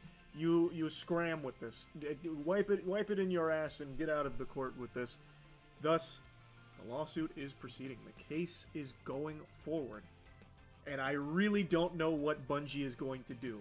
They are adamant that it can't be restored, which is pretty mind-boggling to me. I don't know how they wouldn't have like backups of previous builds of the engine or something. Yeah, it's just for weird. a case like this, to be honest, where you need an older build of the engine or the framework, so that way you could restore these things should you ever want to down the line, especially with things like remasters and remakes being so commonplace. It just makes sense to me that you would still have something like that. But I'm just a fucking idiot with a tiny little reptile brain, so maybe I'm on the crack pipe with that take. But what I think I'm 100% in the right on here is that it is ridiculous to be vaulting content in the first place if there is no means because game preservation is not people in their for mind. That. I paid for that when it came out, and I haven't been able to play it for 5 years, and will likely never be able to play it again. Same with everybody else on the fucking planet, it seems. I don't really know what the next move is for Bungie. Maybe they'll start submitting goddamn Let's Plays to the courts or something. Like, here, check this out. Look how much fun they're having. No mention why of is the Casper game like anywhere. boring now? No one's picking up on the similarities. Check it out. Like, I don't know. They're going to have to find a way to actually... What the fuck is this? The will? What? I have to reopen the game. Get the campaign back. But, again, I'm not a lawyer either. I feel like Casper Cole's team would probably then make a case that it's been altered. I'm not trying to go like full anime protagonist here, like it's JoJo's Bizarre Adventure Season 2. Yeah, we're having a glitch, Next, I'm yeah. gonna say it's been altered. But I feel like that'd be the natural evolution of the argument here in this case. Because if Bungie somehow does produce a reviewable and operable Red War or Curse of Osiris campaign to present to the courts, who's to say they haven't just taken out the offending material of the lawsuit that it points out, right? Like, they've already said they cannot do it. So if somehow they're able to miraculously do it, would that not raise eyebrows about, like, well, can we trust this? It's fucking fascinating. It's a real brain buster here with the pickle that Bungie finds themselves in. So the YouTube links and everything weren't even considered here because in the initial filing, well, Martineau, I don't exactly know how to say his last name, I'll be honest. That's why I've been calling him Casper Cole. Casper Cole never made any mention of, like, YouTube or wiki links, so they didn't even consider it. It was deemed, like, off limits, kind of, I guess. And then Judge Morgan also pointed out that the case is actually pretty complicated, even when Bungie cited previous rulings, saying this case would require a much more complicated side-by-side analysis even if the court had access to a complete version of Destiny 2. She also noted how the game and the written work aren't even in the same format. Rather than compare a brief movie How come I scene have and a this quest copyright with the for a lore on pinball my alt machine, but not on my it appears main? the defendant is asking the court to compare a collection of short writings to 13+ hours of third-party originated YouTube videos of Destiny 2 and several third-party originated online Destinypedia pages. Now, if you've got your thinking caps on, to me, there seems to be like a really glaring thing that I haven't seen pointed out in any of the articles. How the fuck is Casper Cole making these arguments in the first place if there is no Red War or Curse of Osiris to compare to anymore anyway? Like, how is he able to reference these things? I'm assuming the only way he'd be able to make these comparisons, since, again, the Red War and Curse of Osiris don't actually exist in the game anymore, is he would be comparing it to YouTube videos and shit. That'd be the only way. While he might not have directly referenced them in the lawsuit, there is no possible way for him to even be making these comparisons in the first place without that. So it is in a weird spot to me, because, again, there is nothing there for Red War or Curse of Osiris. They've already blinked it out. Like, it's gone. So even Casper Cole, when making these arguments, is making them against a fucking ghost. There isn't a Red War or Curse of Osiris campaign that is playable and reviewable that he is making these comparisons to. So it's a bit weird, for sure. Now, at the end of the day, do I think Bungie stole his work? Like, copied his story beats for Destiny? Absolutely not. There is nothing I've seen listed here that screams plagiarism or anything like that. I also just highly doubt they would go to a random WordPress from 2013 and 2014 and start taking directly from it to make the Destiny What campaign. outfit is that just seems this so NPC incredibly wearing? unlikely to me. Where have I seen But this outfit before? In Bungie's incompetence here, when it comes to vaulting and sunsetting, Whatever. they have really shot themselves in the foot. Anyway, I just had to talk about this a bit. It seems like a pretty complicated case. If this was going to be an easy slam dunk, They shot themselves in the foot, yeah. yep. If they kept the content preserved, they would have won. Yep. would have been thrown out on this first motion to dismiss. So now I think it's going to get a little Alright, that's what happens when they don't preserve maybe it. not. Maybe they have a trick up their sleeve. Again, I'm a fucking idiot, so who really knows? But I just found it very fascinating. That's about it. So, yeah. It is what it is, man. They fucked up. That's what happens. They fucked up. They fucked around and now they finding out. That's their problem. Alright, what else we got here? Top 20 worst games ever made. What is this? Now do bottom 50 games. I feel like I'd have an easier time with the top 20 worst games I've ever played. Number 1's super easy, but I don't think they're gonna have half of these. Well, they got it. Super Fight's the worst game I've ever played. It's not even close. It's a $200 game. It's just a scam. It's a single level, which happens to just be a Unity asset. You play as 2 characters, which are exactly the same, just assets. They have 2 moves. It's an actual 45-second game. The worst game ever made is objectively Super Fight. Second place, Big Rigs Over the Road Racing. Big Rigs. This game was like not a AAA game, but an actual studio released it as opposed to one lobotomite with Super Fight. And this game also just doesn't work at all. Are we counting games anyone can upload to Steam? No. Super Fight's the only one I'm making an exception for. They also just re-released Big Rigs Over the Road Racing. But this is actually probably the worst, like, real released game. Oh wait, this is the Steam one. Oh, the big one! Yeah, 14 years ago. Good shit. Angry Video Game Nerd one. This is where the winner meme comes from. It's Your winner. Actually just nothing. It's empty. And you can gather infinite speed if you go backwards. If you reverse it, you can break the fucking speed of light. Yep. There's also no physics or anything, you're just magnetized to the ground, and there's nothing to stop you from just going out of the map and over the hills. Over the road racing, as the name advertises. I think this is handily the second worst game ever made. Third place. This is where it's going to get a little complicated. This isn't a recency bias thing. I think it has to be Concord. A monumental failure the likes of which the entertainment industry has never seen before. A colossal flop that died in 2 weeks, lasted less than a mosquito's lifespan, and has become the actual gold standard go-to insult for any flop since. So I think it's got to be Concord in the top 5 worst games ever made. No doubt in my mind. Number 4. Ooh, this is tough. I was going to say Gollum, but I don't think Gollum. I think there's a couple better options. God damn it. I think I'm gonna have to give it to E.T. This one is a classic. The game's so bad that they buried copies out in a desert. Almost solely responsible for the video game crash. Nearly ruined gaming entirely from being so turbo shitty. E.T. 100. This was Concord of the late 80s. I think it was the late 80s, right? I'm almost positive. Let me double check. Oh, early 80s. Yeah, I'll just take that Classic one. Bad game. It is. It's a There are miracle way gaming worse Atari survived games. past Yeah, it. probably. Way before my time. Who cares? I'd Also never made a video play on this those. puppy a long time ago as well. Yeah, because it was licensed and made it worse. I'm literally like a fucking archaeologist for dog shit gaming. I played pretty much all of them, even the ones no one's ever heard of, like Super Fight. I remember you have Gene Rain at like a 2% on voice meter. Yeah, that's definitely going to go in the top 20, but not top 5. Okay.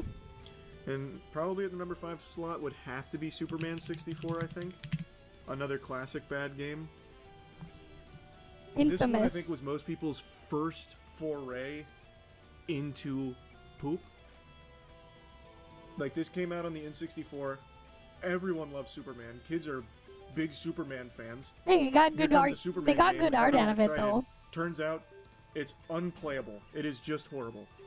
I think this is probably a lot of people's first time being actually disappointed by something.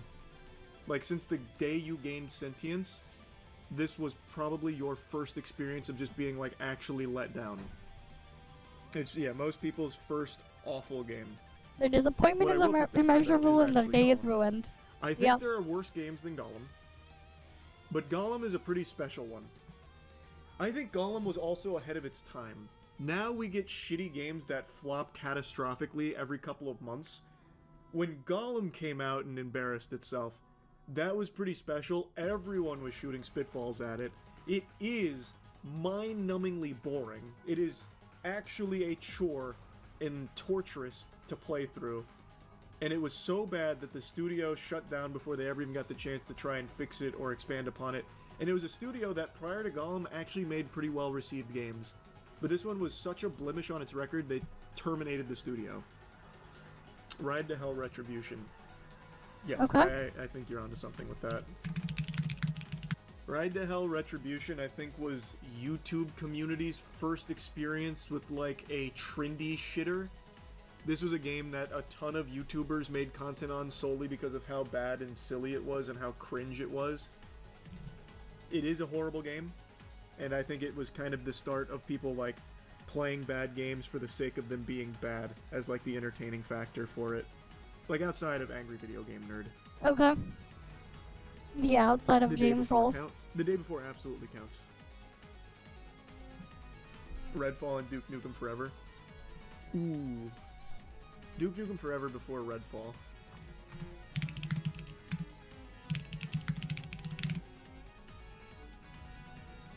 Duke Nukem Forever probably doesn't need any introduction. This game was in development hell for the longest time. It finally comes out. Everybody hates it. It is a far cry from what made Duke Nukem fun. It's also a game that has almost nothing but static turret shooting sections. There's like 1,000 of those bitches in there for no reason. Rip. It lost everything that people wanted for Duke Nukem. Skull Island Rise of Kong. So that's interesting, because Rise of Kong was going to be my choice for a Game Mill game in here. You can really take your pick of the litter. Game Mill has nothing but shitty games to offer. It's just, for me, when I think of Game Mill, like that Game Mill seal of quality, the prestige, Game Mill. the game that pops in my head is Rise of Kong. A lot of You can those pretty games much I have put no anything idea from of. Game Mill there, and it'd be fine. Anthem is such a good call, yeah. I hate Anthem. I still remember they're called playing the Game beta, Mill. not being able to get into the beta, making A mill fun of of it crap for of that, games. getting into the beta, being bored by it, criticizing it, saying this game's not very good, I'm not expecting much for this to come out, getting absolutely annihilated by the Anthem defenders on Reddit, only for the game to come out and be exactly how it was in the beta. Yep. And yet we still haven't moved on from this. Like the frontal lobe is still not developed enough over this period of time where people still think when a beta releases 2 months before the full game that somehow all of the problems in the beta are somehow going to be fixed in the full release. Motherfucker. Yep. People think that, 2 months after the beta, it's like game will be magically fixed on release. Remember what else we saw last year that was like that? They were in beta, then like, what, 2.5 months after? They just release it. And it was, yeah. 2 months is not nearly enough time to make a bad game like Anthem good. It never stood a chance. Babylon's Fall. Babylon's Fall should definitely be in the top 20. I agree.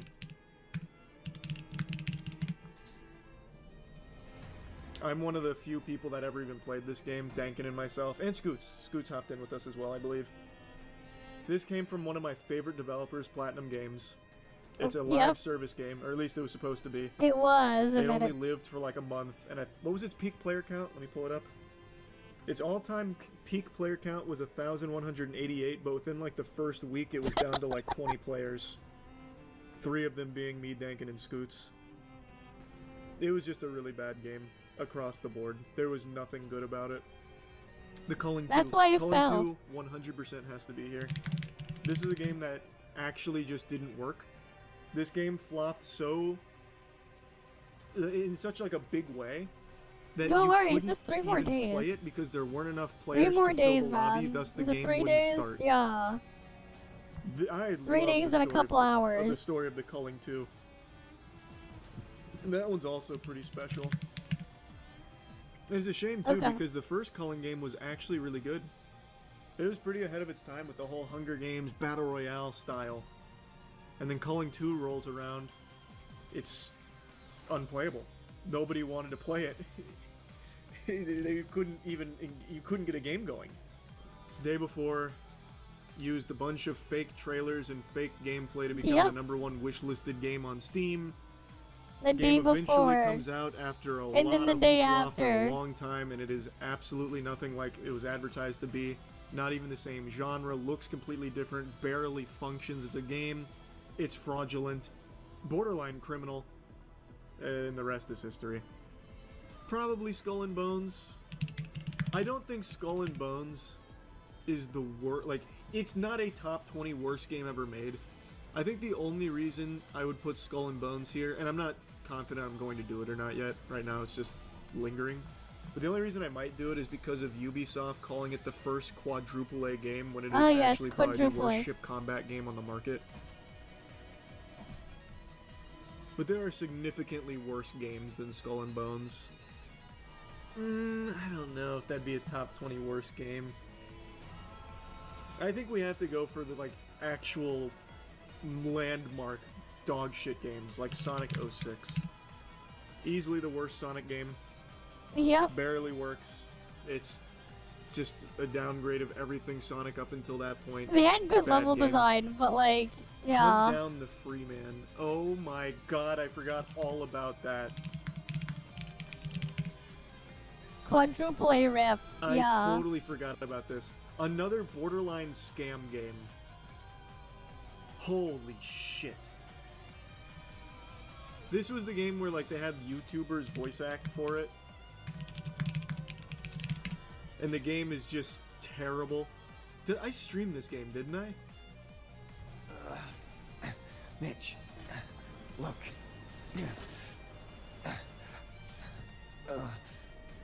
Mitch, please. Mitchell, look, I can explain. You lied to me. No, that wasn't the deal. He told me. Mitch, please. You betrayed me. But yeah, at least at the same time they show this stuff, I can quite easily just... Not really the most easily, but I can like... get some of this exploration crap done. Mitch, please. On my ult. I can explain. You have my permission to die. Man, it has been so long since I played that game. Not only has it been so long since I played that game, it's been so long since I've even thought about that game's name. That has to go on top 20 worst games. Holy shit, I forgot about that. Jujutsu Kaisen Curse Clash. I think that might be a little too recency biased. Because I think Jump Force is a worse game than Curse Clash. So if we're gonna go for like the worst anime fighter, it would be Jump Force, not Jujutsu Kaisen Curse Clash. Flat Out 3 or Fast and Furious Crossroads. Flat Out 3, lowest rated game on Steam for the longest time, still might be. But playing the game, it's just like an averagely shit game, not like a special shit game. Don't know if I'd put the in top 20. Fast and Furious Crossroads, however, that I would. That game is fucking horrible. Suicide Squad, like there's worse games. That game was just really boring. But it lost Warner Bros. $200 million. So it's kind of like Concord, but not as bad of a game as Concord. Alright, let's see. Don't know if I'd put it in top 20. Yeah, I think Gene Rain. I think Gene Rain definitely needs to be here. This was just basically a bootleg Gears of War game. I also think I'm probably one of the only people on the planet that ever even played it. Kind of similar to Super Fight in that respect. That shit was terrifyingly bad. I wasted so much time on that garbage. By that I mean I wasted like 6 hours on that garbage. Action 52. Oh, another OG classic bad game. Holy fuck. Bubsy 3D. I was thinking about Bubsy. Nope, that's not gonna fit. Bubsy's another one of those iconic stinky games. It's because the controls are bad, is what I've heard. There is I watched an incredible video essay on a guy who literally lives in Bubsy 3D. I say literally, and yet I'm just exaggerating. There is someone who has put like fucking 6,000 hours into Bubsy 3D. What is his name? Goddamn. Oh yeah, there it is. Ulilia. Someone named Ulilia has thousands of hours in Bubsy 3D. It actually made me appreciate Bubsy 3D. What about Artifact? Oh, yep, absolutely. We gotta put Artifact in there. No, this is not Asmongold. That's Yep. that's most Artifact, critical. Open to collective booze. Penguins. This thing was dead in the womb. When Valve announced this, everyone booed It's it. voice critical The game came there. out to crickets. The only legacy Artifact has is that after the game was closed down, the Twitch category for Artifact got used for just playing movies and pirated content. Damn. For watch parties. Nobody ever liked this game. Nobody even remembers the game, they just remember the Twitch category. Artifact, absolutely in the top 20. Only goes to show, didn't even think of it until the very end here. That should be much higher, though. See, Payday 3, I think, can comfortably go in here. But the thing is, I didn't play it. I had no interest in playing it because everyone hated it. But it went from Payday 2, everyone loving it, Payday 2 being a video game darling. Yep. The industry constantly parading around Payday 2 as like the golden boy. Then Payday 3 finally comes out. A lot of hype. Everyone hates it. It's just a shell of its former self. But I didn't play it. Yes. Balan Wonderworld. Yes. Comes from an iconic video game legend. Straight from his ass, he delivered this stinker. The worst platformer in the modern age. Okay. Absolutely, Balan Wonderworld's gotta be here.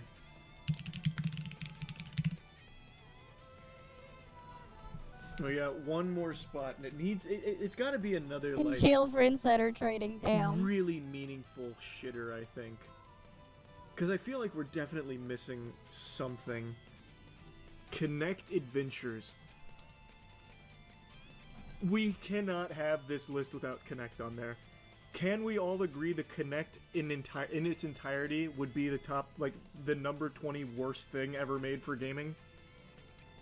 That is actually The Connect such a honestly good call isn't on a bad that. idea. It's just I think we have to have Connect as, execution like, a whole product was just here. terrible. What a The thing with the Connect is it was way too ahead of its time. Right? It was way too ahead of its time. If it came out like 20 years later, not 20 years later, like 10, 15 years later than it actually came out at, and had stuff built around it accordingly at that point, it probably perceived a lot better. It's just that during its time, the Connect, a lot of the stuff just didn't really work, and the stuff to process the information that was being fed was too slow. Like, this shit was just way too slow, so, like, it was just never going to work. Right? Hi, Hidden. fucking disaster. But Umbrella yeah. Corp's gotta be there. Like, it was a cool concept, though, like, using the camera to, like, Beloved horror track brand. motion and stuff. Its mechanics contradict each other. Yeah. I don't remember this. Like, the thing is, here's the thing. Like, the Kinect hardware is actually really good for motion capture. The problem is the stuff to process it is way too slow. And that's why it's really scuffed. Because the stuff is just too slow to process it in real time. Like, if you use, like, the thing is, like, there are other uses for it. Like, if you use it as, like, a motion capture tool, you get a bunch of them for, like, not for real-time motion capture, but then, like, you take the data, then put it into something else. You can make something really cool with it.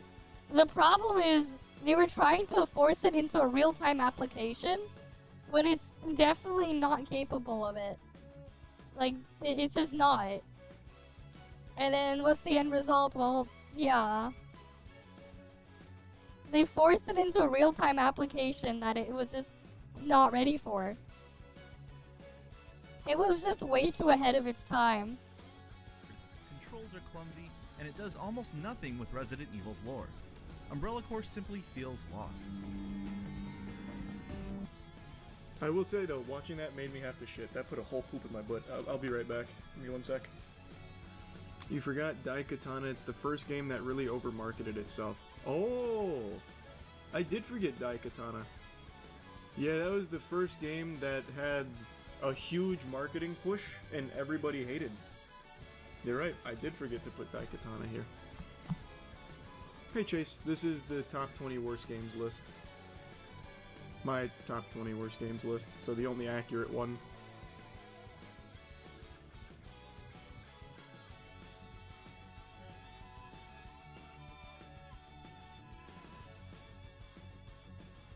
But yeah. And then now it's over. Okay. Yeah, we saw those two. We saw that one. We saw that one.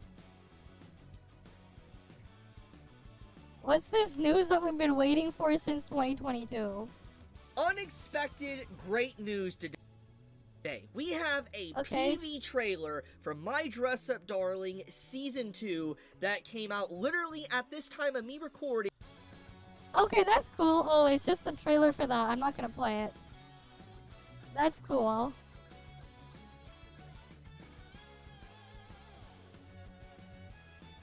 I guess I can go look at this thing. Amaryllis Blue was a small Great that we have UK-based something in the VTuber, background and while I I go mean finish small. She wasn't all on the anyone's exploration. radar, barely averaging 50 views on her streams. But Okay. those who did watch her found someone bubbly, bright, and sweet. She loved visual Alright. novels, she sang karaoke, she even had gen mates, and together they were part of a tiny VTuber agency called Hyaxis. It all seemed normal, small-time VTubers doing what they love, until one Alright. day, everything changed. Out of nowhere, Blue uploaded a video to her channel, and she was crying. Her voice shook as she explained her decision to graduate. Why? Because her health was failing. She said she had been in a serious accident and was now paraplegic. She could no longer walk, and her condition was deteriorating fast. I'm gonna be graduating effective like immediately.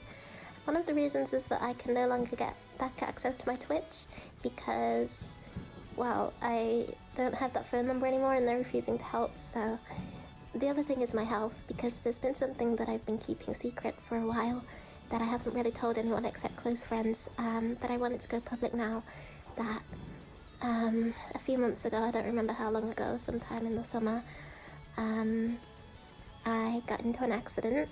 I won't go in detail because I don't want you guys to be too upset, but basically I can't walk anymore, and I was getting a bit better, but now my health is declining again, and it's really hard to do everything. So doing VTubing on top of daily things like getting out of bed and doing my exercises and eating and drinking, and you know, it gets too much, so I need to leave before it gets too much, okay? In her Discord, she told her fans she'd sat on the decision for a while, but she couldn't, quote, physically do this anymore. It was heartbreaking, but nobody expected what would come next. On the day of her graduation, a post appeared on Reddit. It announced that Amaryllis Blue had passed away. She had suffered a fatal heart attack. Medics tried to save her, but failed. Fans were stunned. Many had just discovered her for the first time, and now she was just gone. According to the Reddit post written by a fellow Hyaxis member, the entire agency was disbanding. They claimed they had lost access to all of their accounts. It was a perfect storm of tragedy. A young VTuber with a small but loyal following gone too soon, and her story touched people. Her final video, which had barely gotten any views at first, suddenly exploded. Her graduation stream jumped from 50 views to over 77,000 views. And her TikTok account, clips were pulling over 60,000 views or more. People left comments saying, "I hope her family is okay. May you rest in peace." And that's very sad. She posted a video less than 24 hours ago saying she was graduating. But most of them echoed the same sentiment, that they wish they had found her sooner. Meanwhile, in her Discord, her fans also got the unexpected news and mourned in their own way, still in shock. And her cousin, a girl named Maria, or Marionica, who was also her manager, made the rounds to confirm the news. In the Hyaxis Discord, she formally announced Blue's passing. She also explained that due to the sudden spike in attention, they were wiping Blue's old content to protect any sensitive information. On top of that, Maria decided to step down from her position as manager of Hyaxis. To most people, that all made sense. A family in grief, a sudden tragedy, a small community trying to heal. But there were a few things that didn't sit quite right. Why did the agency lose access to all the accounts just because Blue died? Why did Maria seem a little too close to everything? And what was with that bizarre Reddit thread she posted after? For now, most people simply brushed it off. They were too busy grieving, celebrating Blue's life, and supporting each other. But soon, the story would take a turn. Oh a boy. very unexpected one. Where'd they Not go long now? after the death announcement, a second Reddit thread appeared, also written by Maria. But this time, it wasn't about mourning. It was a complaint. The thread was titled, "Why does it take death for someone to become popular?" Maria wasn't just sad, she was bitter.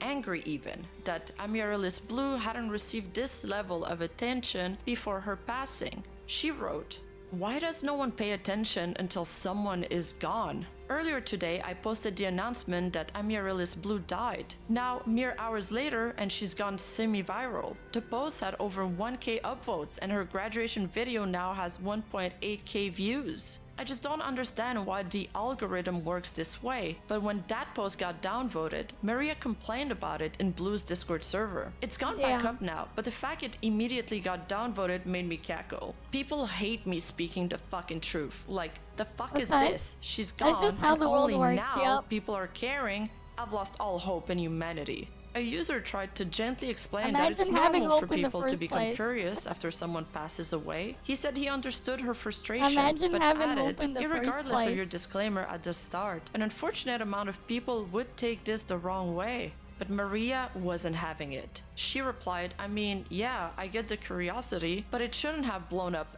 this much." Then she said something no one really knew how to process. "I can't be that selfish because I'm related to her in every sense, and I can easily impersonate her. True selfishness would be pretending to be her and never making her death public." It was strange, overly specific and unprompted, almost like a scenario she had already fought through. Yet most people brushed it off. They assumed she was grieving in her own way. But for a few, that line stuck with them. Yep. 3 months passed. The mourning slowed, tributes faded, and Hyaxis was officially gone. Amaryllis Blue had been grieved, memorialized, and quietly moved on from. But then, out of nowhere, she returned. Amaryllis Blue uploaded a new video to her channel. She was alive. She claimed she had suffered a heart attack, but had miraculously survived. Hello, my name is Amaryllis Blue. You may know me as the girl that died back in November, or something like that. Let me explain. Sorry, it's been a while. Let me explain what happened. She explained that during her hospital stay, she was unconscious, barely aware, and heavily medicated. At the time, she said she instructed the hospital not to contact anyone about her condition, so naturally her friends believed she had died. And while they were wrong to announce her death, she forgave them. It was all just a big misunderstanding. Her story was strange, but oddly believable. She didn't seem angry, just tired, but grateful to be alive. If she did die when the thing, then topic and then like big brain, big brain, free publicity. But in all seriousness, though, yeah, when it's like put like that, it feels like, you know, especially when they said she was graduating anyways.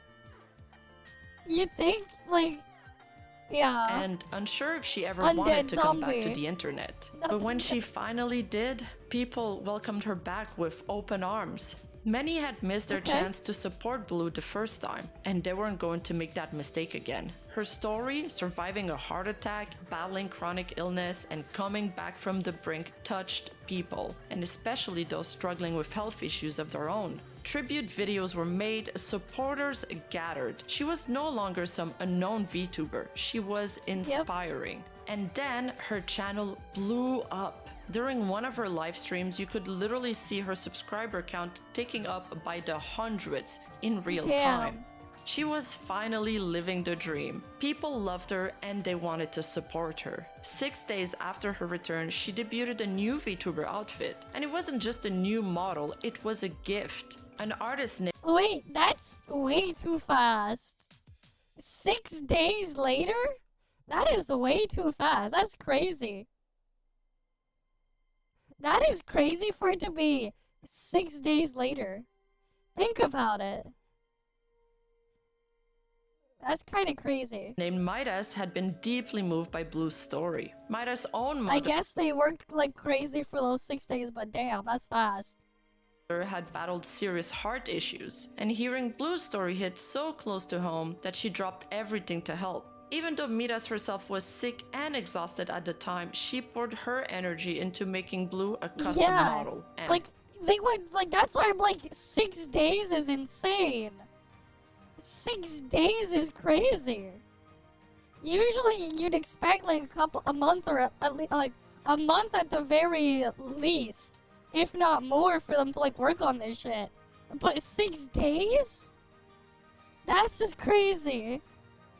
Fast, a gesture of empathy, of the utmost care. And Blue's new model debut was a celebration. She showed off her new look, her personality, her strength. And from the outside, Blue had everything she'd ever wanted. A new model, a massive influx of viewers, supportive mods, and a community that genuinely cared. She had gone from complete obscurity to a beloved, resilient figure in the VTuber world, and was now getting over 400 viewers per stream, which is nothing to scoff at. Everything was finally falling into place. It looked like nothing could stop her, until something did. Because behind the scenes, someone was watching, and they were piecing things together. A new YouTube channel would appear with a very pointed name, Blueless. And with one video, they would start to unravel the entire world Blue had built. At this point, Amaryllis Blue had it all. A miraculous comeback, hundreds of live viewers, and a new model made by an artist moved by her story. Support from fans, sympathy from strangers, and the kind of attention most indie VTubers could only dream of. But something felt off. There were whispers, inconsistencies, little things that didn't quite add up. Then a new YouTube channel appeared. It was called Blueless, and on it, a video titled The VTuber That Faked Her Death. At first, it didn't get much traction. Barely 100 views, but the content inside, it was damning. The video dove straight into the core of Hyaxis, Blue's original VTuber agency. Blue often streamed with her genmates, and they sang together, talked together, laughed together. But the Blueless video suggested something shocking. They were all the same person. Each genmate was just Blue doing different voices. Their audio tracks weren't naturally interacting, they were layered, and there was no genuine interruptions or flow between them. So it was just one person faking all four. That's crazy. Just a one woman. That's actually like, here's the thing, right? If she can like do 4 different voices like that, she can do a lot more things though. Why is she doing this? Performance. She got range. And I'll go higher, and you couldn't take me down if you tried. But I might that I thought it guys. Yeah, she got range. Now I can finally open my eyes. However, it didn't stop at Hyaxis. Blueless also claimed that while Blue was supposedly dead during the 3-month gap, she had been busy creating 2 new VTuber agencies, Celestiverse and the Luminary Project. And both featured different talents. But according to the video, all the voices were once again suspiciously similar to Blue's. The voices weren't just similar, they were nearly identical. Same tone, same breath patterns, and same laugh. The conclusion? Blue didn't just fake her own death. Crazy. She may have created entire agencies of fake VTubers, each one voiced, written, and operated by her. Then came Marionica, the cousin who had announced Blue's death and later ran the Discord. Blueless highlighted that Blue's TikTok account only followed 4 people. One of them was Marionica. That alone wasn't suspicious. But what was? The voice, the microphone quality, the suspiciously similar model, and in one clip, Marionica seemed to slip, her accent wavering, sounding exactly like Blue, with only slight vocal modulation. You may be wondering what is happening with the girls, why they haven't been posting. Well, basically, very simply, big accent, oh boy. Tired to... If Blue had truly been dead, then brought back, and also created multiple agencies. Could she also have faked being her own cousin? Was the grieving Maria just another mask? Crazy. And that line from her Reddit thread It now gets felt even more crazier. suspicious. I'm related to her in every sense, and I can easily impersonate her. What once felt like... I mean, yeah, I mean, if it is her, of course she can impersonate herself. Makes sense. It is the same person. She should just like now get into felt like acting. foreshadowing. If The she's video that good also with highlighted voices, strange, overly formal tweets like from she should try to get into acting.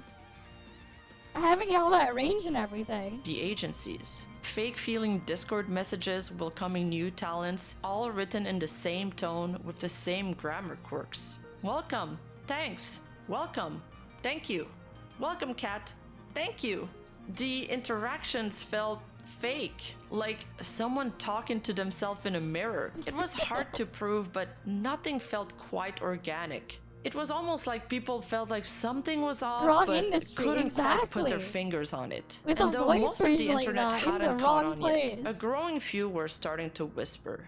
Was Blue really alone behind the curtain? After the Blueless expose, Fake cousin, everything fake friends, changed. fake everything. At first, Blue tried to keep calm. Her mods told her to ignore it. They said the drama would pass, that people would forget. This is the internet after all. But Blue didn't. She couldn't. Instead, she responded publicly. And that's when the spiral began. That's the She problem. uploaded 3 back-to-back The thing is, if you respond, depending on the thing, it's like, now you're bringing awareness to crap. It could have just been left alone in a corner where no one would know. And then, like, it would have been forgotten. Yeah, she is the real thing. videos to her channel, The real trying to they explain them. everything. In them, she claims she hadn't faked her death, that she'd had a real heart attack, that she was unconscious for most of her hospital stay, and told doctors not to share any updates. So when her friends assumed she had died and publicly announced it, she said it was just a tragic misunderstanding. I didn't announce my death, or I guess I didn't really know that I was gonna die. So I didn't know that my death was announced publicly. She then claimed her cousin, Maria, aka Marionica, did know she had survived, but Blue said she lied to protect her, to cover for her cousin's mistake. She even said her parents had encouraged it, believing they could profit from her sudden popularity. My parents knew. Not only did they know, but they actually went along with what she did. They enabled what she said.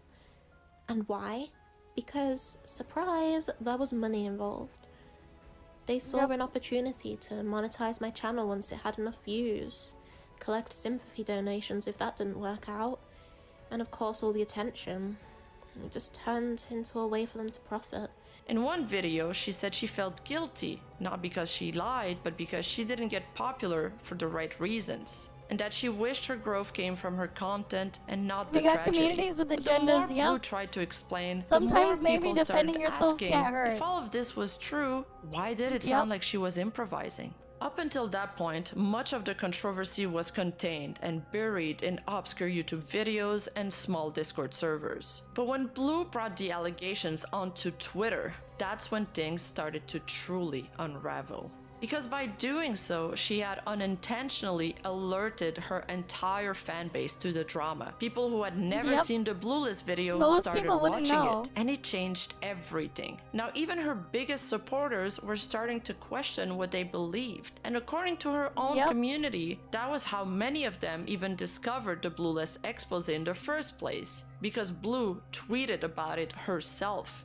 In an effort to clear her name, Blue began posting proof videos, recordings of her talking with her gen mates to prove they were real people. But even these came across as strange. Yeah, of course those are gonna be strange. The audio was choppy, the voices were suspiciously similar. It didn't feel like a real conversation. It felt like a performance. And the more she defended herself, the more people started noticing. Like, this is why it's like you just don't bring it up. If it's like, sometimes the best thing to do is not do anything.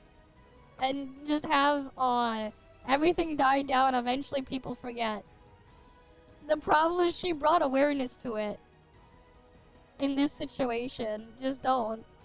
Noticing things she couldn't explain away. After the expose video from Blueless dropped, the cracks in Blue's story became impossible to ignore. But despite the mounting evidence, no one dared to accuse her outright. Blueless, even with all the clips, side-by-sides, and analysis, still received significant pushback. Because while the voice comparisons and persona inconsistencies were suspicious, they weren't concrete proof. Yep. There was no medical records, no public admission, nothing definitive. And the idea of falsely accusing a sick, disabled girl, someone who had supposedly survived a heart attack and lived with paraplegia, was unthinkable to many. If people were wrong, the guilt would be enormous. So even those who felt something was off stayed silent. Despite Blue's attempt to prove her genmates were real by uploading Discord recordings, the Blueless channel escalated their analysis. They released direct voice comparisons, putting Blue's voice side by side with her supposed genmates. In one clip, they compared Blue's laugh with Momoiro's, and they weren't just similar, they were nearly identical in tone, timing, even the little vocal hiccup at the end of the laugh.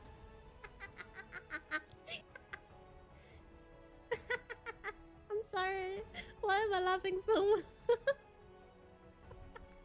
Well, this is a great start. This is a great start. I just ended stream because They followed it up with singing comparisons, showing clips from both Hyaxis Damn. and Celestiverse, where different members had supposedly performed the same songs. Except, when placed side by side, the voices matched, down to the breathing and phrasing. Yep.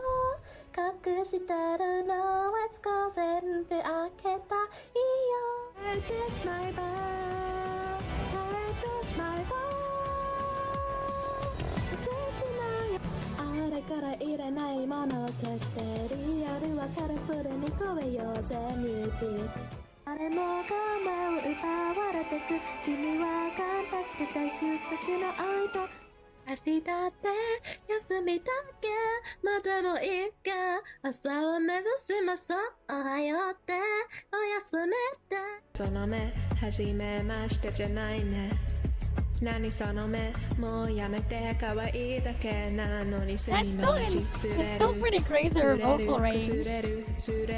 It was clear they weren't multiple girls singing. There was one girl using slightly different pitches and styles, performing as different personas. But Blue tried to dismiss it by saying, "We just grew up together. That's why we talk the same. We come from the same area." But at this point, even supporters were starting to realize this wasn't about talking the same, it was about being the same. But then came this. The thing is though, like, it's not easy to be able to like do all that. Right, like that's the thing. She's just in the wrong industry, man. She went to the wrong place. Right? In the wrong industry. Many people in the world are gonna suffer from gastritis problems with their eating habits, yeah? Bro, supposedly her genmate, was caught shopping for a laptop for Blue. A strange thing for a coworker to do, unless they were the same person. But perhaps the most devastating contradiction came from her Dia Shizuku persona. A VTuber Blue claimed was someone entirely different. On September 7, Dia uploaded a vlog walking through a public park. This directly contradicted Blue's previous claim that she was paraplegic, a disability she had said was the reason for her graduation. One she had incorporated into her branding and used to connect with chronically ill fans. She even retweeted posts like this. Being chronically ill is not a gimmick or a trend, it's a shitty reality many of us have to live with. Except for Blue, it apparently was a gimmick. Then she slipped. During a live stream, Blue She forgot to lie. Yep. forgot to log out of one of her alt accounts. She forgot to log out of her alt, damn. Oh, this is recent then, right? How recent is this shit? That's crazy. Named Riley Piley, and even left a comment on the Blue list. That's crazy. Yeah, this is only a couple months ago. This stuff going on here. Video defending herself. Even if it was true, what does it change? She's still small enough for it not to matter. The mic quality could be explained by them being in the same room / studio. Maybe. But the other points are sort of valid. What's next? What's next? No. What they gotta do next is be like the guy with the chat GPT credits. And running out. The GPT credits. That was in the Gacha Enjoyer video, remember that one? Delusional to boot. But really, who cares? Let her do what she wants. She's not really hurting anyone much. The account had previously uploaded footage of the same park that appeared in the Dia vlog, further proving that Riley, Dia, and Blue were all the same person. Then there was Alex, Blue's supposed boyfriend and Discord bot. He posted a reassuring voice message into the server. You're probably the cutest community that I've ever met. And it was Blue, doing a male voice impression. Then came this absolute Wait. So now she's faking a male voice. Femboy at best, exactly. Femboy at best. This shit gets crazier. It just gets crazier, what the fuck? Gem. Another quote-unquote man, Stefan, appeared in a Discord meeting for Luminary Idol Project, which was allegedly the other VTuber agency Blue had started previously. And again, it was her. She was voicing every single participant in the call. And because I had to watch that video, you're going to have to do so too. So, fake boyfriend, fake moderators, fake everything. This is just insane, man. My name is Stephen. I am the manager of You Girl. At Luminary Idol Project, Stellaire. That does not sound like a man. What the fuck? What the fuck? That does not sound like a man at all.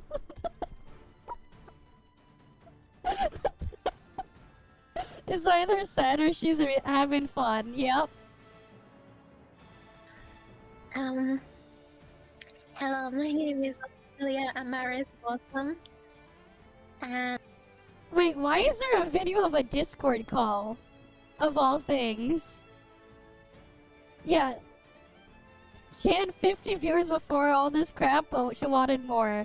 Not even a femboy, I know. That's crazy.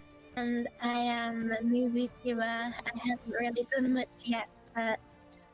Hello everyone, my name is Hoshka. I have been streaming for almost a week now, and making content for almost a week.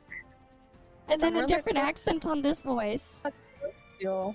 Oh hey, there's even a Pippa spotted in the wild. As the controversy escalated, other people started paying the price. Miras, the artist who created Blue's model out of kindness, began receiving harassment. She had made the model for free, touched by Blue's story because her own mother had battled a heart condition. But now her work was being tied to a scandal she had no part in. Once people started pointing it out, she deleted her tweets and posted messages trying to clarify her position. So I've just been shown some things that have left me incredibly distressed. I need time to get clarification on these things. Hopefully the proof to the contrary is substantial enough. I'm fucking shaking, I'm so upset. Until clarification, I have removed a recent project from my feed. If it returns, then I am confident in it again. If not, I will use less vague wording to express my insane disappointment. But the damage was done.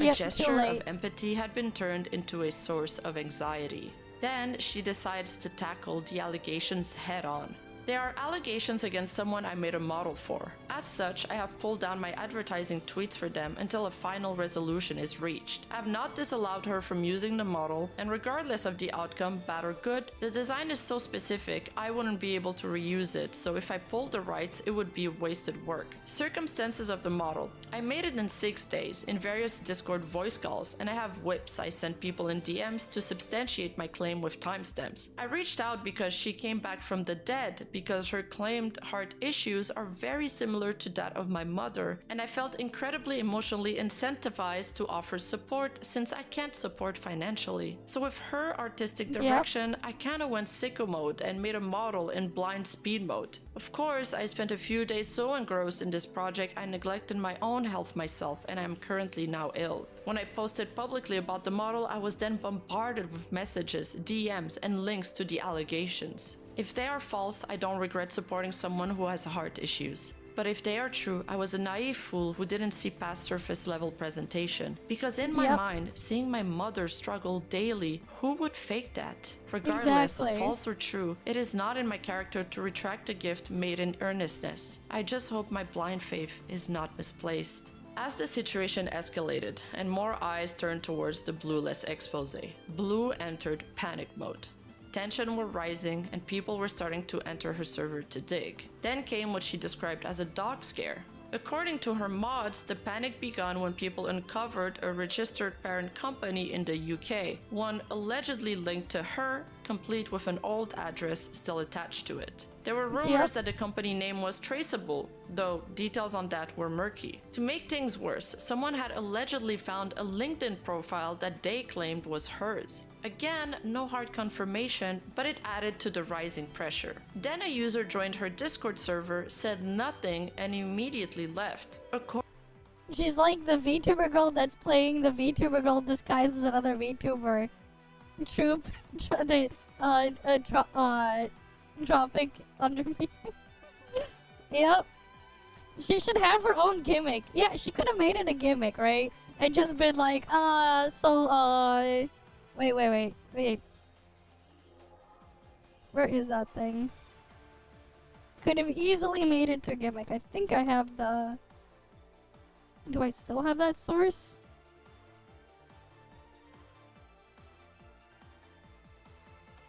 Nope, not that one. I might have gotten rid of it when I moved the stuff on this machine. No, not that one. Could have easily made it to a thing.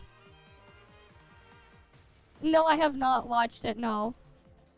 Sorry. According to Blue, they had joined solely to retrieve the server ID, possibly for tracking purposes. That's when she initiated a lockdown. Invite links were disabled, access was restricted, she sent lots of stay safe messages, she tried to control who could get in and who could still see what. At the same time, she posted this statement: "They get away with practically bullying a girl off the internet. Whether I'm innocent or not doesn't matter. This is disgusting. I really don't want to come back." Blue framed this situation as a targeted harassment campaign, casting herself as a victim, not of her own lies, but of a toxic internet mob. Shortly after, she would disappear briefly, but not because the story had ended. It was about to spiral even further. She posted a short where she seemed visibly distressed, begging the internet to leave her alone. But what came next was the most terrifying moment for her community. After the graduation post, Blue suddenly vanished. The short, coupled with her disappearance, made her entourage panic. Her mods, who had supported her from the very beginning, were left in the dark. They couldn't contact her, they didn't know where she was, they feared the worst. In a desperate attempt to help, they tried reaching out to Alex, Blue's quote-unquote boyfriend, who, unbeknownst to them at the time, didn't exist. He was just another one of Blue's personas. For several hours they stayed up. They didn't sleep, they didn't eat, they just sat there, waiting, hoping, and wondering if their friend was still alive. Eventually, Blue came back with an update. She claimed she had attempted suicide. She said that she had been luckily found by a passerby, taken to the hospital, and then diagnosed with appendicitis. But the timeline didn't quite add up.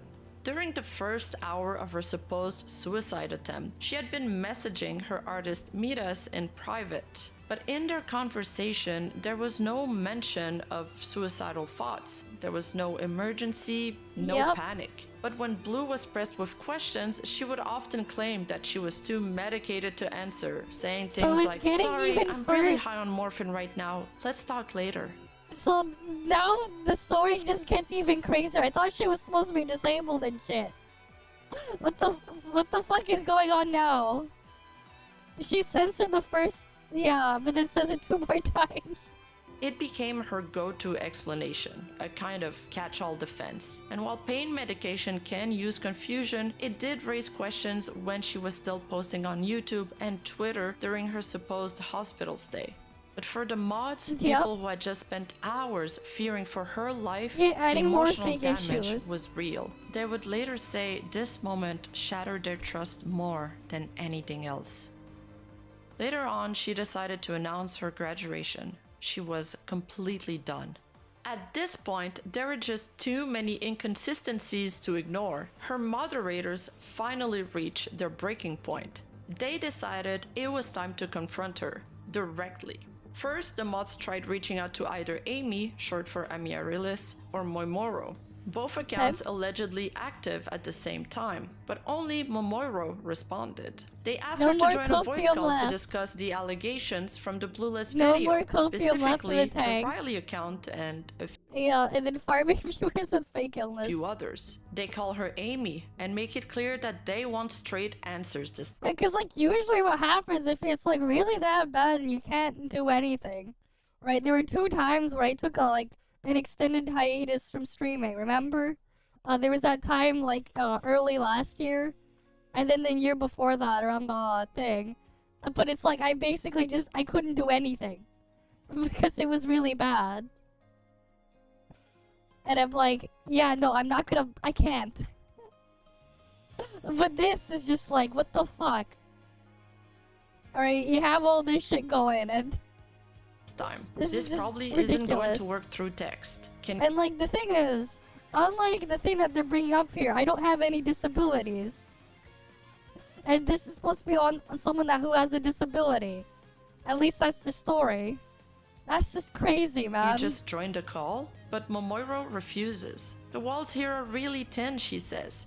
Guys, it's almost 10 p.m. I can't. The mods press on anyway.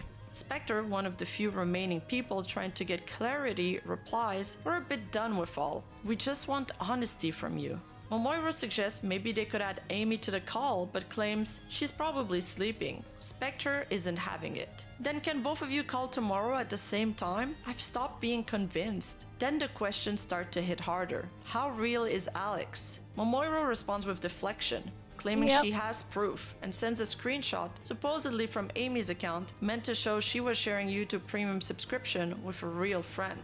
She said Amy had sent it to an investigator as evidence. But one question lingered. Why did Momoiro have this screenshot from Amy's account? No one gets straight answers, and Spectre continues pushing. What about you playing piano? Why did you play the same song the exact same way twice like it was a misclick? Why did Amy say muscle memory just for you to repeat the line, not her? And what about today's video? Was it pre-recorded? Scripted? Why were you two in a call for 30 minutes for a 3-minute upload?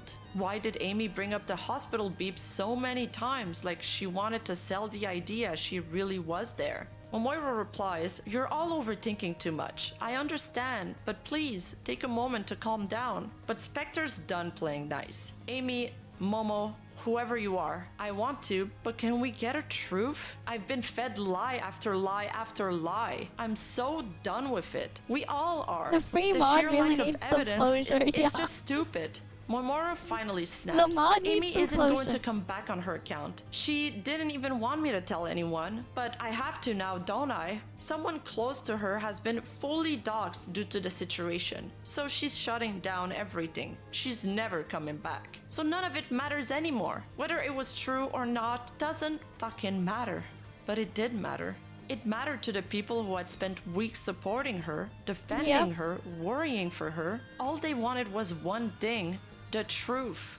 Spectre replied calmly, "You know, I really did think I don't care if she lies. I just want her to be happy and healthy. We all did. But time and time again, we've just been disappointed and tired." Momoiro didn't flinch. "Can't you realize how serious this is? It doesn't matter. None of this matters." Spectre, Amy, you tried. You really did. Could have gone places. Momoiro snaps back. "I'm not her, but you won't fucking believe me, so whatever."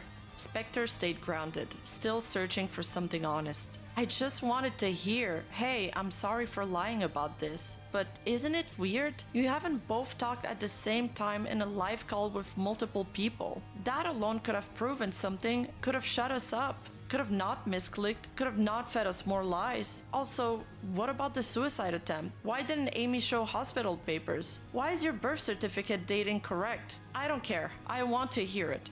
Because that's you, right? And instead of answering, Momoiro turned it back on them. Yeah, I knew that was gonna happen. Alright, just believe what you want. They ask her again, just give us some proof. But Momoiro shuts down. Nothing I will say will change your fucking mind. I'm so fed up with this. I never wanted to be dragged into this. No, I have not seen that movie. I don't actually watch that many. I hate her. I want nothing to do with it anymore. I'm logging out and never coming back. I don't watch Spectre's that many words, movies. Seek therapy after this, with all respect. Momoiro says she will, and that's where the call ends. It was the straw that broke the camel's back. For the mod team, this wasn't just a failed confrontation. It was a confirmation that they had been deceived from the start. That was the moment they finally decided it was time to reveal everything. The mod expose didn't reveal anything new. Not really. It just confirmed what many already feared, and what Blue had worked so hard to deny. Yes, she was every member of Hyaxis. That was now beyond doubt. A one-woman 100% VTuber confirmed by agency. them out of the horse's mouth, and I can show you proof of this. They have confirmed that they themselves were all of the members of Hyaxis. And when her story began falling apart in the background, she started spiraling, freaking out in mod chats, trying to maintain control over a collapsing narrative. Then came the suicide scare, the same story she had already told her fans. And now her own mod team was laying it out in Not just painful one, detail. multiple, They you're had right. tried to contact Alex, the main she claimed was her boyfriend, crazy. only to realize he didn't exist. She had been talking to herself. She claimed a passerby found her and that doctors diagnosed her with appendicitis, a detail that strangely matched a story Momoiro had told a year earlier. An interesting scenario in all of this is that last year, Momo had appendicitis too.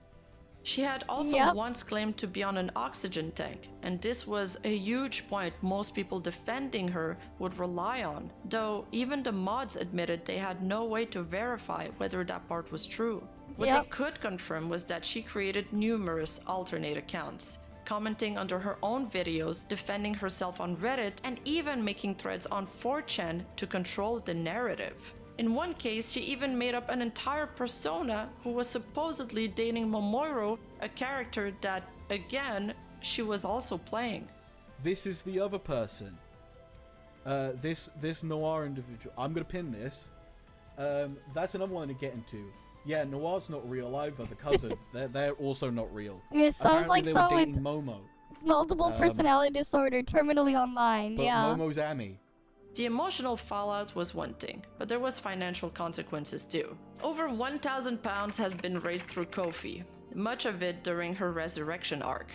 And while all of it was refunded, which is great, those donations were made under false pretenses, fueled by a story At least they got that refunded, wasn't real. And it didn't take into account the non-monetary gifts she had received, like the free VTuber model, for example. Yeah, the Some VTuber mods model was explained they had crazy. donated themselves, and one of them made it clear that he didn't want revenge. He just wanted her to stop.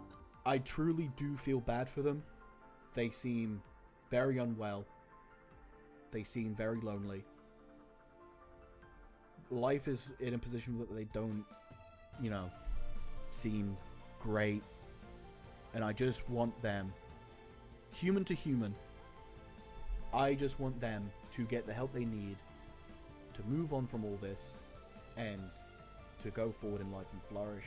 When asked whether they'd ever heard Amy and Momoiro speak at the same time, the answer was no. One would type while the other talked, or both would type, which felt odd. So, I seem to remember one very specific time when they were both in VC unmuted. I can't remember if they both talked at the same time. But that is interesting. Usually if they're both in the VC, one of them is talking, one of them is typing, or they're both typing, which is interesting. And for all of her efforts to deny the allegations publicly, it was Blue herself who drew attention to them. Her constant tweets, updates, and rebuttals led fans who hadn't even seen the expose to finally watch the Blueless video. And This when is why they you don't did, bring they attention to believed it. it. The only reason I found out of the sock puppet allegations was because she was making community posts about it. Yep. And I was like, I looked at the community post and I'm like, what is happening? Because it would not have been on my radar if it wasn't for her bringing any attention to it. And if you guys watch any of those videos that hold a lot of ground, it's like really hard to wave off so much. Right, that's the Streisand effect. In the end, it all unraveled. At Her full cousin power. was her genmates were her It's the boyfriend was her, Streisand effect in and full even her power. illness, her injuries, her near death, all of it was tangled in deception. It was impossible to make up what was true from what was false anymore. And the people who tried to protect her were left holding the truth. Here's the thing, right? Yeah, here's the thing. At some point, this is why, if you're really trying to block something like that, don't bring attention to it. Right? That's what you shouldn't. Refused to say. But beyond the alt accounts, fake personas, and stage drama, what made this hurt most was the emotional damage Blue left behind. Emotional because if there's one damage, thing guys. she did right, Okay, it was we build really a shouldn't be community, a using that joke. tight-knit group of kind, supportive people who The meme genuinely is cared not, about her. Many of them shared know, similar in struggles. good taste Some were used there. chronically ill, some disabled, and they saw Yep. themselves in her. So when the truth came out that it was all a lie, the betrayal cut even deeper. I spoke to a few of them, and they were some of the nicest people I've ever interacted with. And what they felt wasn't just anger, it was grief. These are some of the message typed in the Blue refugee server right after the announcement. I'm fucking crying. Actually, disabled people can't have shit. She was my idol because I finally found a VTuber who struggled with disability like me. And it was all fake? She faked her disabilities? I was so happy to have someone to look up to. I cried over her quote-unquote death when we thought she passed. I feel so stupid. They didn't just lose a creator. They lost someone they thought understood them. And that kind of betrayal, especially for people already carrying so much, is the kind that lingers long after the story ends. On top of that, her lies had real-world consequences for people who were just trying to help. Miraz, the artist who had created Blue's model for free out of empathy for her story, was later subjected to harassment and backlash once the deception came to light, and still took several weeks to recover from the physical exhaustion of having to rush to finish Blue's model. She had believed Blue and tried to And the support crazy someone she part is thought all was this could have been genuinely avoided struggling. if she didn't bring Instead, attention she to found it. herself caught in the fallout of a lie she didn't ask to be part of. Eventually, Blue admitted to some of her lies, just not all of them. She claimed that the other girls from her agency were never real, just imaginary friends she made up to cope with loneliness. That she'd always dreamed of being an idol group, but none of her IRL friends were interested. So she decided to make her own. Everyone, she said, was made up, except her cousin, Marionika, who she insisted was a real person, just helping out for fun. But even in this partial confession, she couldn't help but twist the truth. She refused to admit that Dia Shizuku or Marionika were alts. Instead, she claimed that maybe during her hospitalization, Dia had been logged into accounts and using their credential without her knowledge. Adding, if there were any uploads or messages from them during that time, probably stopped once it became kind of pointless. I didn't check. And when it came to Momoiro, she still insisted. Momo isn't an alt either. Eventually though, Blue admitted to it all. She posted a final message, a Google Doc titled Graduation, My Story, where she came clean about the lies, the personas, and the damage she fake friends caused. she In could it, have she been said used, she yeah. never intended to hurt anyone, that she started VTubing as a form of escape, and somewhere along the line, she forgot what was real. She described how her childhood was shaped by the Google disability, Doc. loneliness, and trauma, that she was in and out of hospitals Yeah, it's the bullied Google and never Doc. got the therapy she needed, that she created Right, we got the chicken jockey, now we got the Google Docky. the other personas, not just to Google deceive, but because Docky. she wanted to feel cared for, even if it meant pretending to be sick. I started VTubing to escape reality. I forgot what reality was. The voices in my head made me believe I wasn't lying, and deep down, I wanted it to be true. She called her actions 100% wrong, said she didn't want forgiveness, only closure. What I did was wrong, and all the positivity is confusing me. My brain just short circuits. I'm sorry, not that it matters anymore. After posting it, Blue deleted her YouTube channels and socials. She refunded the money she had received, at least trying to make things right on that front. And she said she would be stepping away from the internet to get help and seek therapy. And for a moment, it looked like that was it, that she would do just that. But then, just a few days later, she came back under a new alias, a new channel, like nothing had ever happened. She's back According to again. this announcement by her former mod, Ultra, Blue had been advised to come clean about her new identity if she truly wanted to start over, but instead she chose to keep things quiet. She said she wanted to avoid dragging the drama into her new life and would be starting again as a nobody. Ultra asked that no one tried to expose her or guess who she might be, because if they're wrong, an innocent person could get caught in the crossfire. So for now, she's out there again, streaming, VTubing, somewhere, as someone else. At the end of the day, it's clear that Amaryllis Blue was struggling with loneliness, identity, and mental health. And maybe the deception didn't start out maliciously. Maybe it began as a coping mechanism and just spiraled out of control. But while we can understand why something happened, that doesn't undo the consequences. Because the truth is, her actions hurt people. They exploited the trust of a vulnerable community, and they emotionally misled people who simply wanted to believe in someone who shared their struggles. Yes, in the end, she did come clean, but with stories like that, you always wonder, what would have happened if they weren't exposed? Would they still be doing it? What's especially tragic is that the entire situation could have been avoided with just a little more self-restraint or even a little more honesty. After all, voicing an entire agency and running 3 fictional VTuber projects solo, that could have been her gimmick. That's kind of impressive when you think of it. It is very She impressive. could have built a world full of color, but instead, it all faded into blue.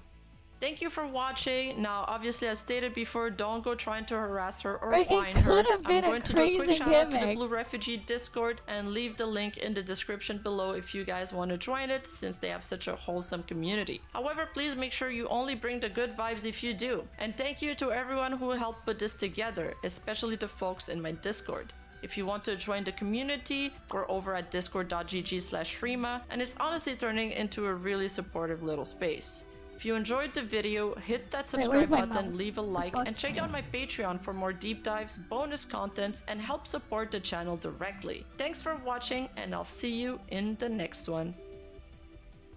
But yeah, like, could have made it into a crazy gimmick instead.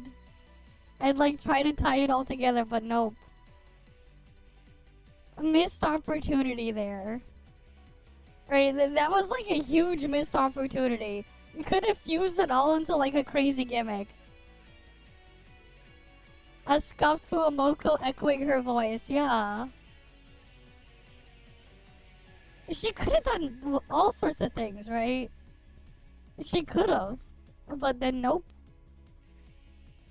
It's quite unfortunate. Right, it could have been used as a cool little gimmick. Too bad it wasn't.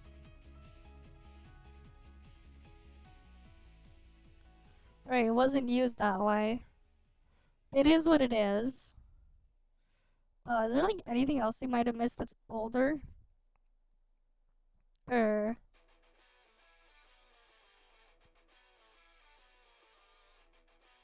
Okay, now. Ask the puppeteer. Azria guy who faked being a male VTuber, what? No, I have not. Why, you want to send that one? We might as well, it'll help me, like, we can have it in the background while I do exploration. This is like the best way to go about it. It's like I did it the first time the other day manually.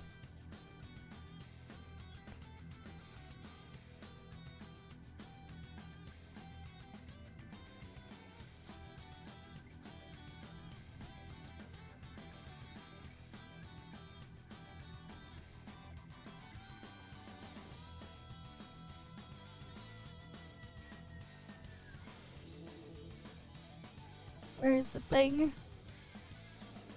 What is this shit?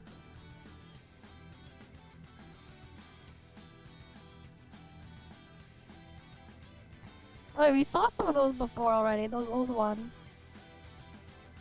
Yeah, we're like... That's old, that's old stuff. Yeah, like we've gone back several weeks. Huh?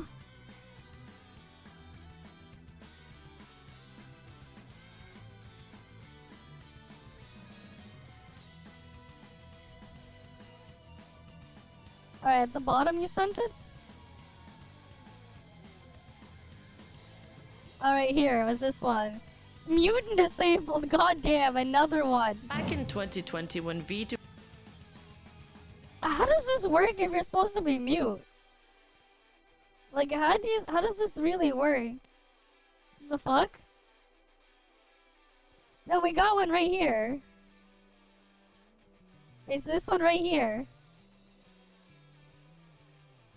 VTubing was still in its infancy and hadn't yet exploded into the massive industry we know today. A new star was rising in the Spanish-speaking VTuber scene, Astria. She wasn't just any VTuber, she had a story that pulled at people's heartstrings. She claimed to be a mute and disabled girl, the victim of a tragic car accident that took away her ability to speak. But despite her struggles, she was full of energy, passionate about streaming, and dedicated to giving back. Fans saw her as an inspiration, someone who refused to let her disability hold her back. Her community rallied behind her, donating money to help her afford life-changing medical treatments, and in return, she pledged to pay it forward, donating her extra earnings to charity to help others like her. To many, she was the proof that VTubing could be a place where anyone, no matter their struggles, could thrive. Except, none of it was real. Behind the scenes, Astria was not who she claimed to be. Her disability? Fake. Her charity donations? A lie. Even her gender was fabricated. What started as an inspiring success story quickly unraveled into one of the biggest scams the VTuber world has ever seen. A deception so deep, so calculated, that when the truth finally came out, it shattered the trust of an entire community and has had lasting— What is this one? They stole someone's identity then— Oh boy, impersonation? That's on the VTubing industry and how outsiders view us to this day. And the worst part, she didn't just fool her fans, she betrayed her friends, catfished a lover, and manipulated other VTubers, as well as tried to destroy people's career just to stay on top. This is the insane story of Astria, the mute VTuber who scammed her way to fame, only to lose everything. Buckle up because this rabbit hole goes way deeper than you think. Oh boy. At first, nothing about Astria's rise seemed out of the ordinary.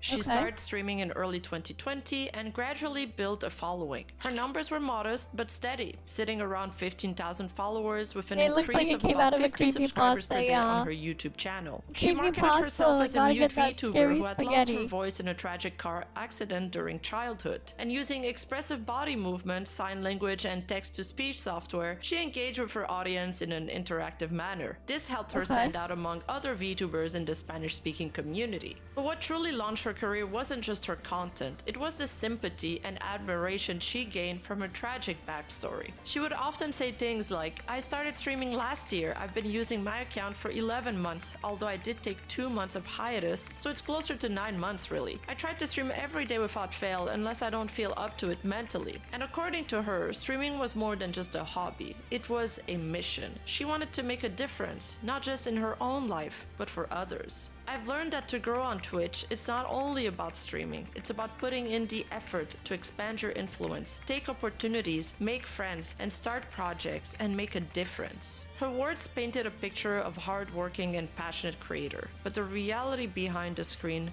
was far more complicated.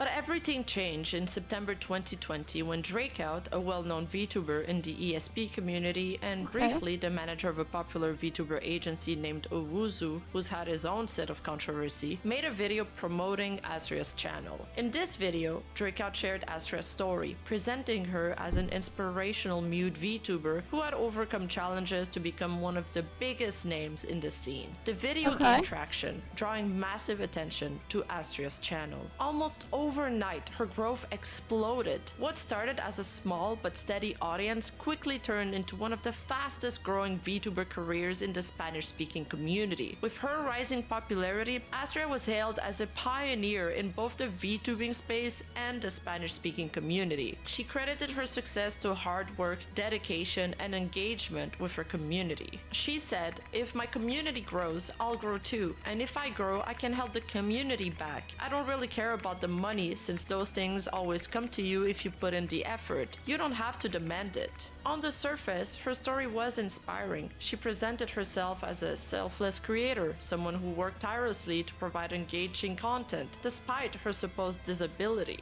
"During my stream," she said, "I stand and move around for 3 to 4 hours. I try to make my streams as engaging as possible, letting chat control the experience instead of just watching me." A big part of Astria's appeal was the emotional connection she created with her audience. She didn't just claim to be a mute VTuber, she also told her fans that her life had been filled with suffering and hardships. She told her community that she lost her ability to speak in a childhood car accident, her mother had sexually assaulted her when she was younger, and that she had severe medical issues that required I'm sorry, what? Her mother assaulted her in the, what the fuck? Expensive throat surgeries. So with this tragic backstory, she really stood out and managed to gain the sympathy of thousands of fans who deeply connected with her struggles and who wanted to support her because of it. With her newfound success, Astria decided to create a VTuber group called Humans, which stood for holographic units made for an amusement of the nation's satisfaction. She described it as a collaborative effort where VTubers could support one another, helping the Spanish VTuber scene grow as a whole. Thanks to her influence, Humans quickly gained traction and its members that's why I'm just like, wait, what the fuck is this? That makes no sense. Wait, why? Fake drama for views. Lupa?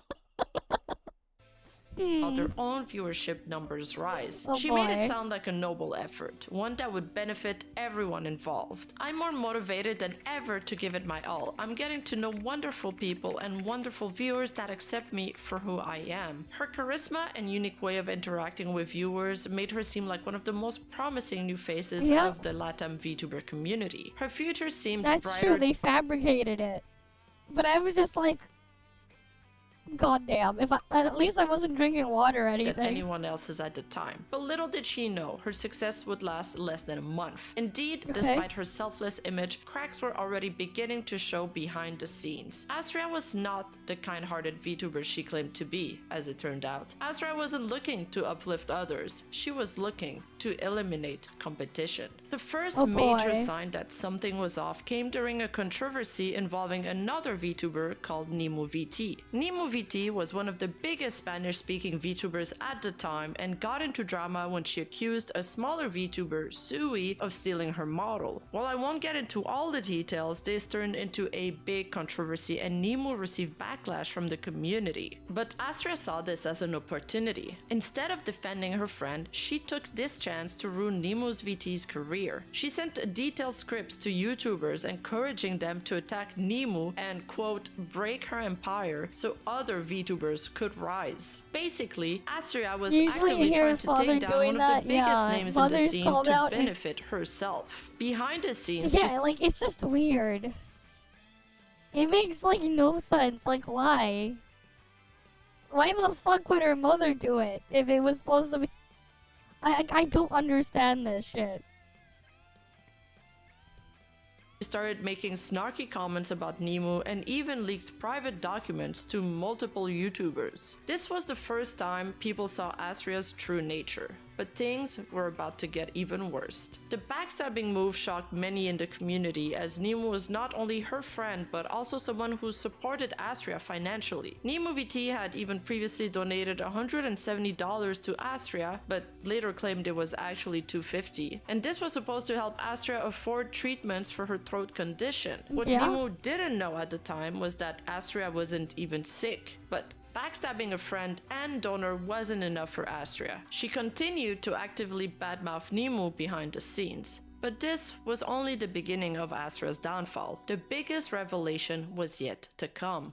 As tensions escalated between the two VTubers, Nemu found herself reflecting on how she and Astria had first met. Something about it just didn't sit right. She started piecing things together and revisiting their earliest interactions, searching for an answer. And then, suddenly, it clicked. At the time before her and Astria had started collabing with each other, Nemu had received an email from what seemed to be a legitimate music label. The sender introduced himself as a producer, someone with industry connections who had taken a keen interest in the VTuber community. His message was simple, yet heartfelt. He had a close friend who was a mute VTuber, and someone...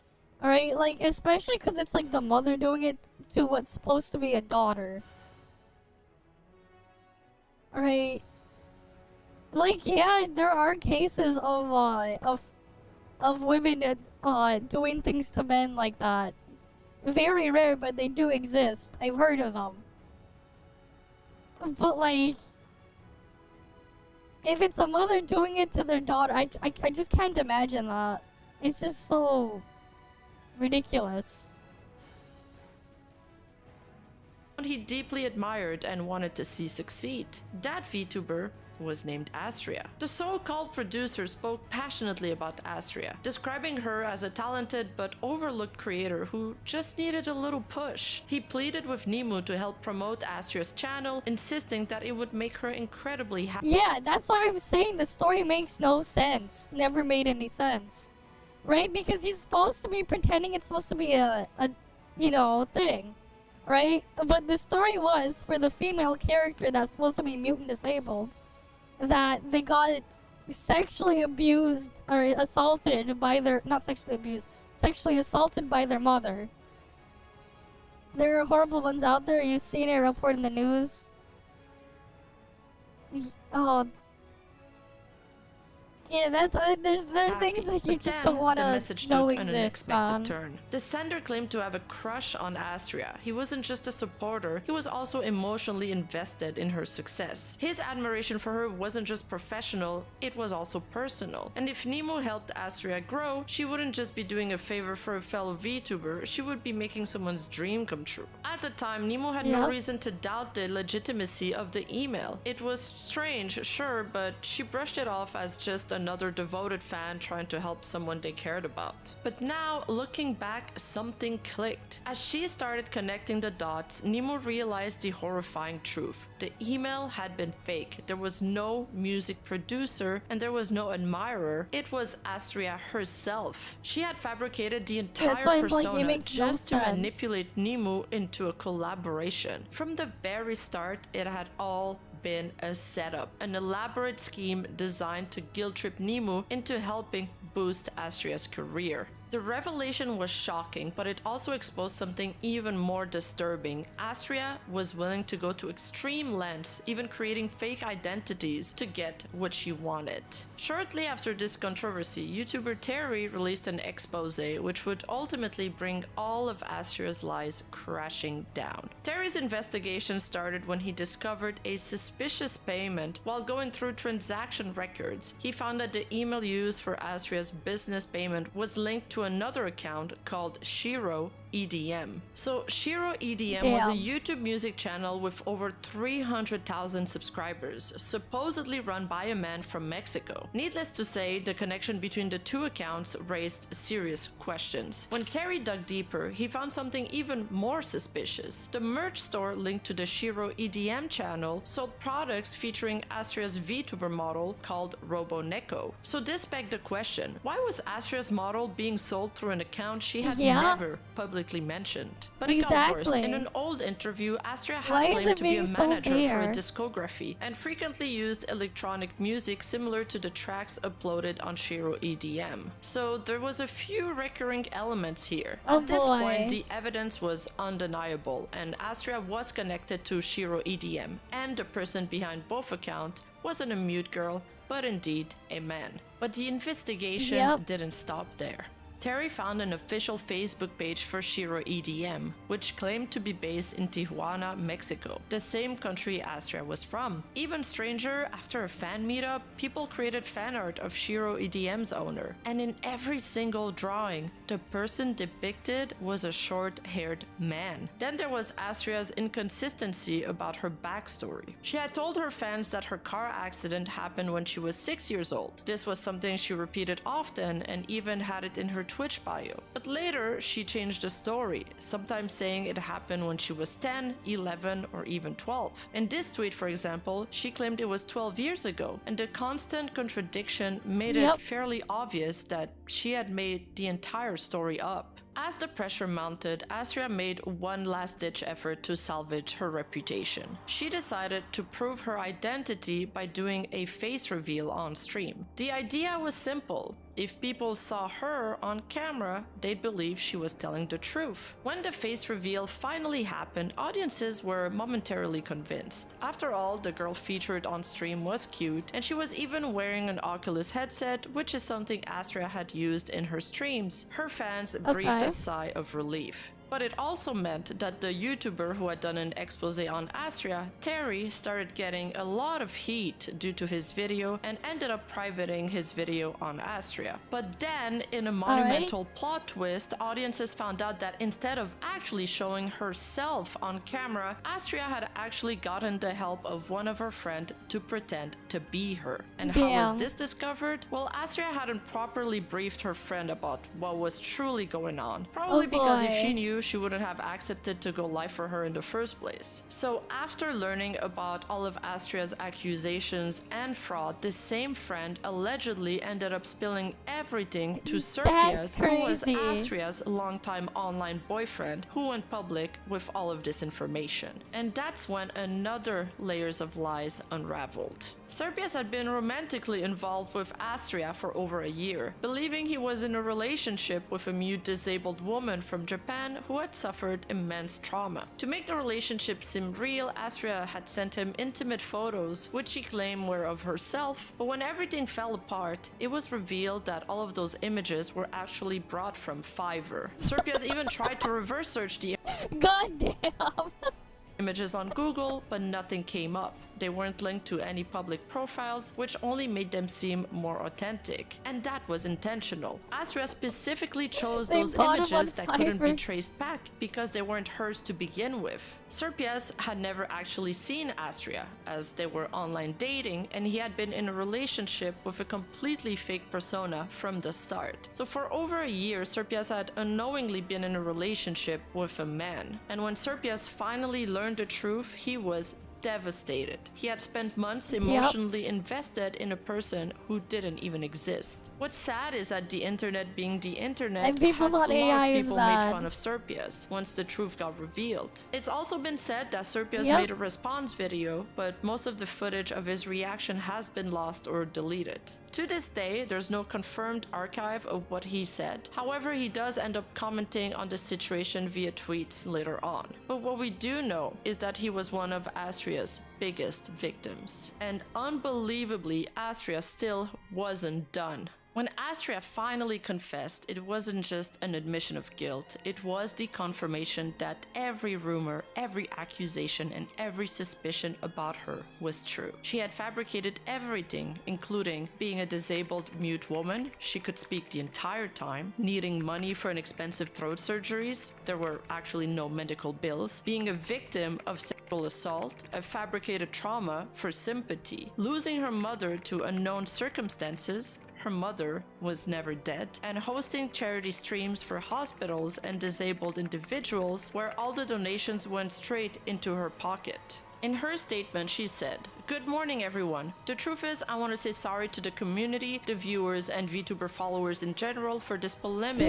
that I incited with some of my actions. I know my actions were not the best ones, and at the end, everyone commits error, and I know that. I know this is not an excuse worth solving everything I did. I appealed to desperation, and I really want to promise that I'll change what I say and the things I'll do from and then, because I'd like that this community grows in a healthy way and without toxicity, improving communication and all those little things in order to evade more problems in the future that might hurt the community. If I'm honest with you, I feel like this is an escalating too much even when we have more important things to take care of. That's why I want to apologize, because due to this polemic, Ayako Mizuki, a VTuber that got hacked and her channel got taken down, nobody cares about it until it was too late, and I feel responsible about it. I'll never stop supporting the community, and I don't think I'll ever do. I'll take actions out of these topics because I want to improve everything for everybody's sake and supporting this cute community. Thanks everyone for your support. While Astria states in their statement that they want to change their behavior moving forward, they also seem to believe that the discussion surrounding them has been blown out of proportion, as if their actions weren't a serious issue. Additionally, they attempt to divert attention by pointing out that another VTuber's channel was hacked, a situation they claim has gone unnoticed due to the controversy around them. This comes across as an attempt to shift blame into the audience for focusing on their deception. Meanwhile, for over a year, her fans, friends, and even her own boyfriend has been living inside her lies, or should I say, his lies. But let's be real, if you didn't want people talking about your lies and catfishing, maybe you shouldn't have done it in the first place. And so, within a single day, Astria's entire act had collapsed. She had confessed everything in a Twitter post and later deleted all of her social media accounts. So now it was official. And that's the end Astria was a fraud.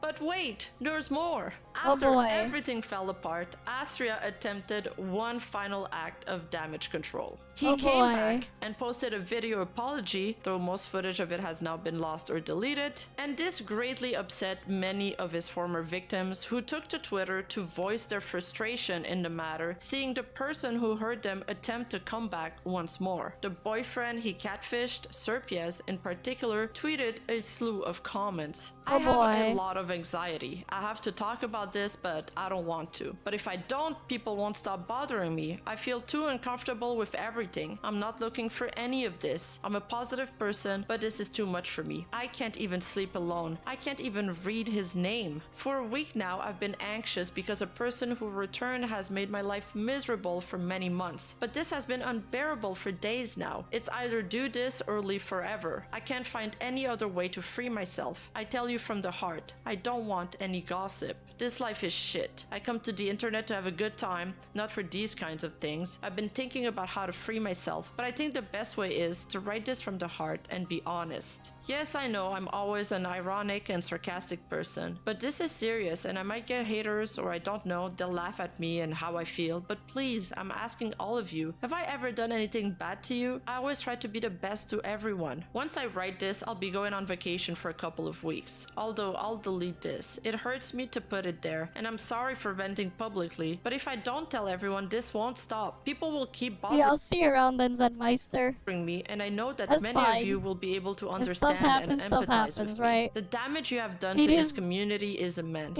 and yet you come back because it's, quote, it's my happiness, end quote. So the rest of us have to eat your garbage? You're just selfish. Does someone with depression behave like this? Does someone with depression come to their problems where they hate them? You're a selfish person. I feel bad that you cry and lie to us all by making up serious things like depression. Someone with depression doesn't go back to a place where everyone hates them. You yourself know that you have an ego big enough to feel proud of everything you've done. You yourself said in the video that I'm the one who knows you best, and it's completely true. That is why you can't fool me. You yourself said that you're an expert in manipulating the masses. It is not possible that 2 months ago you laughed at me publicly in that interview because you knew that you were going to. Your channel where you showed your face, which according to what I was told failed, and now you're back to the same shit, seeking pity all because you want attention. I would be ashamed if my fame was built on the basis of making me pass myself off as a disabled girl or handicapped girl. The best thing is that you feel proud. That's why you showed your face, so that they can see you, that they can see the genius. It was thanks to your friend that all of this stopped, because you were going to start a business with her, which you proposed to her. You proposed to deceive your followers by pretending to be disabled. You apologize to those who are convenient for you because you didn't apologize to me. You tell me that I took life with humor and that it is not to traumatize me. Everyone know how in love I was with a little Japanese girl, mute, whose life had given many obstacles and who overcame them. I have never been in love with a psycho scammer, so please stop with the memes about that person towards me. Since he appeared again, they have affected me a lot. I have no motivation to enter Twitch because he is there. I don't even know why they haven't shut down his account. Clearly, this is what you were looking for, to go back up in numbers. You only care about that. You don't care about the method or being hated. You only care about you, and you. I hope people open their eyes and see what you are. If you can say that your mother is dead or that you were raped, or that you were sold your body for money and 1,000 other things, then you can fake cry and make 1,000 trash things up for 100 viewers. You have no morals, no empathy. You're a sad and empty person. Even if you have 1 million people following you, you will always be remembered as the man who liked to pretend to be a handicapped girl. Please, it affects me a lot. It's not because of morbid curiosity. It's not because of hate. It's so that this harassment towards me stop. Respect me and don't mention it. Don't even pay attention to it. Just let it go by. And I repeat, I want the best for everyone. I tried to be a good person. Thank you and sorry. And Nemu, especially angry, responded to Serpia's tweet as well, It is what saying, it is. "It's disgusting. He really did too much harm to everyone and they forgave him as if it were nothing. It's unbelievable." I saw the comments on his YouTube channel and his apologies, and people supported him fully. And that guy ruined me in a lot of the controversy, and because of him, they still don't get over it. I also managed to find some tweets where the hate is clearly starting to get to Astria. There he says, "I just want to live. I haven't done anything to deserve this. If only you would listen to me. I just want the best for everybody. I just want my dad to be proud of me. I just want to be an inspiration. I just didn't want to give up." But unfortunately, people didn't buy into his pity tweets, and he still continued to receive an immense amount of backlash. So instead of disappearing, he tried to make another comeback. And this would be the start of multiple reprints attempts. This time, he dropped the act completely. He no longer pretended to be a girl or mute. At the same time, he claimed he refunded all the money he had scammed. According to Astria, he had paid back Nemu VT, Where have who we was heard that refunded story $250, before? Repaying and it all a mute back. fan who had donated to him, believing he was also mute. But this also wasn't true. The mute fan, in fact, never got their money back. In this screenshot, Drakeout is acting as a middleman between the mute girl and Astria, and it confirms that Astra did not refund her, and the mute fan has stopped streaming because of it. Astra also noted that they became better and they encouraged the mute girl to start streaming again. And while Nemu VT did get refunded, Astra messed up so badly that he sent the money to the wrong email address. To make matters worse, he publicly posted the email he sent it to, thinking it was Nemu's personal email. Rather than proving his innocence or re-establishing some good faith between him and the community, this only made him look worse. Astra then tried to move on from the backlash by rebranding once again. They privated their Twitter account a second time and victimized themselves in a post to their followers. One of the things I've learned on Twitch is that people fall for the sensationalism of YouTube very easily. Please don't do this. Don't force people to do what I do. I'll stop doing live streams for a while. Thanks. This time he had changed his name to Alexandrite and began streaming with his real face. But without the fake tragic backstory, people weren't so interested. He managed to do a few facecam streams, but his numbers were nowhere near what they used to be. And eventually, he faded away once again. But this still wasn't the end. Even after multiple failed comebacks, Astria refused to give up on VTubing. Unable to escape his bad reputation in the Spanish-speaking VTuber community, he attempted to reinvent himself, this time for an English-speaking audience. Under the username of Alex or Kyle, he abandoned his previous identity and even had some attempts to facecam without his VTuber model, but it didn't really work. Eventually, he joined the UU.TV VTuber agency under the name of KoroYN, where he attempted to stay away from the drama as much as he could. Ironically enough, Koro would often comment on drama and even would advise others with bad reputation to keep on going, claiming people forget about drama within a week or two. Here he responds to another VTuber stating, "Believe when I say that people will probably forget that kind of drama within 1 or 2 weeks. Keep focusing And then he brings it up again. On what you love and keep believing whatever your goals are. This is We often stop crazy, doing what man. we love for worrying about things that most likely won't happen. TV itself was a controversial agency, though most of the drama surrounding it wasn't directly related to him. As Koro YN, Astra returned to silent VTubing, making very similar content to what he had done as Astria. This time, it was unclear whether he still pretended to be mute. Some claims he was at least honest about being a man, but there isn't enough archived material to fully confirm this. For a while, it looked like the rebrand might actually work, and Koro YN found some success on Twitch, though he never reached the level of fame he had as Astria. But his past wasn't forgotten. The YouTuber Terry, who had previously exposed him, made a second video about Koro YN, revealing his past to the new audience he had built. Just depends With on how the you truth handle out in the everything, I open, guess. Koro YN was forced to address it once more. He posted a video confession explaining his past actions to his new community. It's unclear how his audience reacted, since most of the channel's archives have been wiped and the new archives have comments turned off, but not long after, TV collapsed due to unrelated controversies, and Astria, now Koro YN, was left adrift once again. He continued streaming for a while, but without the support of an agency and with his past constantly following him, his numbers never took off. Eventually, he faded into obscurity once again. So around that time, Astra made one last attempt to profit off his VTuber career. Alright, so what did you He do this sold his time? original Roboneko model and his account, as I gather from the screenshot, to an account of a Spanish VTuber named GU Flowers, who was fully aware of the controversy behind it. GU defended the purchase, claiming that having a model with a background is going to help me and boost my career. But shockers, this plan didn't really work out. GU never gained any major success and eventually quit both YouTube and streaming. And with that, the internet thought Astra's legacy was officially over, or so they thought. Big rip. Eventually, Astra returned to his original IP after his long hiatus on that account, and many failed rebranding attempts. He issued one last apology, but it was the same one he had already posted on Twitter, which people were quick to notice that it was just a copy-paste of it. He read it on stream in an attempt to move past the situation, but by that point, nobody believed him anymore. Yeah, nobody But rather cared than anymore. showing genuine remorse, Astra later mocked the entire situation and tried to make a joke out of it. In a video from one of his comeback attempts, he laughed at his critics and made fun of the backlash, acting as if the controversy didn't really matter. This attitude only cemented his reputation as a scammer who never truly took responsibility for his actions.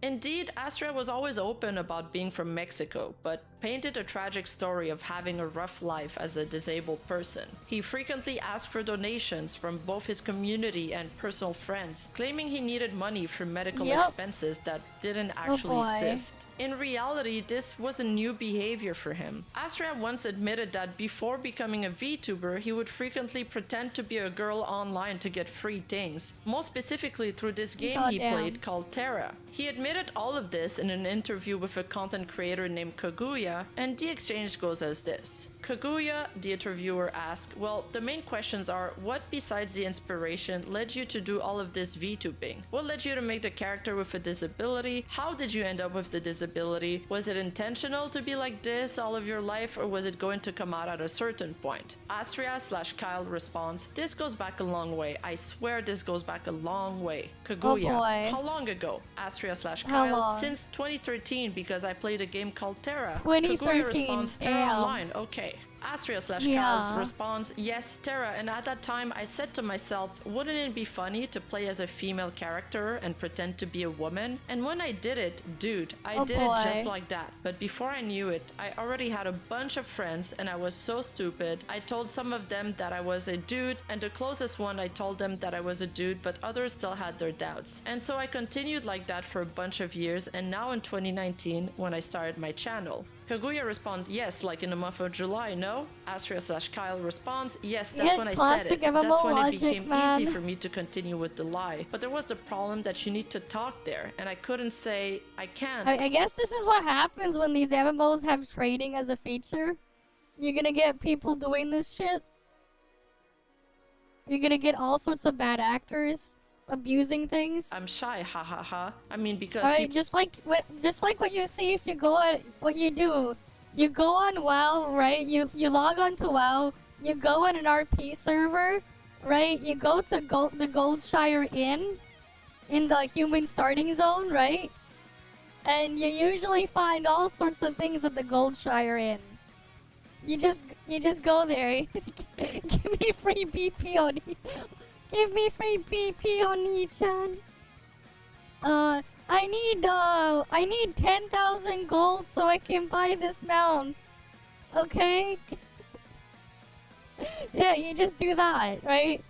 Classic MMO things you would see. People weren't. And then they take off all their equipment and they go dance on a mailbox or something. I don't know. That's the stuff I remember seeing in WoW back when I played WoW. You would sometimes see it outside of RP servers, but like as a joke. I remember as a joke when with some friends we would go into we would make alt accounts on we went on Moonguard as the joke and just to see what the hell people were doing. Mainly because we were thinking about dumb things and ways we could name characters to bypass the filter. But yeah. Weren't going to believe. Nah.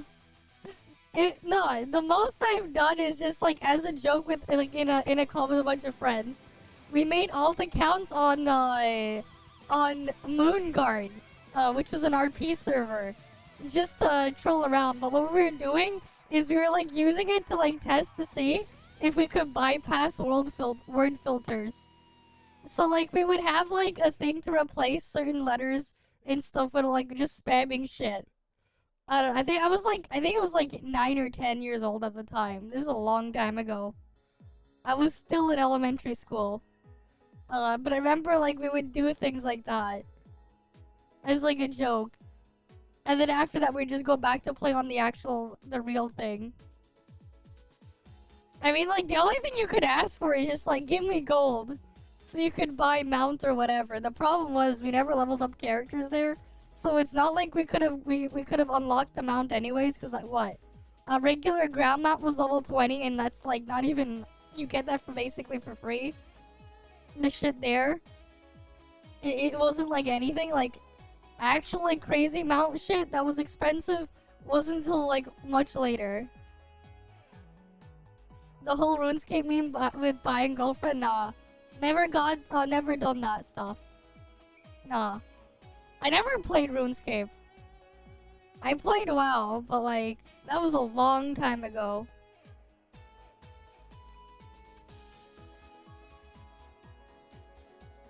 My PayPal account. What the fuck? I mean, you guys have an actual direct link to donate to me to PayPal if you really want to. But, that's its own other thing. But, it's just ridiculous, man. This shit's crazy. Believe it, but I was stubborn. Even though I wanted to continue How's my with the battery lie, charged? well, there I told myself, Oh, cool, how it's do I charged. convince people Good, that now I I'm can a do the woman? thing. And I used disability as an excuse. So there we go. Asria's lie finally explained. On top of that, Asria was found to be scamming for equipment from multiple previous lovers. Indeed, they would buy Asria things or send money, one of them being the purchase of the infamous Oculus headset he later used for VTubing. Damn. And even when he rebranded as Koro YN, Asria implied that he might be transgender, which many speculated was another attempt to gain sympathy. But beyond just scamming people, Asria also had a habit of tearing down other VTubers to boost himself. He trash-talked other VTubers, including his own friends, in an attempt to destroy their reputation. Beyond what was previously talked about in the video, there were also claims that he had organized fake charity events, claiming to raise money for hospitals and disabled individuals. But the donation went directly into his own pocket. One YouTuber did claim to have seen evidence that some donations were actually sent, but there is no concrete proof confirming this. Asria later admitted to taking inspiration from the Italian VTuber Chromia for his Robo Neko model, but was completely unapologetic about it.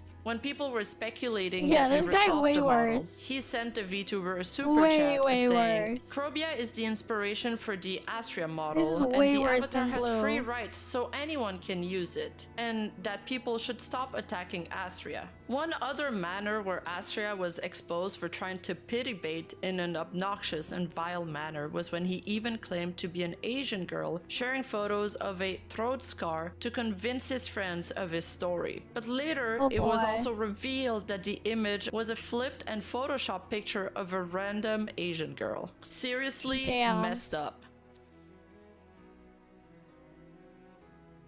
Even you don't watch much? Nemo and him were pretty popular for their polemics. Okay. Yeah, this is the prodigy for Blue. So where is Astria now? Astria's final attempt at redemption failed, and after having all of his lies exposed and after struggling to gain traction over and over again, he finally quit streaming for good.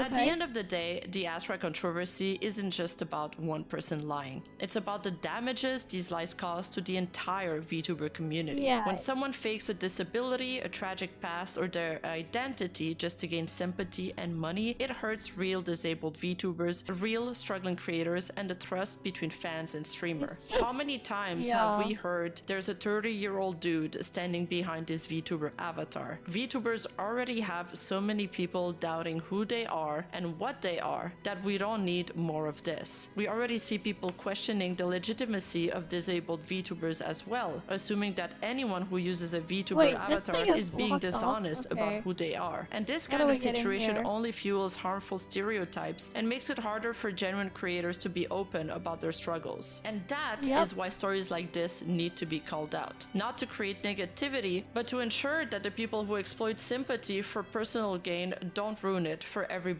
else. So shout out to my Discord server for submitting this story. If there's a topic you would like me to cover in my next video, or if you would like to join gonna us get to up in talk there. about anything VTuber related, join our Discord server at discord.gg/Rima. We have a lovely community who likes to yap a lot, and we have weekly events. And if you want to have your name immortalized at the end of my next YouTube video, check out my Patreon or join the Wait, the one here is like, wait, I'm out of bounds. I'm trying to see if I have like an easy way in. That one is like fully like locked in. Why is it here that they decide to like actually like not be Pepega? This is where they decide not to be Pepega? Like what the fuck?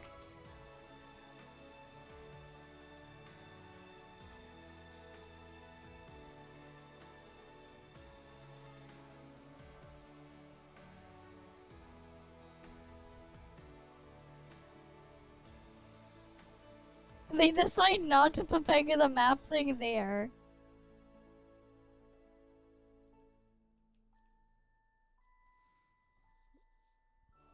I don't think so. Why, you wanna see? There's one where someone got bankrupted. That could be interesting.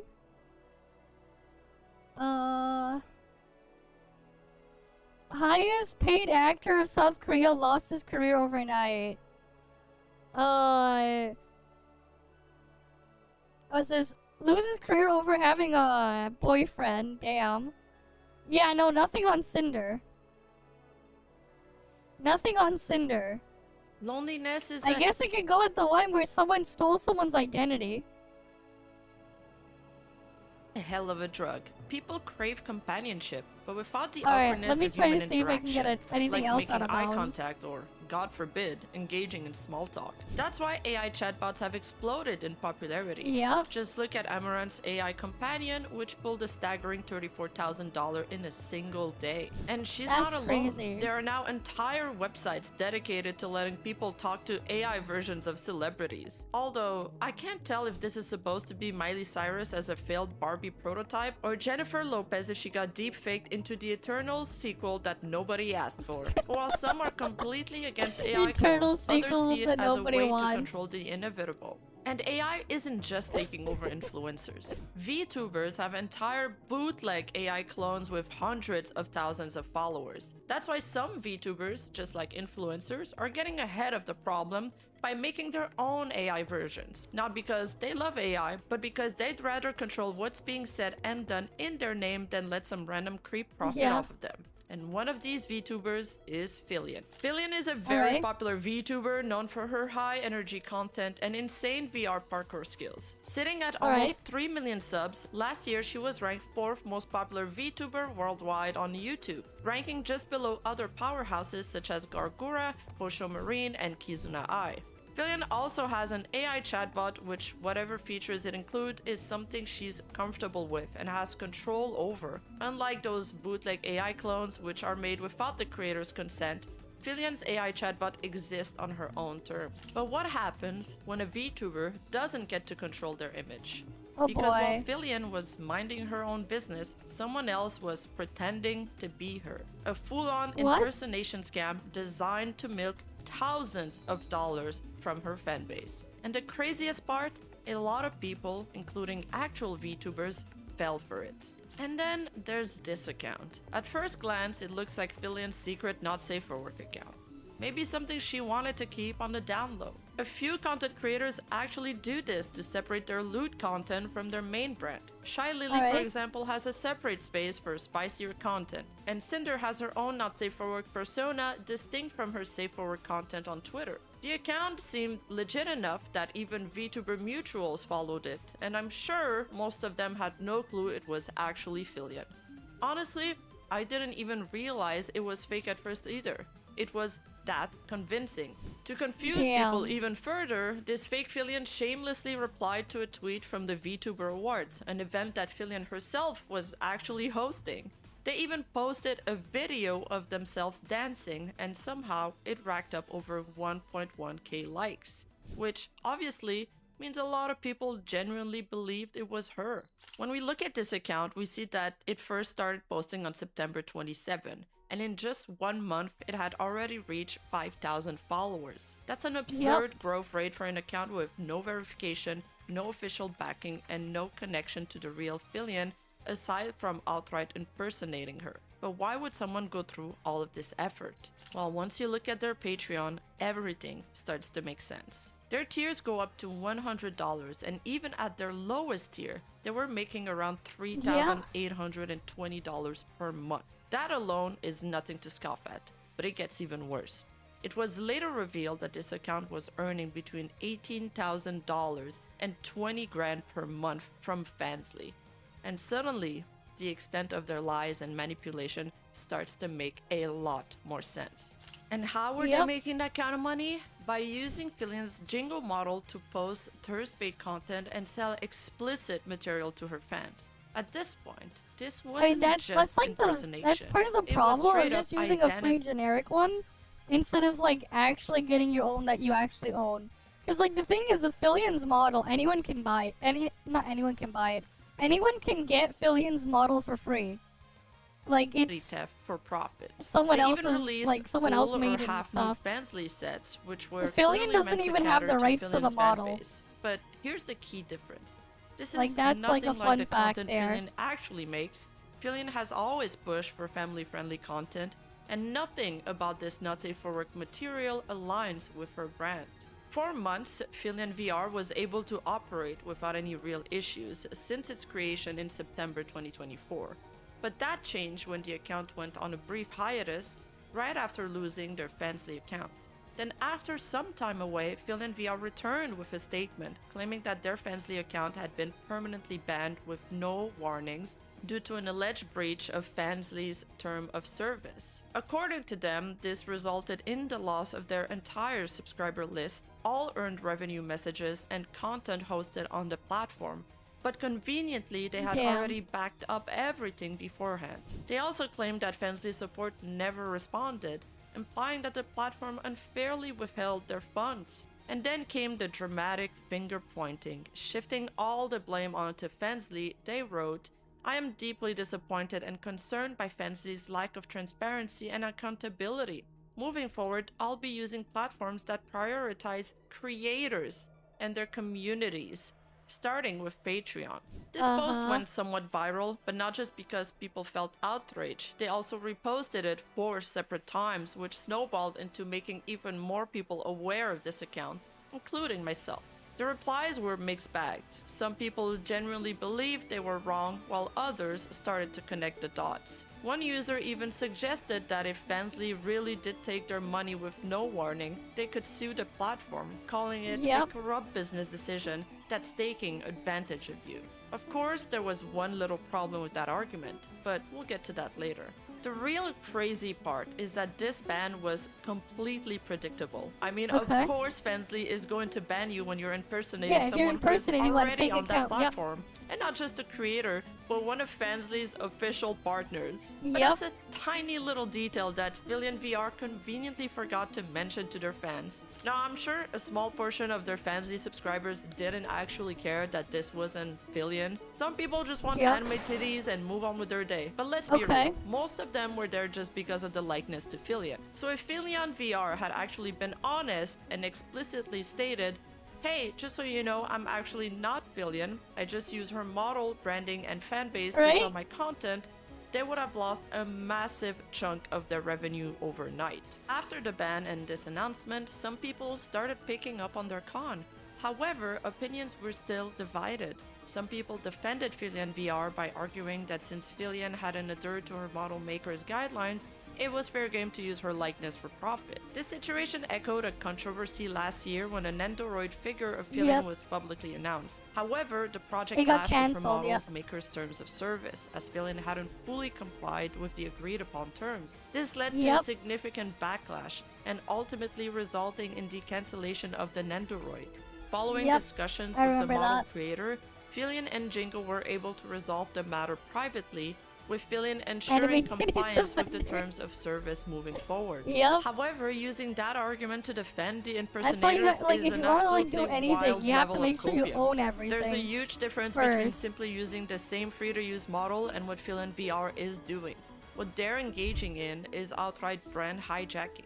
Brand hijacking is the unauthorized use of a brand for negative or fraudulent purposes. This can include impersonating a brand identity, name, or logo to spread false information, increase personal gain, promote a competitor's brand, or engage in scams. Brandjacking can significantly harm a business reputation and lead to customer mistrust. Impersonation on social media involves the creation of fake accounts that mimic powerful brands to deceive or manipulate users. Impersonators research and present themselves using the brand's persona, resulting in damaging effects. And that's exactly what's happening here. A brand isn't just about a model or a logo, it's about everything that defines that creator. That includes their fanbase name, their identity and likeness, their mannerism and personality, and their content style. VillionVR wasn't just copying Villian's model, they were copying her entire presence to profit from her fanbase. And if we start opening the door to this kind of impersonation, we're looking at a floodgate of influencer clones, all set up to siphon money from clueless fans. So whether you like Villian or not shouldn't even matter here. This isn't about personal preferences, it's about basic integrity. This account wasn't creating quality content, it wasn't putting in the time and effort to build a fan base, and it wasn't trying to establish itself as its own thing, and that deserves to be called out. Meanwhile, some other criticized VillionVR, calling them out directly. That's what happens when you impersonate someone that's already on their site. Why not try something else and not ride the fame coattails of someone else's success? Be glad they're nice. I would have sued you for likeness of character, use of brand image, and more. We're just doing reacts to like try to because you're finish copying exploration on my Villian alt. and not the model, but the whole I brand still and how have to she like is. finish the Cool. story on my Thank you alt for as letting well. us know so we can go report you there as well. Another account, Hojo-sama, chimed in on the situation. Oh boy. Clever name. I see what you did here. They shared their thoughts on the impersonation, saying, "Can I just say how fucked up it is that this account has been around for as long as it has? If someone was sexually role-playing as me, copied my mannerism, speech, and personality, I'd be horrified. This is not okay, and you should not be supporting this account." They also pointed out that VillionVR even used snackers to refer to their fans, a term Villian has already established, making it even more obvious that this wasn't just a coincidence. It was deliberate I need to impersonation. recharge the battery. Hojo-sama then added that a God damn ton it. of people genuinely believe Filion VR was the real Filion, saying there is no media literacy anymore. And honestly, they're right. For example, even the Filion Virus fan account, which is supposed to support Filion, was convinced that Filion VR and Filion were the same. A lot of snackers follow her, and a few of her hired clippers follow her, and her content is no different than what Filion herself offers on Fansly in DMs, so a lot of us have just accepted her. Some of us think it's an alt, but either way, Filion's team was made aware of her a while ago, so if it isn't her, then I would have expected action or a statement or something on either side. I'm not sure if it's her or not, but I also don't really care. Again, the content she tweets is the same as what Filion gives on Fansly. To make things even more ridiculous, Filion doesn't even create pornographic content on her Fansly. Yep. In fact, she has consistently pushed for family-friendly content instead. You already have OnlyFans. Fansly. No, please stop. Is there pornography? No, there's not. Signing up right now. What the hell? Chat, she's lying. Bad dragon? What the hell is that? Let's stop talking about this. I don't like this conversation anymore. Free loot pictures if I spend $200? So as you can see, most people had no idea what was actually going on, and opinions were all over the place. But then, something happened. Something that would completely Free expose loot the pictures extent if of you their spend lies, $200. That's not abuse, free. and That's manipulations. $200. And what was revealed? Well, it was actually disgusting. Alright, what happened next? On February 17, a user named Mizukuro dropped a bombshell, tweeting leaked logs and conversation from behind the scenes of Filion VR. And here's where things got even crazier. It turns out this wasn't just one person running the account, it was actually two. The mastermind behind it was Devious VRC, while the person filming the content was Vexy VRC. Two men. So not only was Filion VR impersonating Filion, but they also catfished their audience in 3 different ways. Yikes. 1, they weren't Filion. 2, they weren't even female. And 3, they weren't just one person, there were 2 of them running this account. At this point, Double this the wasn't just trouble, an guys. impersonation scam. It was a full-blown performance, carefully orchestrated over months to mislead and profit off Filion's audience. The screenshots are pretty brutal to read. They admit to a bunch of things, showing just how much planning and scheming went into this whole operation. They also dropped the hard N-words like multiple times for absolutely no reason. But most of all, it really shows that they only saw Filion and her audience as walking money bags and nothing more. Mizukuro also adds, Vexy shared it all with me, all the receipts I got from our DMs. He found wise to screen cap his DMs with Devious in a couple occasions and send them to me, then never deleted them. In the screenshots, Vexy crassly explains how this all started.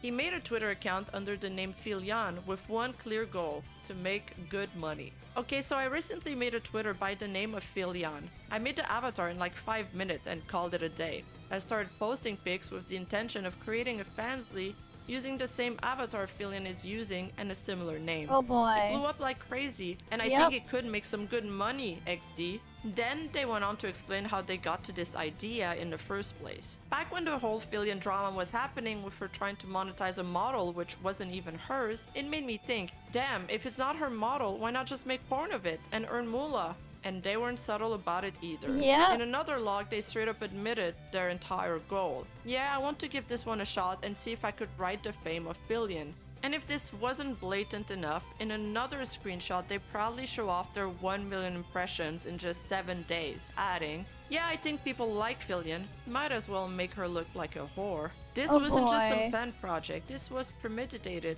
calculated, and openly exploitative.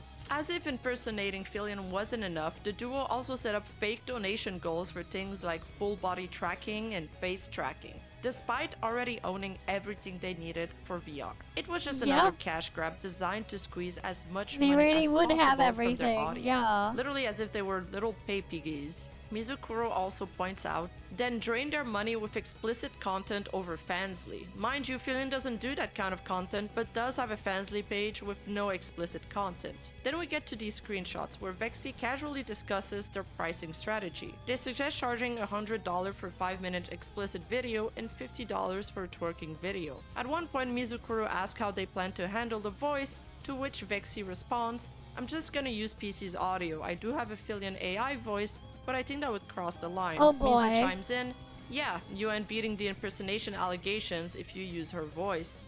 And Vexy, yeah, better safe than sorry. Managed to get a proof on Fansly though, God bless. In another screenshot, Mizukuro confronts Vexy about their fake full body tracking donation goal, asking why they didn't just admit to already owning it. And Vexy's response? Needed a good reason for people to donate. The next leak logs take place right after Fansly shut down their account. By that point, they had already made $18,000 that month, but they only managed to withdraw $7,000 before their account was shut down. With the rest of their money locked up, they quickly start panicking. And what they do next only makes things worse. Oh boy. At this point, Vexy starts to freak out to the point of having a panic attack over the possibility that Philian could sue them. They thought it was unfair, arguing that they were just using a public model that anyone could buy. But deep down, they knew they were in dangerous territory. What if she sues me, they say. They were fully aware they were violating rights of publicity, which protects people from having their image or likeness used without consent. Devious tries to calm down Vexy, saying, rights of publicity is more for real people. Philian isn't trademarked. Then, as if that somehow makes it okay, they add, we have a comment explicitly stating that we're not impersonating anyone. If Fansly doesn't reply in 3 days, we can just shift to Patreon. But Vexy wasn't convinced, responding, it doesn't need to be copyrighted. If it can be proven that we are using her image for gain, that would be enough. Indeed, they knew exactly what they were doing, and now that they were facing real consequences, they were scrambling. Oh boy. After losing their Fansly account, they started debating whether they should change the account name. But Vexy is too busy freaking out over a much bigger concern. They wonder if Philian actually filed a lawsuit against them, since everything is in his name and he's panicking hard. Devious VRC tries to reassure him, replies, if they filed a lawsuit, you'd be the first person to know about it. Then he brushes off the whole situation, saying, I'm more confident that our Fansly account just got mass reported by White Knights Philian fans. Fansly probably just saw a ton of reports and thought, let's just shut it down. And then adds, I doubt Philian took any legal actions. It's too much work. Most of the exchange is just Vexy spiraling, worried about the lawsuit, and then suddenly shifting to worrying about their taxes because they just lost a huge chunk of their income. Once they finally got Fansly's official response, they immediately start plotting their next move, which of course was to jump over to Patreon. And that's when they made that infamous fake announcement. So what happened next? In the logs, at this point, Devious wants to make an announcement to explain what happened. He argues that if they don't say anything, people might feel like they got scammed. Or worse, that the Philian VR account just pocketed the money and dipped. But no, they weren't about to disappear. They were making way too much money to just walk away now. So Devious suggests that they announce their Fansly ban and tell supporters to contact Fansly for a refund. Vexy, however, is not on board. He's terrified that if hundreds of people demand refunds, Fansly will take the money directly from his account, potentially deducting up to $7,000 from his balance. He doesn't want to risk it, so instead they settle on a different plan, offering everyone a free subscription to their new Patreon instead. And that's how that brilliant idea came to be. Not out of selflessness, not because they cared about fairness or they cared about their fans, but because they wanted to make sure that none of that money came out of their own pockets. In fact, the only reason they rushed to make the announcement was because they were worried that if they waited too long, someone else might steal their idea and take over. If we make an official statement saying we care about our supporters but can't do much since it's under Fansly jurisdiction, we can show that we actually did research and tried to contact Fansly to get them refunded. That's a lot of work. $18,000 worth of subs, right? Vexy responds, we had around 800 people, but not everyone is gonna DM. I can handle it when the time comes. I just don't want to risk even one bit that Fansly comes after me for the $7,000. They'll be minus $7,000 if they refund everyone, and I'm feeling way too paranoid to let that happen.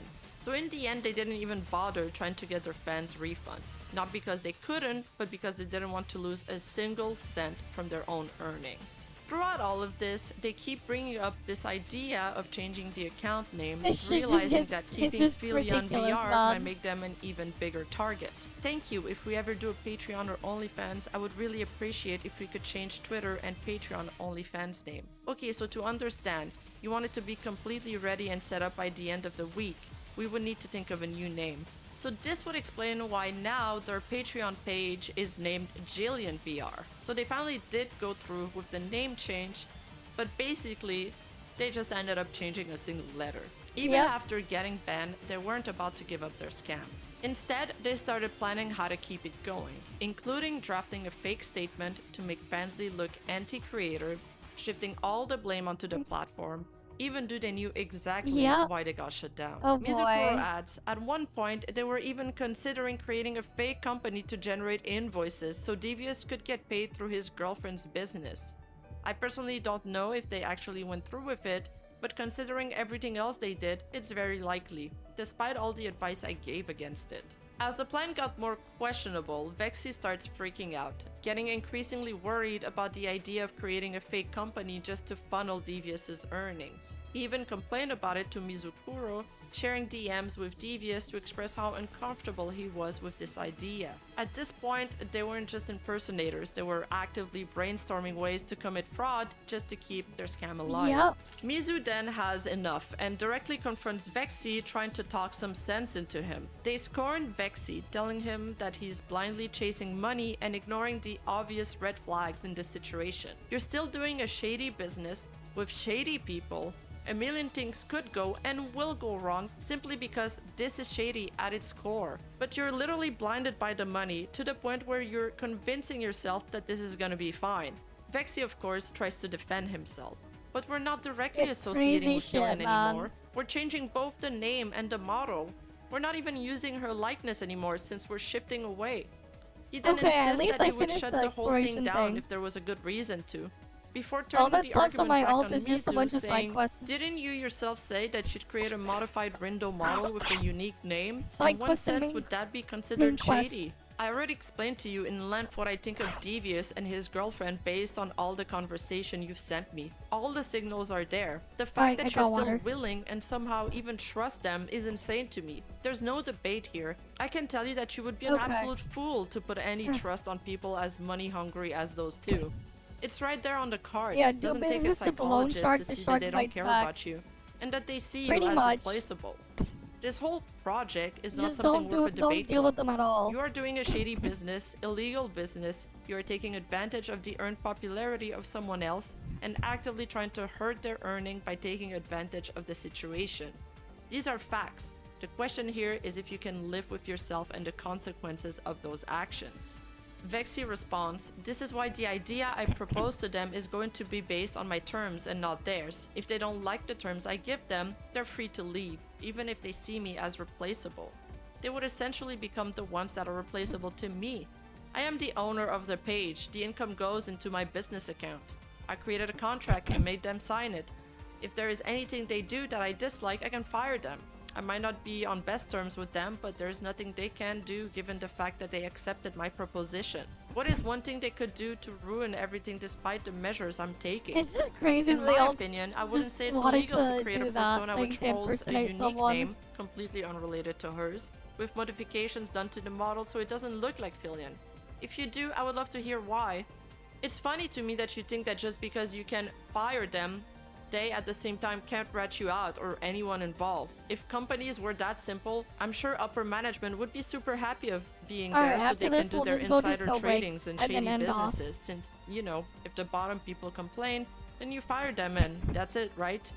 Think about that to yourself for a moment and consider that you don't have as much power over the situation and they can take you down just as much as you can fire them. You're creating so many points of failure with untrustworthy people that, again, insanity that you are even pondering the idea. Which things would they be able to rat me out for? To my knowledge, I've made sure that the whole foundation and process of the operation is legal. I am legally hiring someone to work for me, pay them their salary, work on my Patreon page, which doesn't intrude on Philian's likeness. I mean, I'm not sure why you care about what I have to say at this point.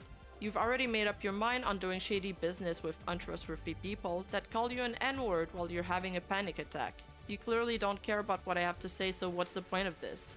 I'm not gonna help you make your fake company a tight ship.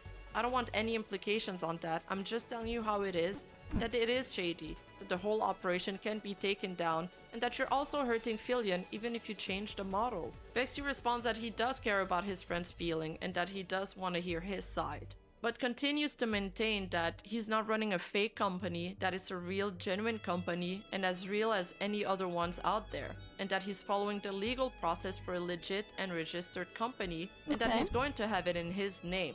Come January, they posted their made-up statement about being disappointed on Fansly for their decision as if they didn't do anything wrong, and opened a Patreon, which is still up as of writing this.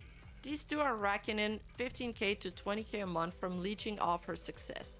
And they know it's immoral, selfish, and in the case of Devious, illegal in many ways by the Singaporean law. If you are a fan of Filion's, consider not supporting this account and his Patreon in any way.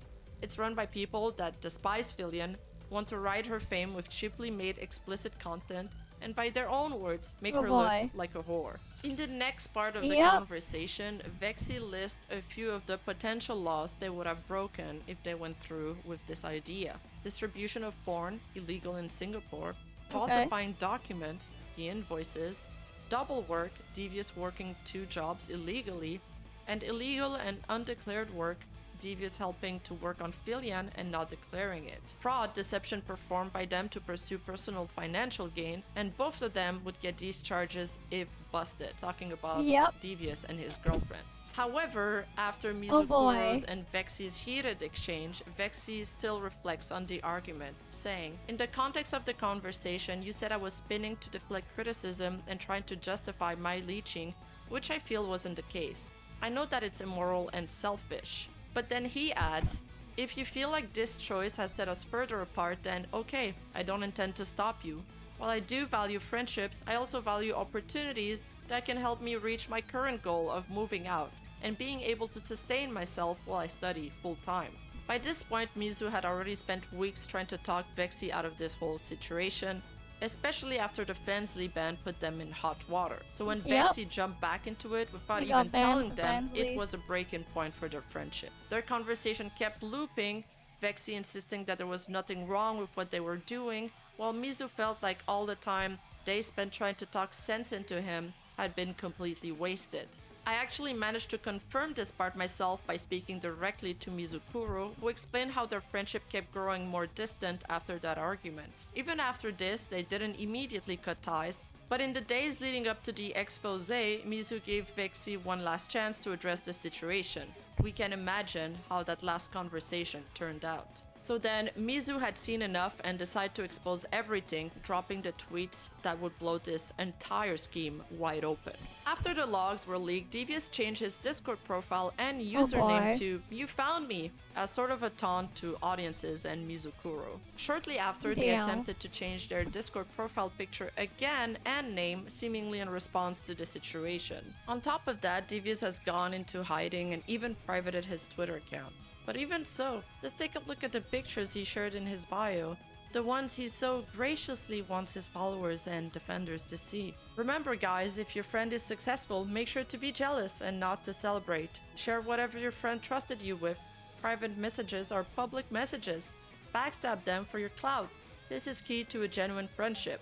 He also has made this image his banner, calling Mizu got cucked, bro. And it reads, "I tried manipulating Vexy so that he would stop spending time being successful and spend time with my virgin ass instead.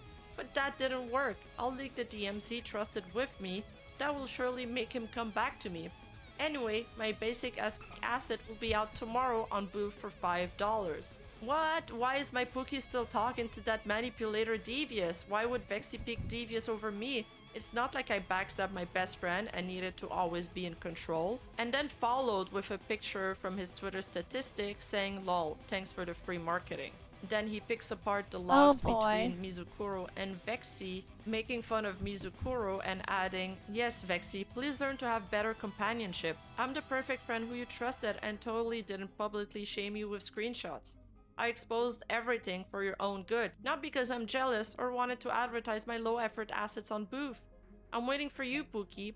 Please come back to me because I have no other friends." Beyond Filion, this situation may also affect the creators of the R18 assets used in the content. Yeah. For example, creating not safe for work materials of these models require additional assets beyond what the standard Jingle model uses. This is evident in one of the leaked screenshots where Vexy is seen sharing an R18 asset. One such asset is a Squirt asset sold by a Oh booth boy. creator. However, upon closer inspection, its terms of services explicitly states that its use is restricted to private settings and that public Yep. use is prohibited.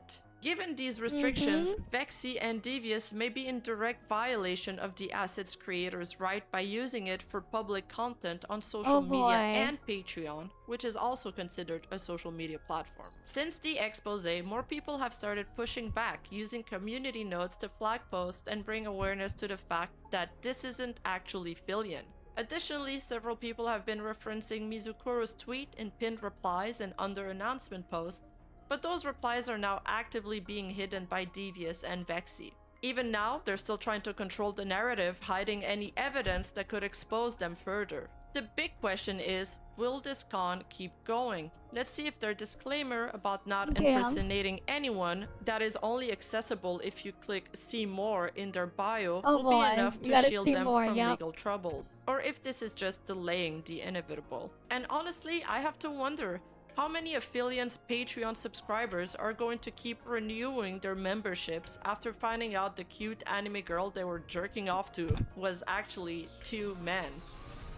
Yep. Anyway, that's all I have for now. That's just crazy, that other one there. Well, anyways. Let's go do the Snowbreak stuff. I need to do that now. And then we end off. Right, at least we got caught up with more of the React stuff. There's probably more to dig through, but I don't know. Wait, no, we saw all of those. We didn't see the Raid Shadow Legends one. We can look that in a different time. And then I don't know. Alright, let me switch it to Snowbreak. Yeah, trauma for fans. Yep. It's just crazy that they do all that shit, but it is what it is, man. All sorts of people out there. All sorts, all kinds, unfortunately.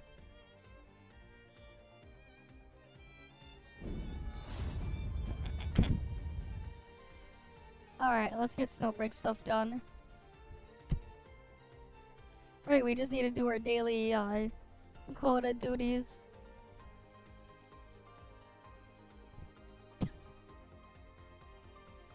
Alright, what do we gotta do here?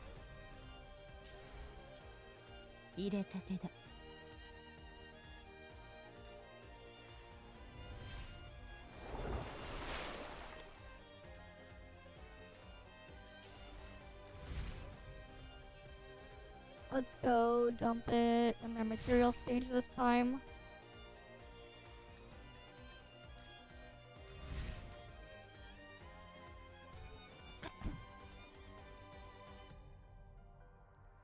Right, hot springs. Boo Boo's at the hot springs. Got it. Where are you, Boo Boo?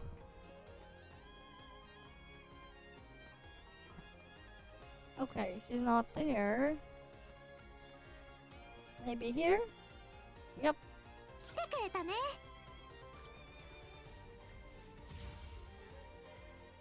Wait, did she just hit 50?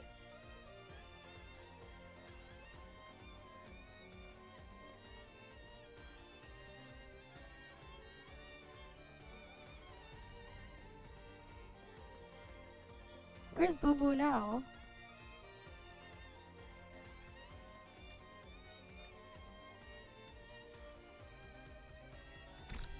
Yeah, she did hit 50.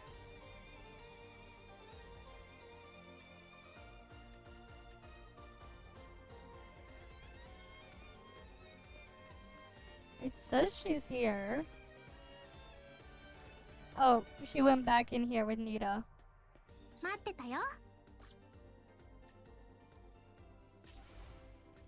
Alright, cool. Got that finished up.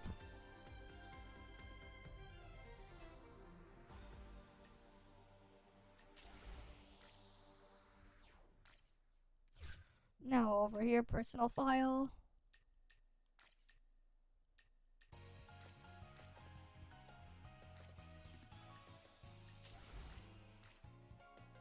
What else we got here?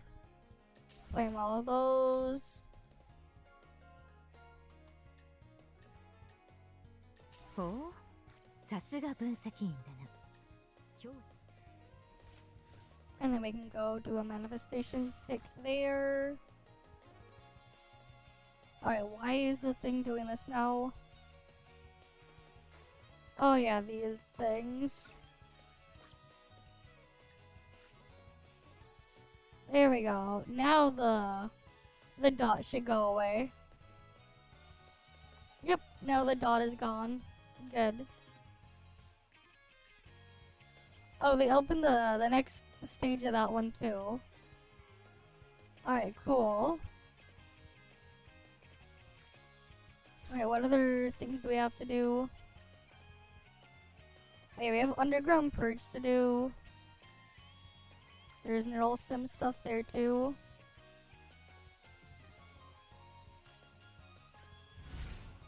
Starward defense. Wait, not that one. Battleground. Okay. Let's do underground purge first then. I gotta get these done.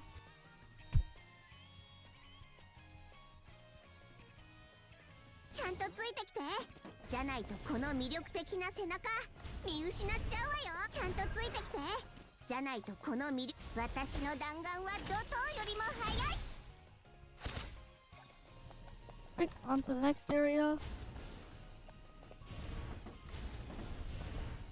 安心してこのフリティア先生がついてけないことはない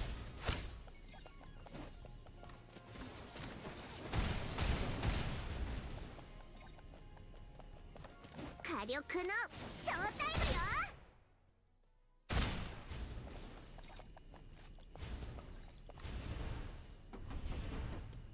Alright, now for over here. このフリティア先生がついてけないことはない Didge. Alright, not yet. Should have run when you saw us. Getting anybody hurt? Why don't these guns auto-load? Does nobody think about these things? Alright, other side. Alright, gotta do all the things here. 今回こそはぐれないからね通してください分析員にしっかりついていくよ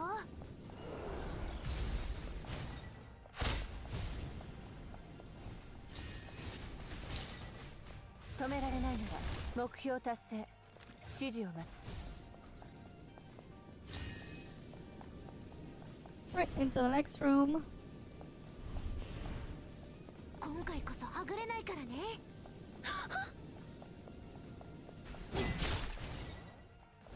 通してください Phew, that was close. And then into the next room. What do we got here? 今回こそはぐれないからね止められないなら私に任せて目標の排除を確認 Alright, that's cleared.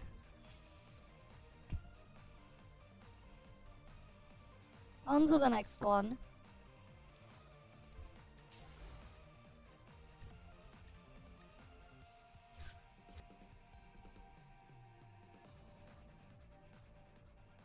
Chanto ついてきてじゃないとこの魅力的な背中見失っちゃう安心してこのフリティア先生がついてけないことはない逃げんな Why don't these guns auto-load? Does nobody think about these things? ちゃんとついてきてじゃないとこの魅力的な背中見失っちゃうわよ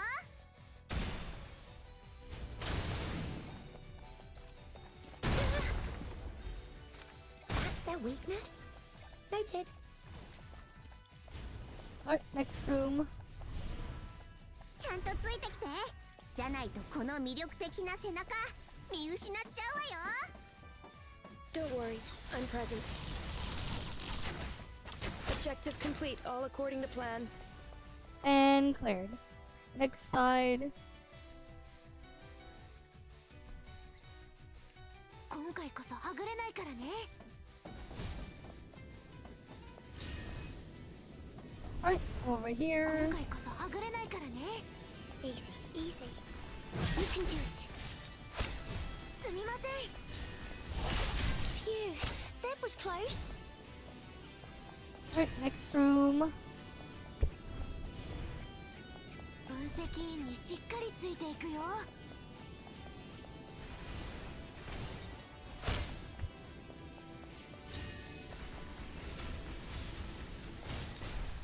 止められないなら私に任せて。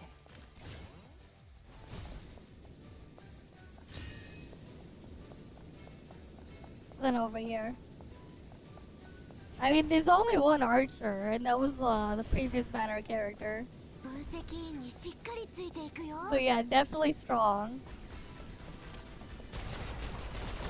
みません。Objective complete. Got the recording.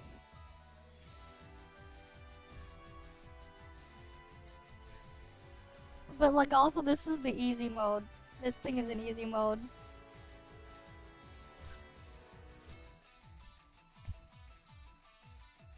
Alright, what do we got here? 安心して。このフリティア先生がついてけないことはない。ちゃんとついてきて。じゃないとこの魅力的な背中見失っちゃうわよ。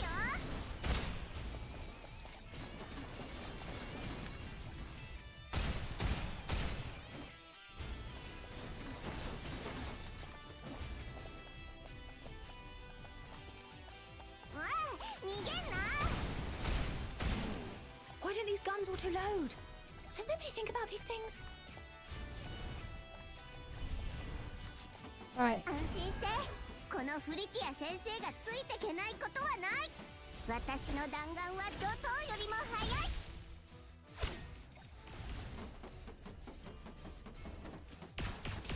Situation is under control. 終わり？甘い。ここからです。 Not enough to change anything. Are you sure I'm your best choice? Alright, on to the next room. ちゃんとついてきて。じゃないとこの魅力的な背中見失っちゃうわよ。逃げんな。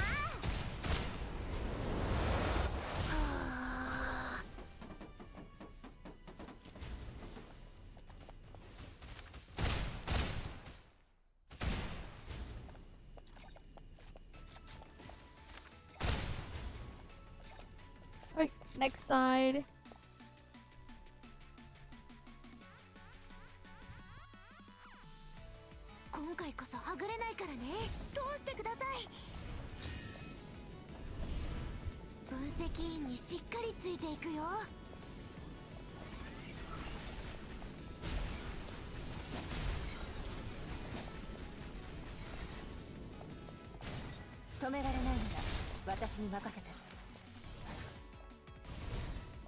Next room.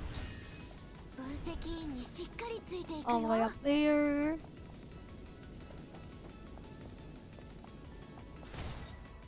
止め弱点カン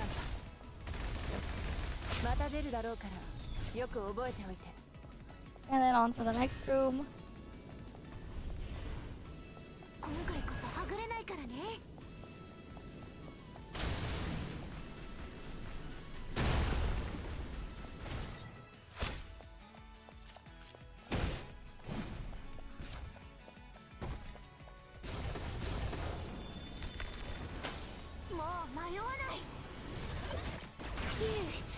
Close. すみません。 And then the next one.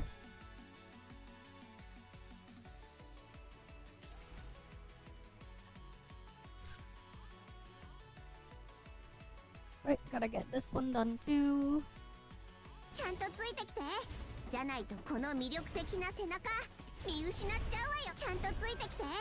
じゃないとこの魅力的な背中見失っちゃうわよ。 全力闇に恐れなんだあっけないこれで布石が揃う。こんなもの肩慣らしにならない。 Are you sure on your best choice? 安心して。このフリティア先生がついてけないことはない。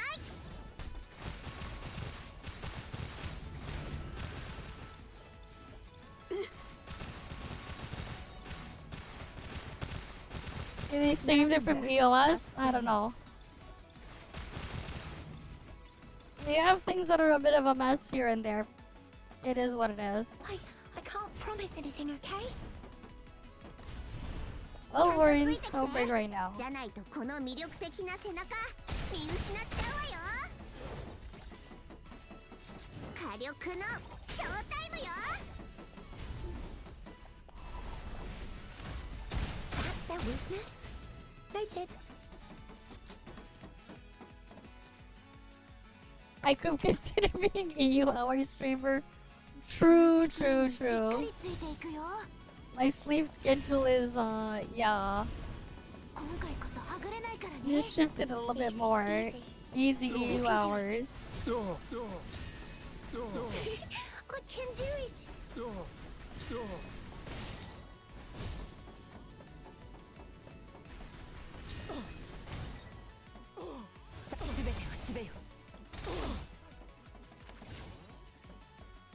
Alright, next room.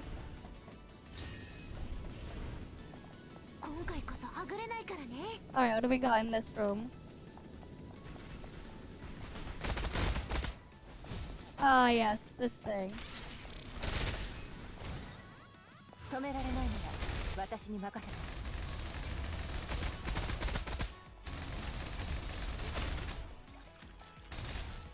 予備は十分にある。弱点感。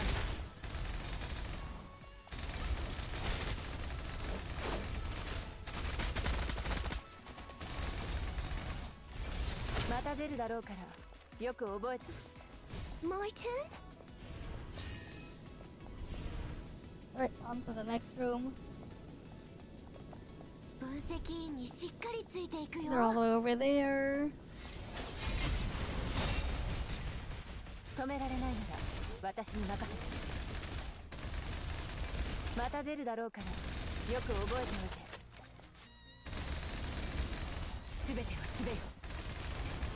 目標達成。 And dead. Easy.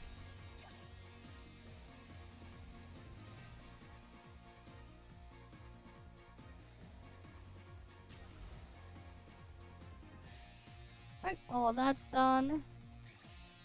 Now we have neural sim.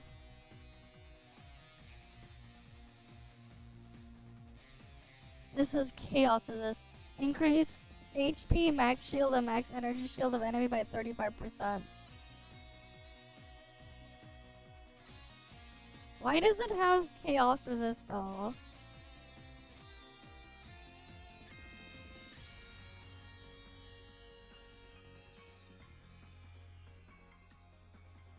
I mean, if we're just gonna like actually just do shooting this one. If we're just shooting gameplay, that one. Okay, let's see. Maybe go electrical damage then.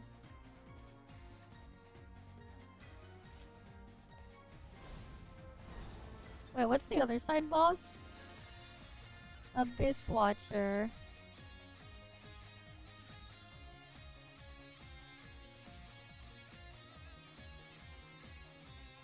That one has kinetic resistance.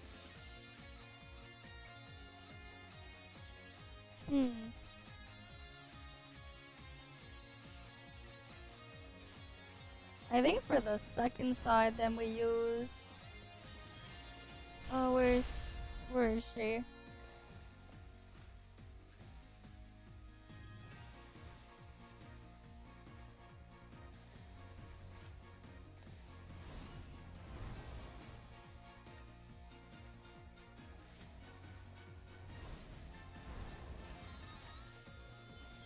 Yeah, we can probably get away with this. Where's the other one?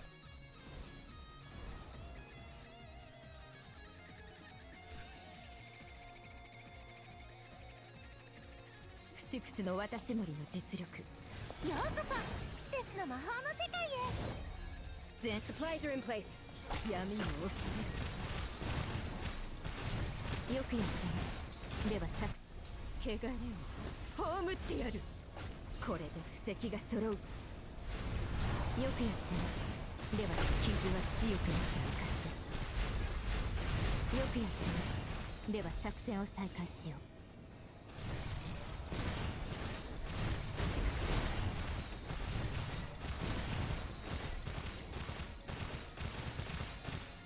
Supplies are in place. よくや闇を恐れる。これで布石が揃う。よくやったな。では作戦を再開しよう。よくやったな。では作戦を再開しよう。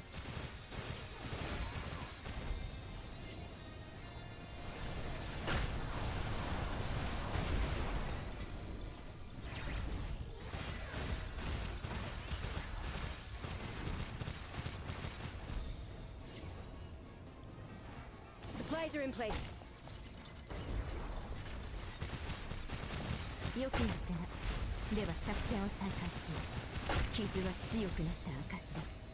怒りは闇を恐れる。よくやったな。では作戦を再開しよう。 Alright, can we use this thing again? これで布石が揃う。闇を恐れる。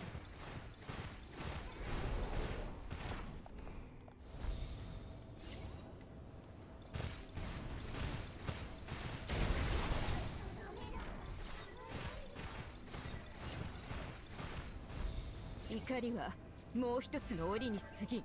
Supplies are in place. まだ続くぞ。Oh, よくやったな。 maybe you have で to は like 作 hide 戦 in を there. 再開しよう。よくやったな。では作戦を再開しよう。隙が Alright, 多 boss すぎた dead. That's a long よくやった fight. な。では作戦 That one's a long one. 戦闘終了。 Alright, that one's a long one. Alright, let's go do the other one then.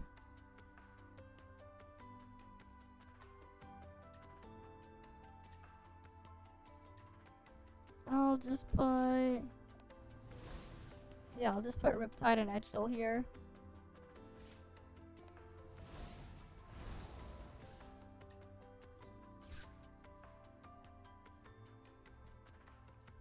Yumi を引いたからには分析員準備は整いました。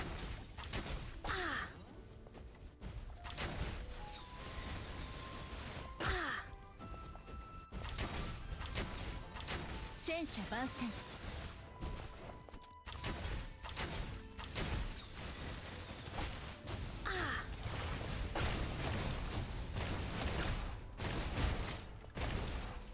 Don't worry, I'm present.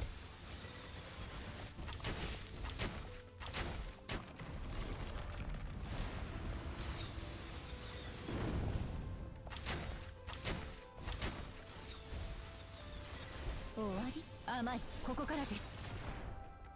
百射百中。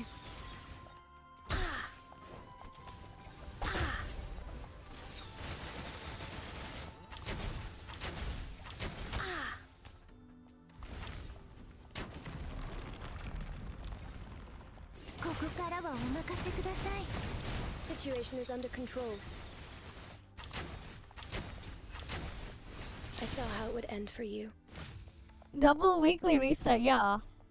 5.13 days, yeah. Gotta rush everything on Monday. I know about that. I mentioned that earlier. Because Cian got the double weekly reset too. Right? Extra free stuff though.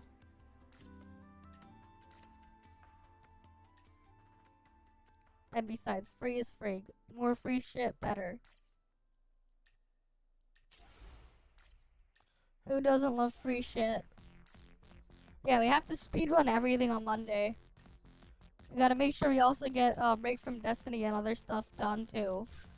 Free real estate, exactly.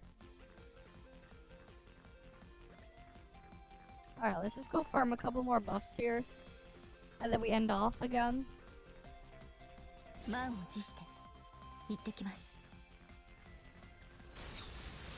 Nothing to be I afraid just of. need to make sure I hit my quota for Snowbreak to count. Let's see. Just grab these.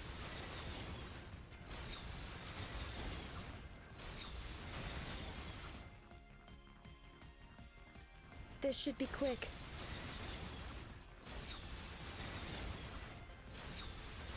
Nothing to... Objective complete, all according to plan.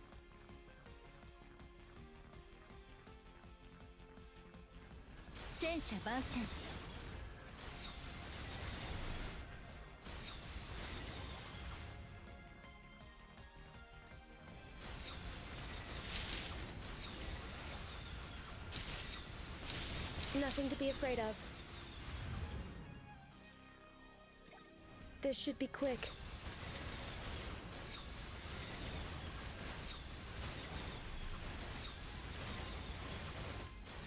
Not enough to change anything. Nothing to be afraid of.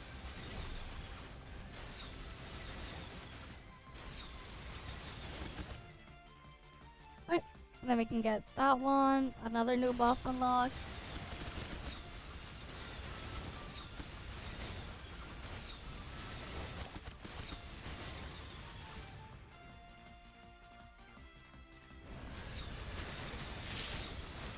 Not enough to change anything. So, the game used to have an English dub.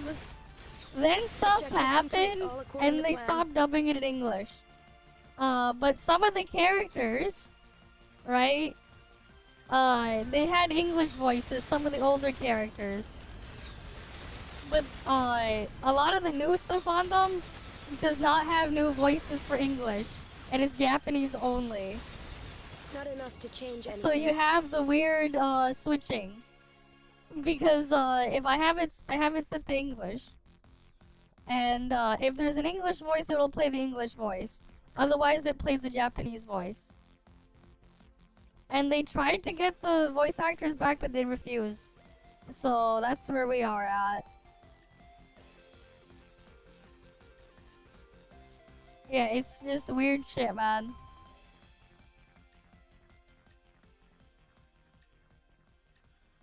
Oh wait, I just realized, wait. No, we do have narrative stuff in here. While in sticks flow, damage dealt to the same target no longer decreases. Yeah, that stuff is in here.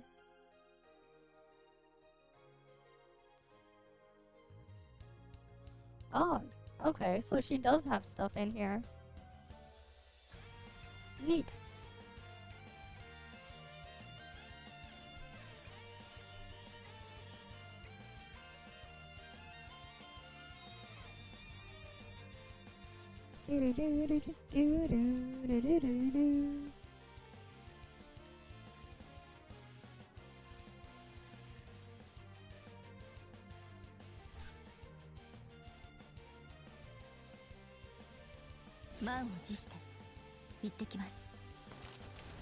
Keep it tight. Nothing to be afraid of.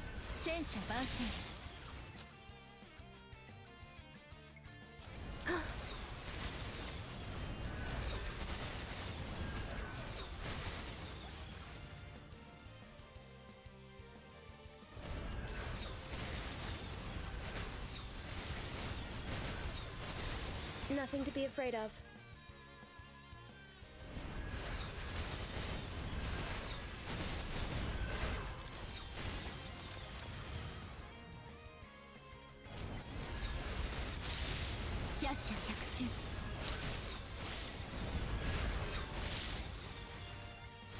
Objective complete, all according to plan. Alright, another new buff. Nothing to be afraid of. Not enough to change anything. This should be quick.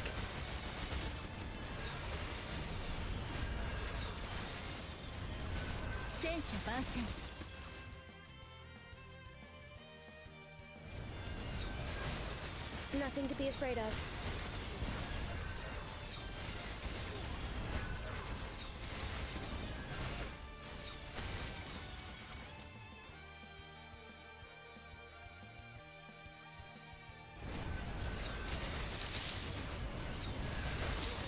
Not enough to change anything.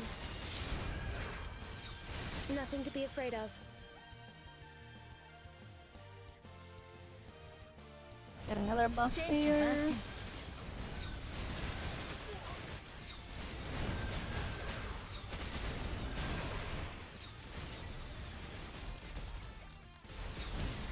Objective complete, all according to plan. Alright, how many buff points do we get?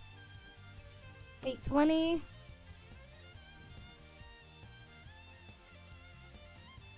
Right, more buff points.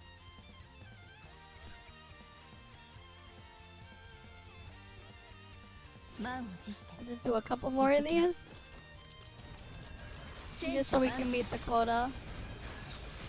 Objective complete, all according to plan.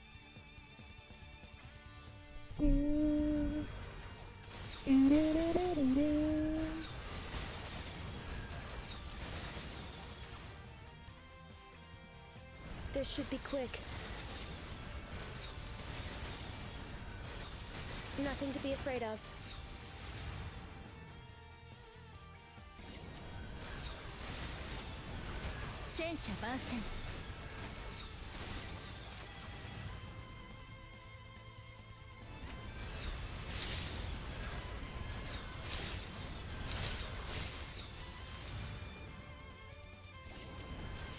Nothing to be afraid of. Not enough to change anything.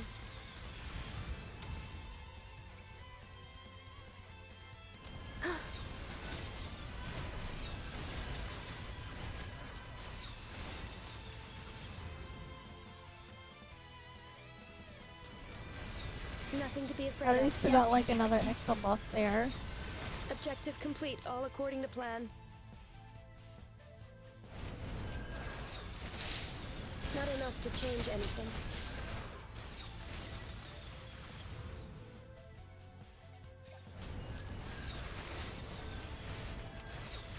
Nothing to be afraid of.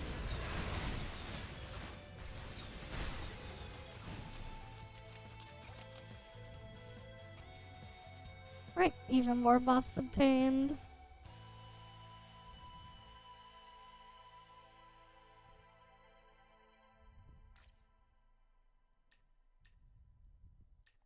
There's still a bunch of like character specific buffs and stuff to get, but it's still got a decent amount of the buffs here.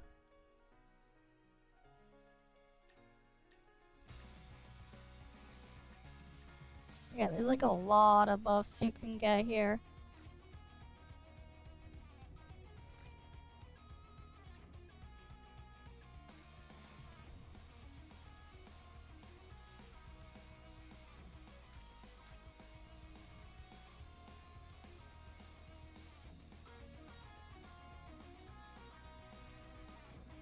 Damn, that one just gives damage based on shield. That one will make it so enemies deal more damage if you have a shield on.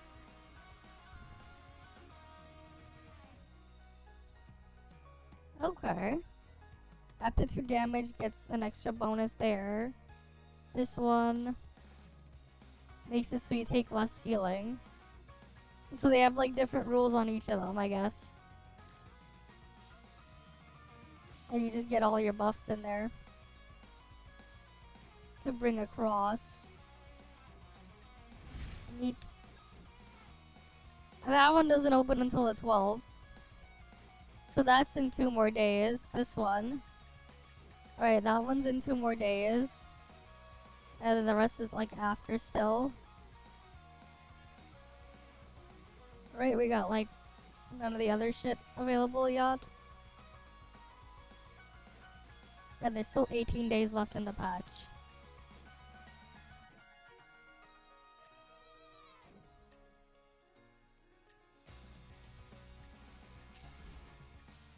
I still don't have all the things here. So we're still gonna have to get all the stuff in there slowly.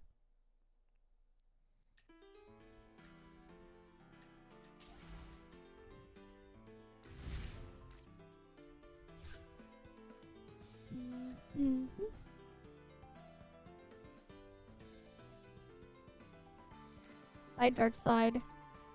Welcome. Well, we're gonna be ending soon. Unfortunately. We've been live for almost 7 hours as well.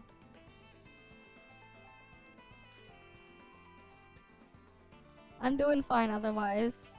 How you doing?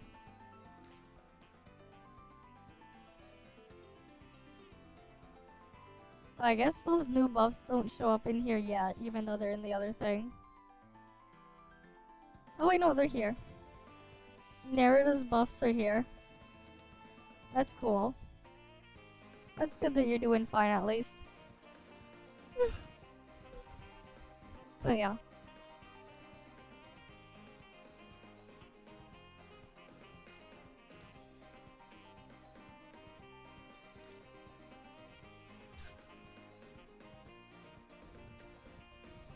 Alright, we're done with Gigglinks as well, so we don't need to worry about that.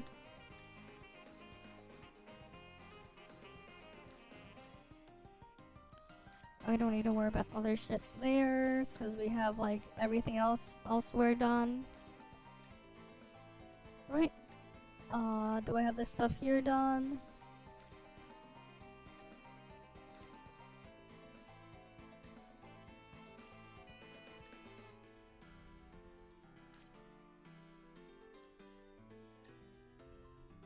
Oh wait, we need to get 3 units.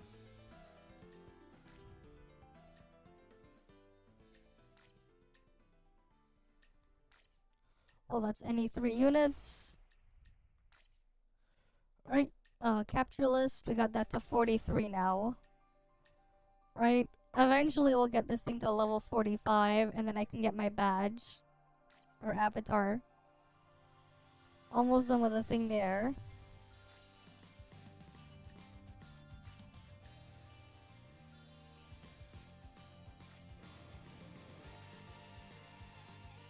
Oh, there's like...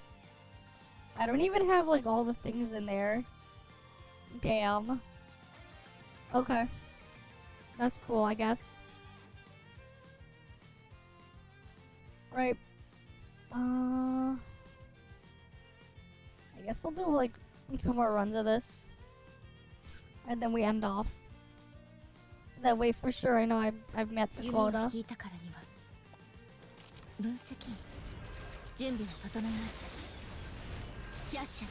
Objective complete, all according to plan. This should be quick. Nothing to be afraid of.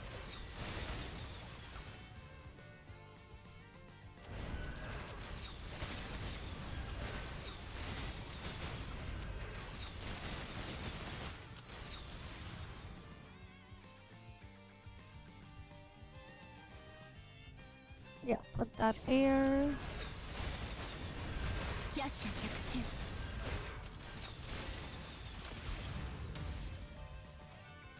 This should be quick. Nothing to be afraid of.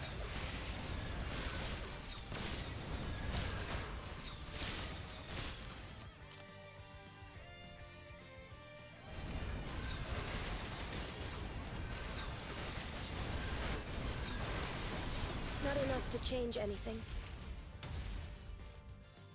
Alright, I'll take this one. Nothing to be afraid of.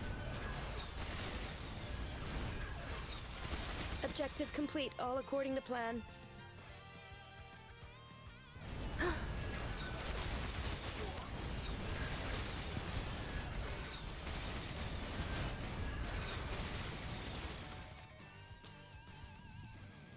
Another buff.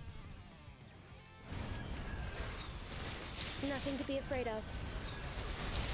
Not enough to change.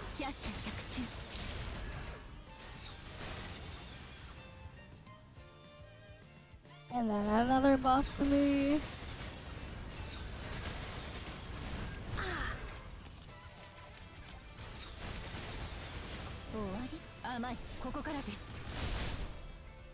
Nothing to be afraid of. Cool, another easy one.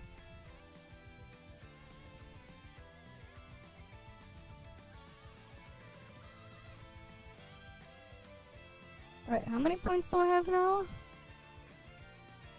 Yeah, so I can go get 3 of them, like all their buffs. But there's still a lot more here that I could get buffs for.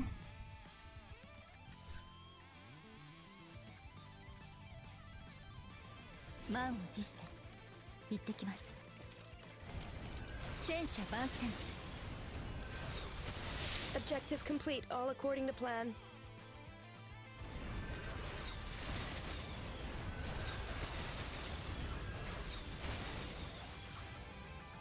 Alright, let's keep going.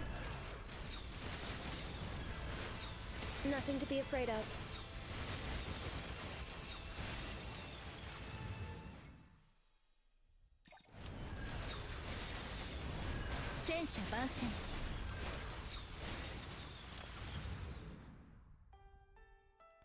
What? You've heard math puns are the first sign of madness, yeah? Nothing to be afraid of. Yep. And that's definitely a sign to use.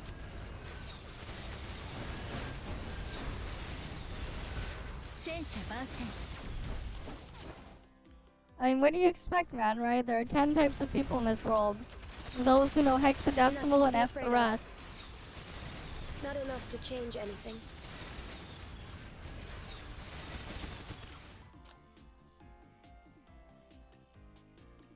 This should be quick.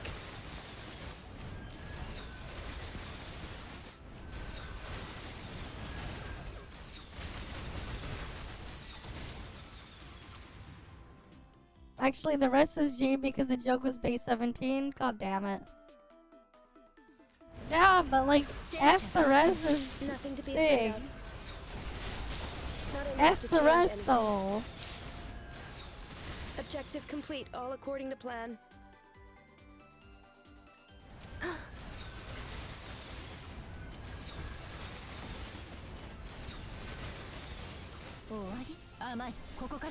Nothing to be afraid of.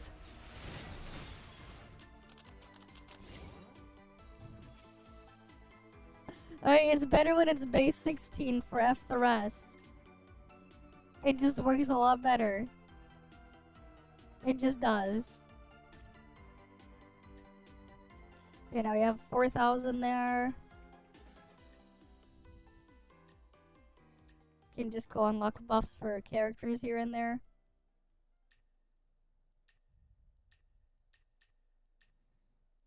Oh, we're still missing one of the Riptide ones.